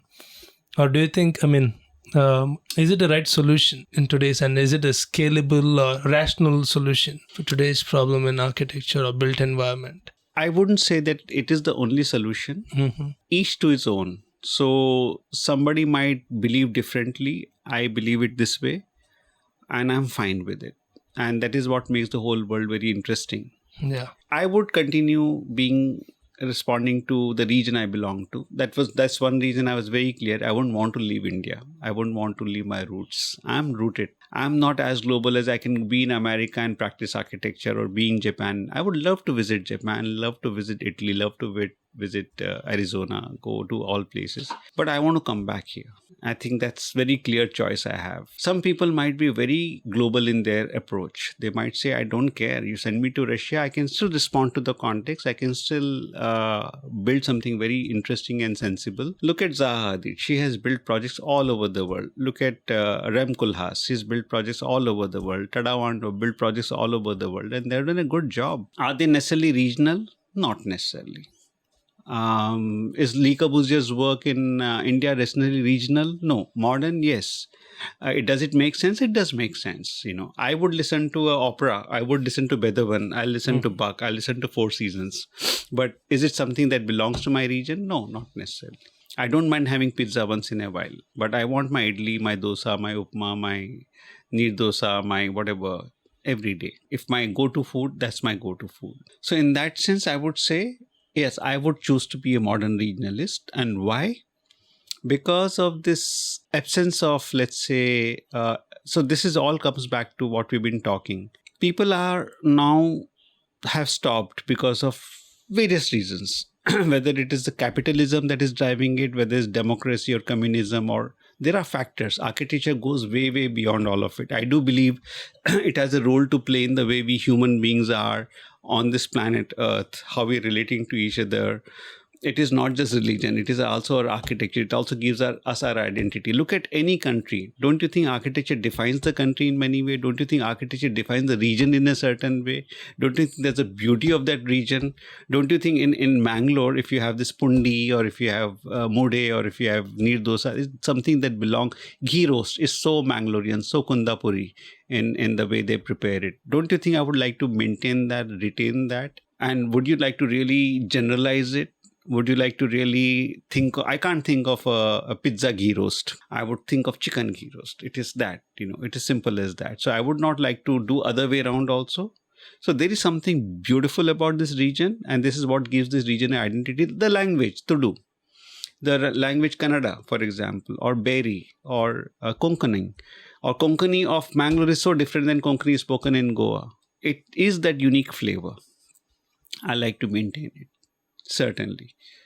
And if you start generalizing it, you are in a way taking the entire character away. You are generalizing it so much. Then you are turning into very industrial production. You are going into that mode where it's same Coke sold all over the world. Same McDonald's, same, whatever, that Kentucky chicken. It's going all over. The globalization, the generalization, to an extent where you erase off the local nuances completely. If you ask me a question whether it's right or wrong, I really am not in a position to say that. But I definitely know that let that happen simultaneously. There is a place for that also, but not at the cost of erasing either or. I would be a fanatic regionalist if I said, in my Mangalore, no pizza can be sold. Mm-hmm. I would be equally fanatic if I said, we have to generalize food habits across the globe. Everyone should eat the same food for lunch, same for breakfast, which is what to a great extent is happening in America, in US. And they have been successful in sending it across to countries like us. Coke was never a drink. Other than filter coffee, all of the coffees that you have, cappuccino or whatever else, it was espresso, double shot, single shot. I never heard of it 10 years back, 15 years back. So things like that. I have no problem in trying it. It can exist simultaneously, but not all the time. I don't mind wearing a 2-piece or 3-piece for a marriage or for an occasion, but can I wear it every day? Would I be happy about it? So I have an issue there with the corporate culture. So corporate culture, the way corporate is defined by the West has come to India. I have a problem with that. I have no problem with corporate culture. I wish corporate culture had interpreted and redefined in Indian context. That would make more appropriate sense. You would acknowledge people, you'll acknowledge their psyche, you'll acknowledge their habits, you'll acknowledge the way we think, we approach, and then come to a corporate culture. What has happened with architecture? Why? The same thing which we spoke some time back, that there is a lot of generalization. Our education of architecture comes from West. It is good. I learned a lot from it. But does it apply to me on an everyday aspect, the way I look at the buildings, the way I approach buildings? Not really. What has to be improved in Indian architectural education? Acknowledge our own wisdom, acknowledge our own architecture, acknowledge the fact that when we did architecture, we acknowledged astronomy, we acknowledged physics, we acknowledged Vastu. Vastu not in a superstitious sense, but Vastu more in terms of the cardinal directions, magnetic north. There was a reason why it happened, wind directions, why kitchen was kept in a certain manner, why bedroom was kept in a certain manner. There's some scientific basis, not There's completely. no much literature on it as well, right? There is a lot of literature No, I on mean, it. on the research-wise. Research literature. People are making a fool out of in absence of knowledge. Ignorance is being used by a lot of people. Recently, I came across a project where the Vastu guy has come and changed the direction of the real north to another direction, saying the energy levels of this site are totally different. So north in this particular site is facing backwards. Can you beat that? And the clients are like billionaires. They've agreed to it. So this is where I believe that, the you need to acknowledge and it changes. Like when we say India is a diverse country, it changes from every 50 kilometers, the food changes, clothes change, language change. We have so many dialects and language. Can you generalize it? Is it even possible to generalize it? Why would you generalize it to start with? Even the syllabus should be contextualized to that place. I believe so. The farming, the food that grows here. People's behavior, habits, sociographic. Now we are trying to grow fruits that come from South America or food which did never belong to this place. Or you're having mangoes round the year these days. You go to the supermarkets, you get mangoes in Jan and Feb in March. Whereas my dad would always tell me the season for mango is end of April, May to June, July. Never buy before, never buy afterwards. And it's so true. So regional modernism is not about nostalgia. It's about continuity with the place and time. Right. It feels like architecture that belongs instead of performing. Yes. And maybe the deepest beauty of it is this. It doesn't scale easily. It resists being copied. It insists on being felt, as you said that time. And there is a certain timeless quality to it. If you take what makes the building timeless? What are those qualities? Any quality that engages like all your senses. All senses. As much as you grow with time, with your knowledge, with your work, with your profession, with your money, and still at the end of the day, it still kind of captures your, no, you can sit back comfortably, you can bring them, yes. You can still capture the same sensibilities, engage you, like a simple thing. So if I had to translate this thing, which captures all your senses, engages with your senses, to any of your projects, Moon House, Moss House, so how have you executed the engaging with human senses there in one of your projects? So my attempt has been to always design my projects where I have actually designed the proportions and scales. I always believe that spaces, as architects, we don't design spaces. It's a myth. The most beautiful spaces already exist in nature. All we do is capture it. That's what we do. We don't design. It's a myth. It's very arrogant on our part to say something like this. The Almighty or the universe, if you believe in God. If you don't believe in God, you're very scientific, then just look around for God's sake or for logic's sake. And you will see, don't we find nature beautiful? Don't we go into the nature, into the mountains, and we see this sense of space, which is so beautiful, so gorgeous, so timeless. It's been not because it's transcended everything. Every time you go there, you feel same. Every time you feel elated. Every time you feel good. Every time you can relate to it. Why is it that when we want to take a break, we don't go to a hotel? We always go to nature. Be it trekking, be it traveling, be it whatever it might be. Why is there always a change of sense of space? It might be another city. What is it that it does that the man-made environment cannot do? So what we have done is we have captured the spaces. We have defined the spaces. We have tried to, frame the existing spaces in a certain way. That's where our skills lie. Now, when you capture it, what are your tools to capture it? It's not brick, it's not cement, it's not steel, glass, concrete. It is scale. It is proportion. This is what defines our perception. Then, if that is taken care of, if you keep into account of this essence of the scale, the perception with which you conceive the space, it's bound to be timeless. Perception? Yeah. If your perception, which perception engaging all our senses, when you design a space. How do you execute? Like, what is a space made of? Space is not made of materials. Yes. Space is made of perception. Boundary. It's made of scales. It is made of proportions. It is made of ratios. Right. Why? When you must have heard of golden ratio. Right. Golden ratio what was it talking about? It was not talking about Proportions. materials. It was not talking about construction. It was not talking about anything. It was talking about proportions. Proportions is where the essence of space lies. If the space designed has the essence, wow, it will be timeless. If it doesn't have the essence, it'll die. The ratio, the scale, the proportions are the soul of architecture. If I take the soul away from you, are you a human being anymore? Does breathing alone defines you as a living human being? If there is no soul? This one just indicated. Yeah, no robots. Today we have this robots who are, robots which are kind of being manufactured, right? So they don't have a soul. They do everything else. So would you call them human beings? And if a human being starts behaving like a robot, would his or her presence or absence make a difference? So this is where the timelessness comes in. Proportions. It's the soul of architecture. So which is balanced with the human scale. Human scale, and that also not necessarily bodily scale. It could be to do with our own experiences lead to a certain perception of looking at things. So there is an architect called Leo Pereira in Ahmedabad, now 80 plus. If you go and see his houses, his architecture is very, very humble, very down to earth, it's amazing what he does. It's like creates magic with really small space. What you will, and I will call as small. In experience, they are not small. They're just humble, modest, full of humility and cozy and human. Having said that, does it mean that people who make big spaces, big scales are not human, are not cozy? I'm not saying that, but he manages it with that scale.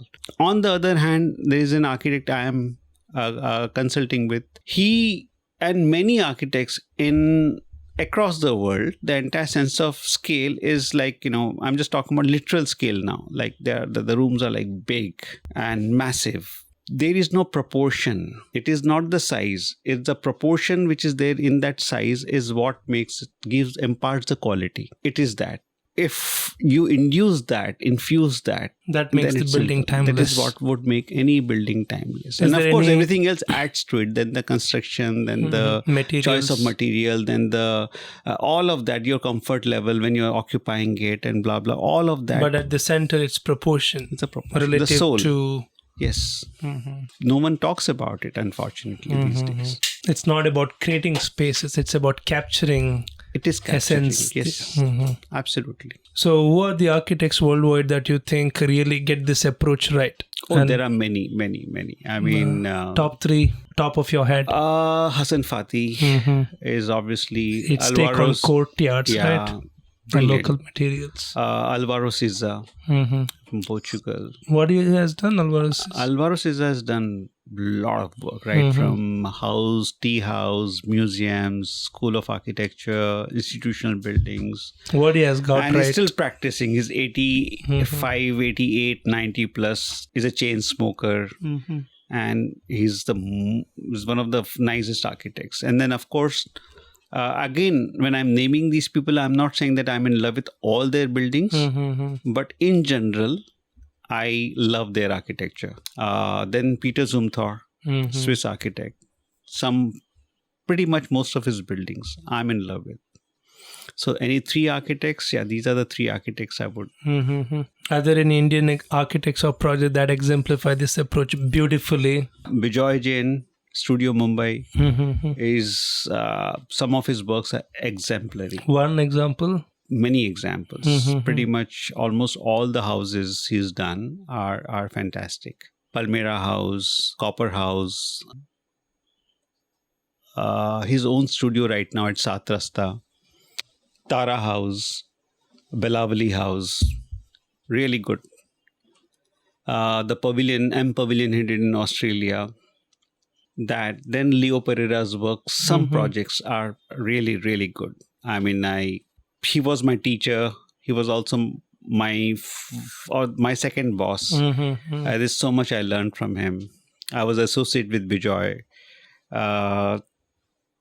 And another architect who's is a good friend of mine, of my generation, is Anand Patel, who's based in Bombay. He's done his sense of space, his approach to the way he conceives spaces. So these are all three different generations. Leo is like 80 plus. Bijoy is just about 3 years older than me. Anand is just about 4-5 years younger than me.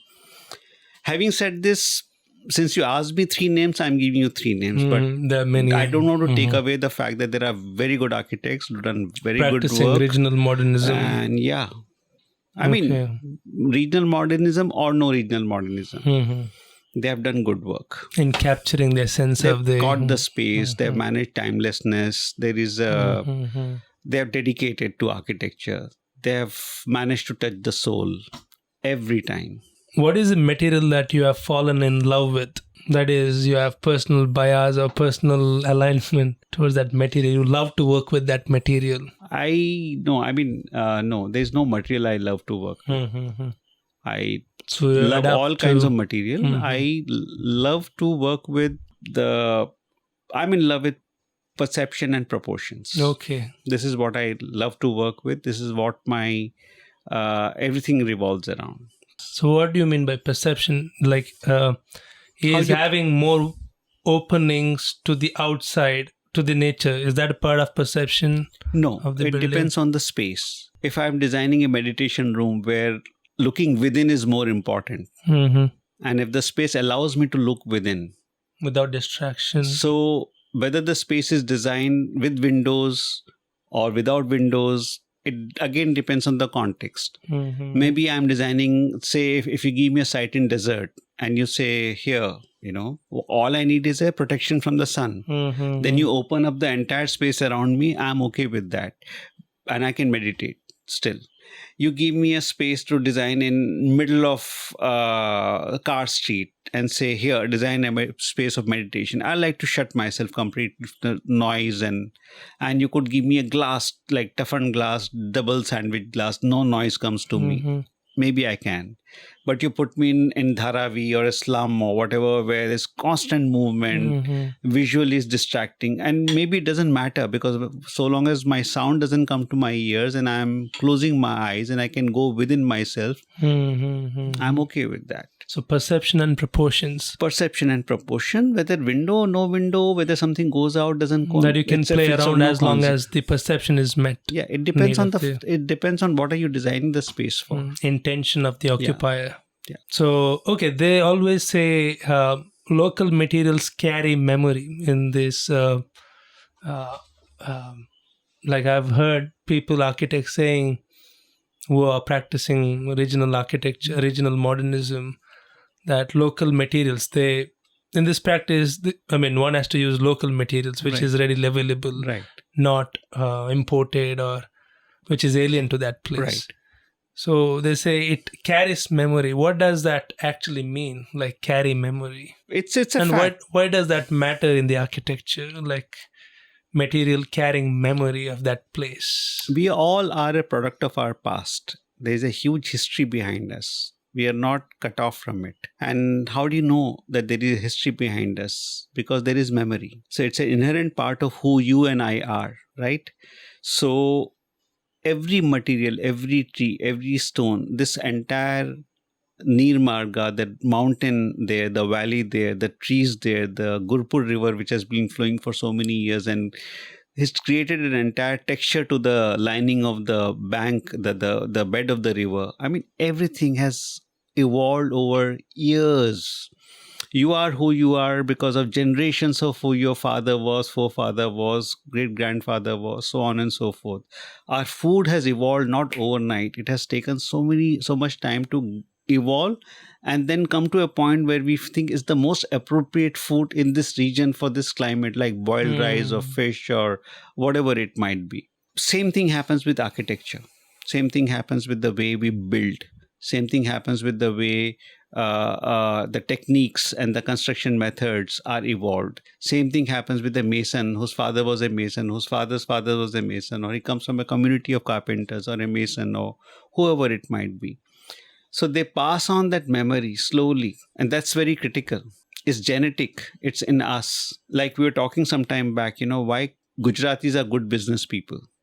Why Konkanas, you said they come from the same this thing. They're descendants of the same thing and same people at some point of time. What do you think that makes them good business people? Why do you think somebody, let's say from another community, does not become a good businessman immediately? Exceptions are always there. In general, why do you think generally Gujaratis want to become a business people? Generally, why is the case when there are so many people in Gujarati community who are good business people or Konkanas who are good businessmen? What is the reason behind it? So there is an aspect of memory. There is an aspect of genetic makeup. There is an aspect in which we are evolved in today's time. And the same thing applies to the material. So there's a certain appropriateness to use a local material. This material is sustained here. I mean, let's talk about, you must have heard that every time today there is a big movement going on across, let's say amongst the people who love animals. They say don't get a, how do you say, a dog breed. Take up a local dog, adopt a local dog, or adopt a local pup, because they belong to this region. Their chances of falling sick or falling ill or having some sort of a disease is far, far less. Get a lab, get a beagle, get a German Shepherd, get a Rottweiler, go get whoever. They always have some health issue or the other in this local region. They don't belong to this region. Not that they're any less loving. So there's the same thing I would say about the materiality also. I can give you an example. Wood, I love using wood. So I found this big plank of wood, and there was a good friend of mine in Vadodara. He wanted a table done. So I'd use a table outside, is like a dining table, right on the deck behind. I used the same wood. I made a table. I took it there and I also kept it outside. Seasoned wood, bone dry for ages. If it works for me, it'll work there, was my logic. Here, nothing happened to that wood. There, it's a dry weather, it's a hot weather. As the temperature would go up in the daytime, because it's completely dry wood, it would dry the moisture inside. And the wood would start bending, almost turn into a bow by the evening. And as the night would start occurring, as the temperature would start dropping down, as the moisture would go inside, again it starts straightening. This is a cycle which would happen every day since last 10, 20, 15 years, ever since I gave him that table. The same wood doesn't do that here. So even the wood which belongs to this region would behave very differently if I took it to another condition. It grew up in a weather which was complete full of moisture, humidity. It will behave very differently. So same thing applies to a lot of materials. There is a reason why palaces in Rajasthan were built with the local stones.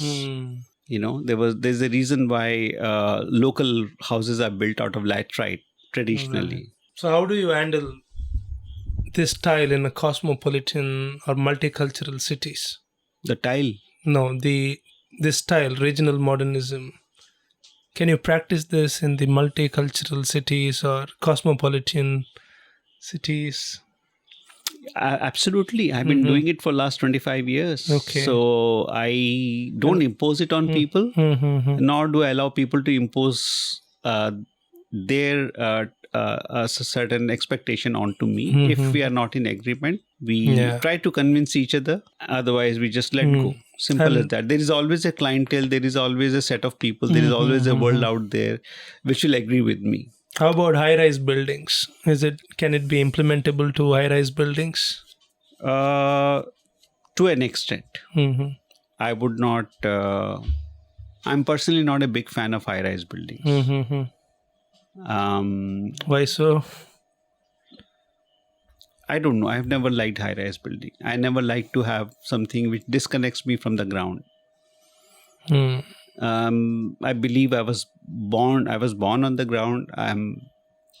The freedom or the advantage I have to walk on the ground and go into my garden or go to a shop or go and meet someone. I think the moment I disconnect myself and go into an apartment, I'm no different than a bird living in a nest or I just kind of limit myself. So I am then becoming a part of the world which becomes very visual in nature. I go to the 10th floor and I see beautiful Mangalore city. That's about it. I can't experience it beyond without the vision. engaging any tactile. Absolutely. Just visual. Absolutely. Why would I not walk amongst that greenery that I see from the 10th floor? Why would I not walk? That you mean engage all the senses. Exactly. The scale, the physicality, the ability to be able to walk on those roads, those streets, the ability to talk to people, to engage with the shops, to engage with the surroundings, to swim in the river. These are not meant only for visual appreciation. So how do you design for a culture that's evolving faster than its architecture? Is there a case like that where culture is evolving faster than Well, I would put it this way. There is something evolving in absence of culture. So it will not last. They won't have, because anything that is devoid of culture, again, will come back to the same thing, that is without a soul. And hence it will not be timeless. And hence it will die its own death, and very soon. They come back to the roots. It'll die very soon, and something else will replace it. Something else that grows faster than this will come in its place. So growing fast is not a criteria of... It's not even a virtue. What does it feel like when a building is honest? How does that make the inhabitants feel if that building is honest to its ground? I mean, that's what modern regionalism is about, right? To make building honest. Yeah. To belong to its place. So how would inhabitants experience that space differently than other spaces? One would experience peace and not conflict. If I am honest... That's what happened with your, I was stunned by your designs. As I told, it pulled me in. That is the reason. It kind of signals peace. Right. So it's the same thing. If I have a friend or a companion tomorrow, and if that companion is not honest, or if I am not honest with the companion, there would be conflict. Why do we place so much value on honesty, loyalty, so on and so forth? We want peace. We want harmony. We want coexistence. We want to be... And why do we have companion? Why do we have someone we go back to? Exactly to nullify, diffuse all the conflicts, the frictions that we face otherwise in life. So this is the same thing. When I go back to that building, if the building is honest, I'll be at peace. I'll be at comfort. I'll feel safe. I'll feel secured. Imagine if the building started cheating on you. Would you be comfortable? Would you go back? Would you call it a place to live? Would it give you a sense of security or comfort or permanence or rootedness? Nothing. Just take the honesty away and it will not give you any of these things. Just put the honesty there, it will give you all of it. So how do you know when to let go of a project or a person? When I lose my peace. While practicing when the client. I find anything getting too forced. When we start imposing. So do you filter clients like that before, or you get to know their true nature once you Well, honestly, again, I have not been in a situation where I had to filter any client. Most of my clients have been very nice, in general, very nice human beings. Even if we had difference, we could discuss it, communicate it, exchange, and we could come to a peaceful conclusion. Most of the time, they have understood me, heard me out, allowed me to do what I had to. At least allowed me to convince them again and again and go back to them and explain them. All of them gave me that freedom. So I never had to face a situation where I had to filter somebody out. But when it things did are happen imposed twice. on you, then you walk away. Yeah, so I did walk away. So it happened when I designed a project in Bangalore where the shell was complete, and then it was a turn for interiors to come in, and I was not very happy with the way contractor was executing things. There was an issue with workmanship, and I was not very happy, not happy at all. And I kept pointing it to the client. Look, you are spending money. It's your resources, and you deserve it. You are putting that kind of money for, and you're rightfully entitled for a certain workmanship or certain quality. Please demand, please ask, please tell the person to do it. But for whatever reason, the client was a little complacent, a little laid back, or they had their own limitations, or probably they thought the project will get delayed, or maybe the contractor said, no, I'm going to charge extra for it, even to make mistakes and to correct the mistakes. It's so typical in the construction world. I don't know what the reasons were, but they went on. And then a point came, I got fed up. I said, if this is how it's going to be, then I don't want to be part of this project. I told them. Again, there was no response. Then I left the project after being with the project for almost 2 years. So that's one of the examples. Yeah. And they were also a little dishonest with the budget. So this is another typical thing we face many a times. But many a times we let go because we also realize that being dishonest is human. Right. You don't make it an issue. Doesn't make a human being a bad human being. Yeah. So to a point you absorb, you tolerate, you accept. But when it becomes a way of life, when somebody is using dishonesty to always, sometimes you get away with dishonesty and then it becomes a habit to keep getting away with using the same dishonesty, is when you decide what is it that you wish to do. So yeah, in such a situation, I walked out of one project. I also walked out of another project. Is a failure a tool in your practice, or is it something you try to avoid? What do you think about failure in your practice? Because you have taken so many things which are like something quite new, quite bold. So there were so many ways it could have failed. So how do you think about failure in your practice? Once you have graduated from the school, while you were in the college or the school, you had your teachers, your mentors, your guides, your friends, your seniors to tell you, or to correct you, or to hold you before you could fall down. Once you graduate, when you're on your own, the only teacher, only mentor, only guide you have is your failures. They keep you on track. So failures are my best friends. Failures become an enemy. You avoid failure. Who do you avoid? What do you avoid in life? When something becomes unpleasant, when something makes you uncomfortable, when there's a fear, when something or somebody instills a fear, is when you avoid that situation. Failures do not instill a fear in me.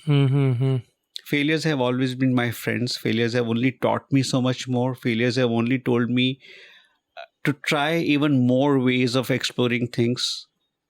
And if I failed once, I've also succeeded 10 times. Or if I failed 10 times, I've succeeded once. So to me, it's the best thing, it's the best teacher. It's very much inherently a part of my practice. I have more failure stories than success stories. Right. So let's come to that unbuilt projects. You have, I think, more number of unbuilt projects than built projects.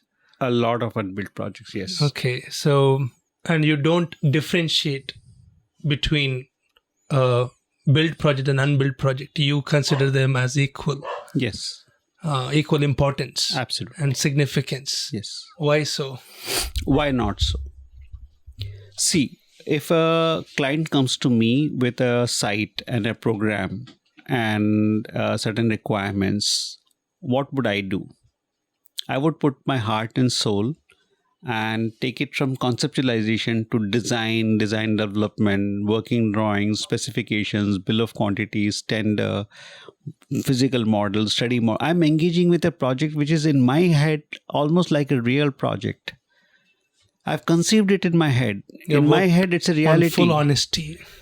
Exactly. Because this entire process of 6 months, 8 months, 2 months, 9 months, no months, sometimes, like I gave you an example of Moon House, I didn't have time and we walled it over on the real site. So I've lived with that project in and out, which is my reality. Then it goes to the site and it takes birth. It actually happens on site. Great. But as far as I'm concerned, it has already taken place in my mind. So how is that project any different? Till this point of time, every project is same for me. Then it goes to another stage where it goes to the site and actually gets built. Then there are projects which have got built, like I gave an example, and I walked out of the project. What would you call that? So my engagement or my commitment to the project is till the time I conceive a project in its totality. So for me, it's a real project. And there is no difference absolutely. It's a question of something which I conceived and I could see it in it, manifested in reality. And other projects I could not see it for various reasons. It could not go to the site. Sometimes the budget, sometimes the circumstances, sometimes the client changed his mind, sometimes it just did not happen. Like design competitions. We have participated in so many international design competitions, really good designs, I believe. And there was a lot of heart and soul and discussions and brainstorming and evolve working with the concept. They're really pure projects. Because it gives you a chance to really push your thinking. And we did not win. It doesn't make any of those projects in my mind any less. Interesting. The joy was the journey. If you conceive it, that's the destination. If you do not, does your journey becomes any less? It doesn't. So, there have been times where the interns come and join my office and I pulled out old projects which were designed and taken till the level of presentation drawings, but we could not finish working drawings or physical models. I took those projects out. I made them work on this entire project, made the working drawings, made the models as if it was going to get built.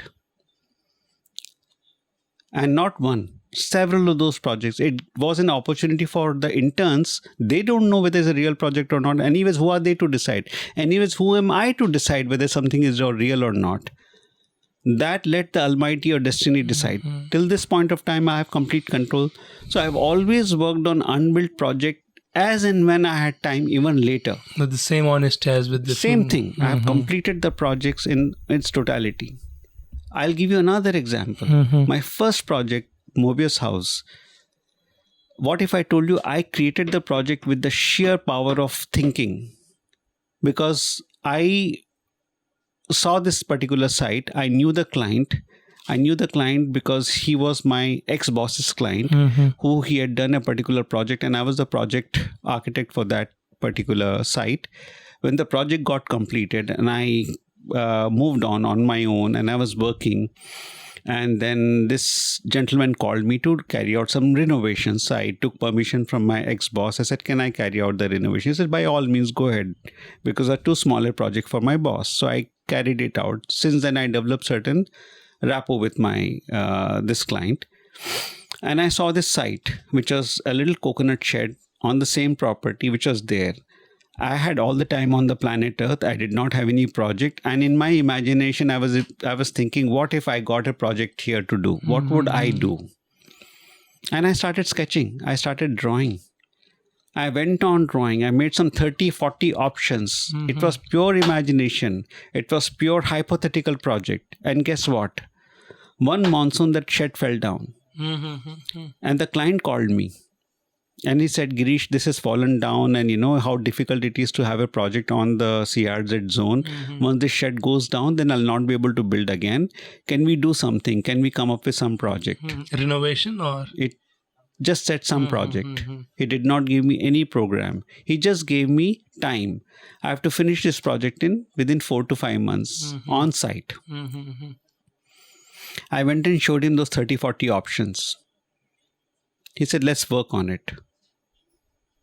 I worked on it for another 6 months. That was my first project that got executed on the site. What do you call that as? So I do believe in power of thoughts. It has happened. The second house, the first house, even before that, is this Rajasthan house, which I worked with my heart, soul, blood, sweat, everything over 2 years. And then I told you the story. It never happened. 14 years down, the brother comes back to me, same site, same plot. He asked me to do it again. I said, I can't give you the same design. I'll redesign it because you're a single family now. It's no longer a joint family. I have moved.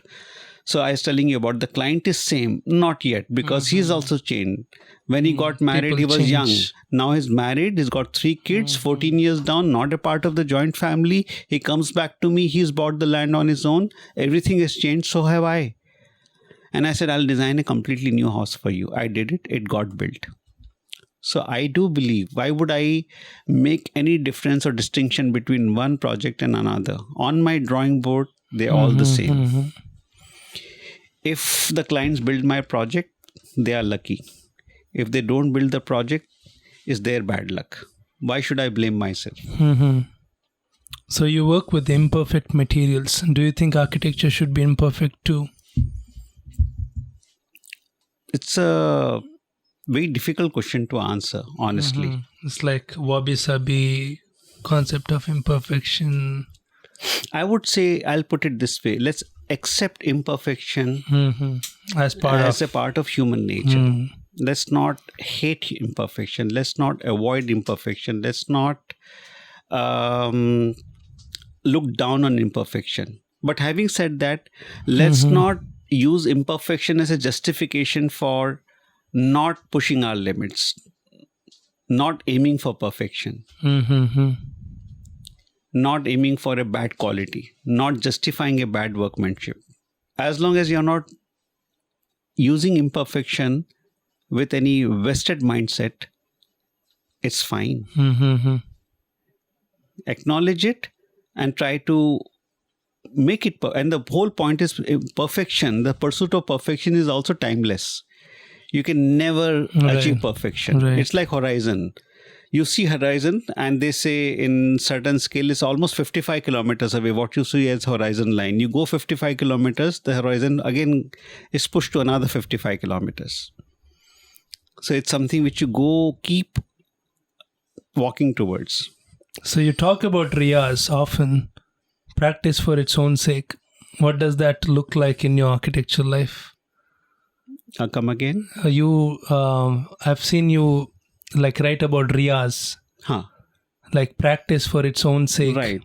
So can we go a little deeper in that? Like what does it look like in your architecture life? This is exactly what it looks like. When there are no projects, I go on working on hypothetical projects. When there are projects which got incomplete halfway through, I continue working on those projects because to me, I'm dedicated to this field or passion or dedication or commitment called architecture. And it's like music. You don't always play your instrument to perform in front of audience. When there are no audience, you go on playing to perfect your art, to improve your skills, to become a better musician, to come over imperfections, to grow out of it.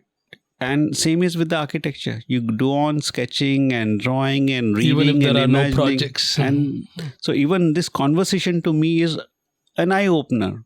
You are making me think about things consciously, which probably I was doing it subconsciously. Right. I don't have words to answer a couple of your questions. But it's made me think to come up with some sort of an answer, which I might kind of, communicate with. Right. So what breaks your heart in architecture today? Top. Like that it has reduced to mere looks. Glossy magazines, those Only things. one sensibility called It's looks. just eyes, just That's it. eyes. Catered to eyes, no That's it. visual, smell, Nothing. feel. Okay. Nothing. Touch, hmm smell. So you can't feel texture while visual. No. So Why is no one thinking when the breeze happens and then it comes and hits the wall or whatever? Sometimes that little leak, the window is not fixed properly to the wall, and because of a strong breeze, that sound that comes Whistle, inside, right. it's so nice. Right. Sometimes that sound which makes that creaking sound when it open the door, it's so nice, So those It's so imperfections are amazing. good. and it's a quality. It is what so that is- sound that- matters. That breaks your heart today. That It is the state does. of It breaks architecture. everything. It breaks your heart, it's your Right. soul, everything. So do you think the idea of client is king has damaged architecture? So what's your take there? Like customer is king, customer is always right. That is in the business code, but in the architecture, It is a business code they which is come in say architecture now. client is king. So what is your take on It all the comes down to so mutual understanding or like what's your, yeah. So people who practice architecture purely from commercial point of view, Mm-hmm. that I want to make my money. For that, if I have to give client whatever he is or she is asking for, is all that matters. And that's very commercial approach. And most of the clients, they're all intelligent people, sensible people. But do they really understand architecture? Do they really understand things we were talking about? Perception, proportion, ratios? None of them. You still talk to them about, can they give me an image of perception from Pinterest? Can they give me a perception of ratio on Instagram? If a client can come and give me that, I'll respect that client. Then I don't mind being a client's architect. Then I don't mind treating that client as a god. If you have that sensibility to pull out an image which talks about the soul of architecture, can you convey that through an image? Because soul can never be captured in an image. Because the moment you capture it, you've killed it. You've made it soulless, which is exactly what's happening. It is all about visuals. So have you ever said no to a project even though it made a financial sense to you? I've never come across a situation where I had to say no. I guess today most of the clients who come to me pretty much know what I do. Right. So what do you want people to feel 10 years after living in one of your buildings? So if I have been successful in creating peace in their lives, Interesting. and if they can continue with that peace, Peace is what's is number the one. most important thing. Because peace is all about then happiness, joy. It arises from peace. It's when you are at peace. So it's again going back in a circle. When you are at peace is when you can listen. When you can listen is when you can communicate. When you can communicate it, when you start engaging with people. And then people who matter to you the most, your family, your wife, your kid, your mom, your dad. But when you're not at peace, you're preoccupied.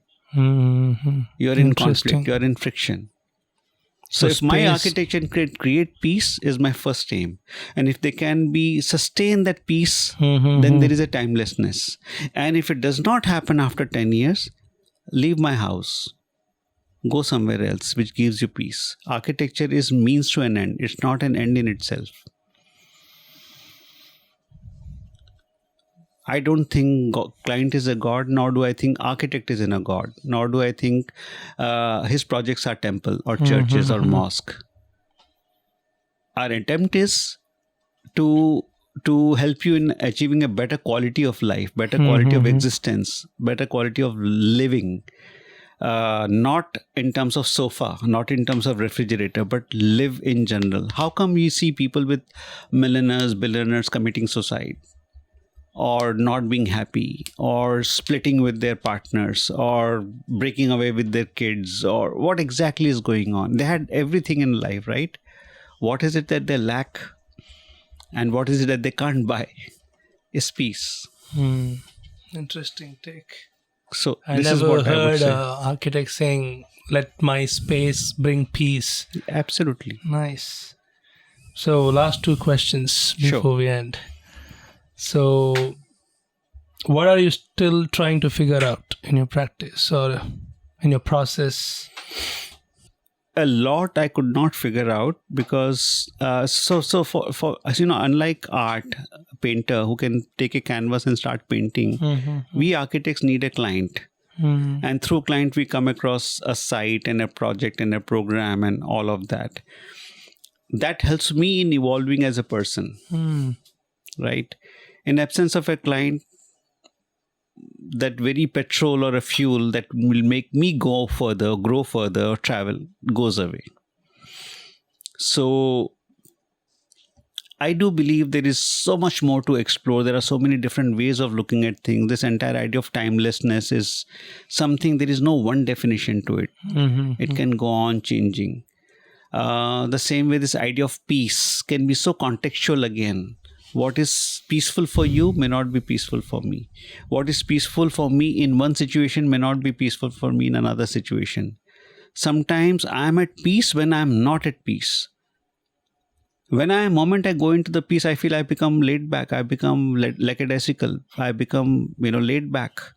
And I'm not at peace. Everything is fine. I'm getting my food. I'm having a roof over my head. I have a floor below my feet. I have a lovely car to drive. I have good clothes to wear. I have people who care for me. Everything is peaceful. I'm not at peace. So this entire idea can be gone. We can cushioning it. My space has to stimulate me constantly, and I have to constantly keep responding to it. Because peace also can be counterproductive. Somebody who's dead is also at peace. We always say rest in peace. Are we talking about the same peace? We always say rest in peace. We don't say live in peace. So this idea of peace is deeply rooted. It is not silence. It is not quiet. It is not inactivity. It is not lack of engagement. It is when you're constantly growing, when you're constantly engaging, when you're constantly pushing your limits. And it obviously puts you in a certain state of being. Right. And that's important. I feel your realization on centering the intention of this space around peace is kind of your enlightenment moment in your practice. So it is, yeah. Yeah. But when I say lack of peace, I don't mean to say like what's happening in Gaza, what's happening in Iran, what's happening in Ukraine. Right. And I'm not even saying Putin is wrong or Benjamin Netanyahu is wrong or whoever. Ayatollah Khomeini is wrong. I'm not here judging anybody. But that is not the lack of peace I'm talking about. I'm not saying lack of peace is violence. But you need to really understand what is peace. A lot of people take peace for very literal sense. That's not the peace I'm looking at. That's something which I'm not happy about. That is something which I have no answer to. Until I don't have any answer, I'll keep running behind. I'll keep looking for it. I'll try to find out. And in the process right now, what I'm trying to do is really engage with anyone, everyone, all kinds of practice. I used to be very judgmental. One thing, fortunately, that has happened to me is I've dropped my judgments to a great extent. And which has allowed me to open up my doors, which has allowed me to go out, not as much as people to come in. And I'm now trying to meet everyone, anyone. So if somebody wants glossy stuff, I'm open to that. Can I achieve some amount of peace for him or her, even in that aspiration? Is my aim. As much as I like to do architecture, today I also want to make, if I can, make a difference in young people's lives, turning them into better architects. Make that little difference as much as I can. If I can, at least make an attempt, make an effort. In all possible ways. And so what I could not do in the schools, I used to teach as a visiting faculty. And so it's been 6 years. Now I don't feel like teaching anymore. I don't like the atmosphere anymore. I don't feel like going there anymore. But the craving to teach, the urge to teach, the urge to guide, to urge to mentor, to urge to pass on whatever little I know. And in the process, I'm learning as much. Teaching is two ways. Yeah. You can teach only when you're willing to learn. You can't be other way around. It cannot be one way. So every time when you teach, two learns. Yes. Because every time, a lot of my students wish me on Teachers' Day, Happy Teachers' Day. And I said, thank you also, because you've been my teachers too. There is so much I learned in the process of teaching all of you. So this is my effort now. In the process, I only hope I evolve. Last question. If all your buildings disappeared tomorrow, what would remain of your work? The intentions. That is what will make me go on further. So your intention, as you said, centers around peace, Yes. peace-centric. Yes. It's a path I have chosen. I could have chosen. So when you designed everything, even the cowshed, Yes. you had peace in mind, peace Absolutely. to the animals. Yes. When you designed Moon House, Yes. peace, Freedom and freedom. peace. Yeah, absolutely. So it's not always something in the form of a material that has to stay. It could be something you can't touch, but you can feel. So see, this is where the difference comes in. If you are visual centric, we'll always look at if the buildings disappear, what would remain? Then if I'm visual centric, I would say, oh shit, nothing will remain because walls disappear, floor disappears, bricks, cement, concrete, it's demolished, it's cleared. Nothing will remain, right? But I think because nothing was there, so nothing would remain, because you imagine building only in the form of brick and walls and slab. But if you imagine a building in terms of an intention, and building was just a means to an end, the intention stays and it can never disappear. So I do believe that. And if anything, that is the only thing that will make me go on.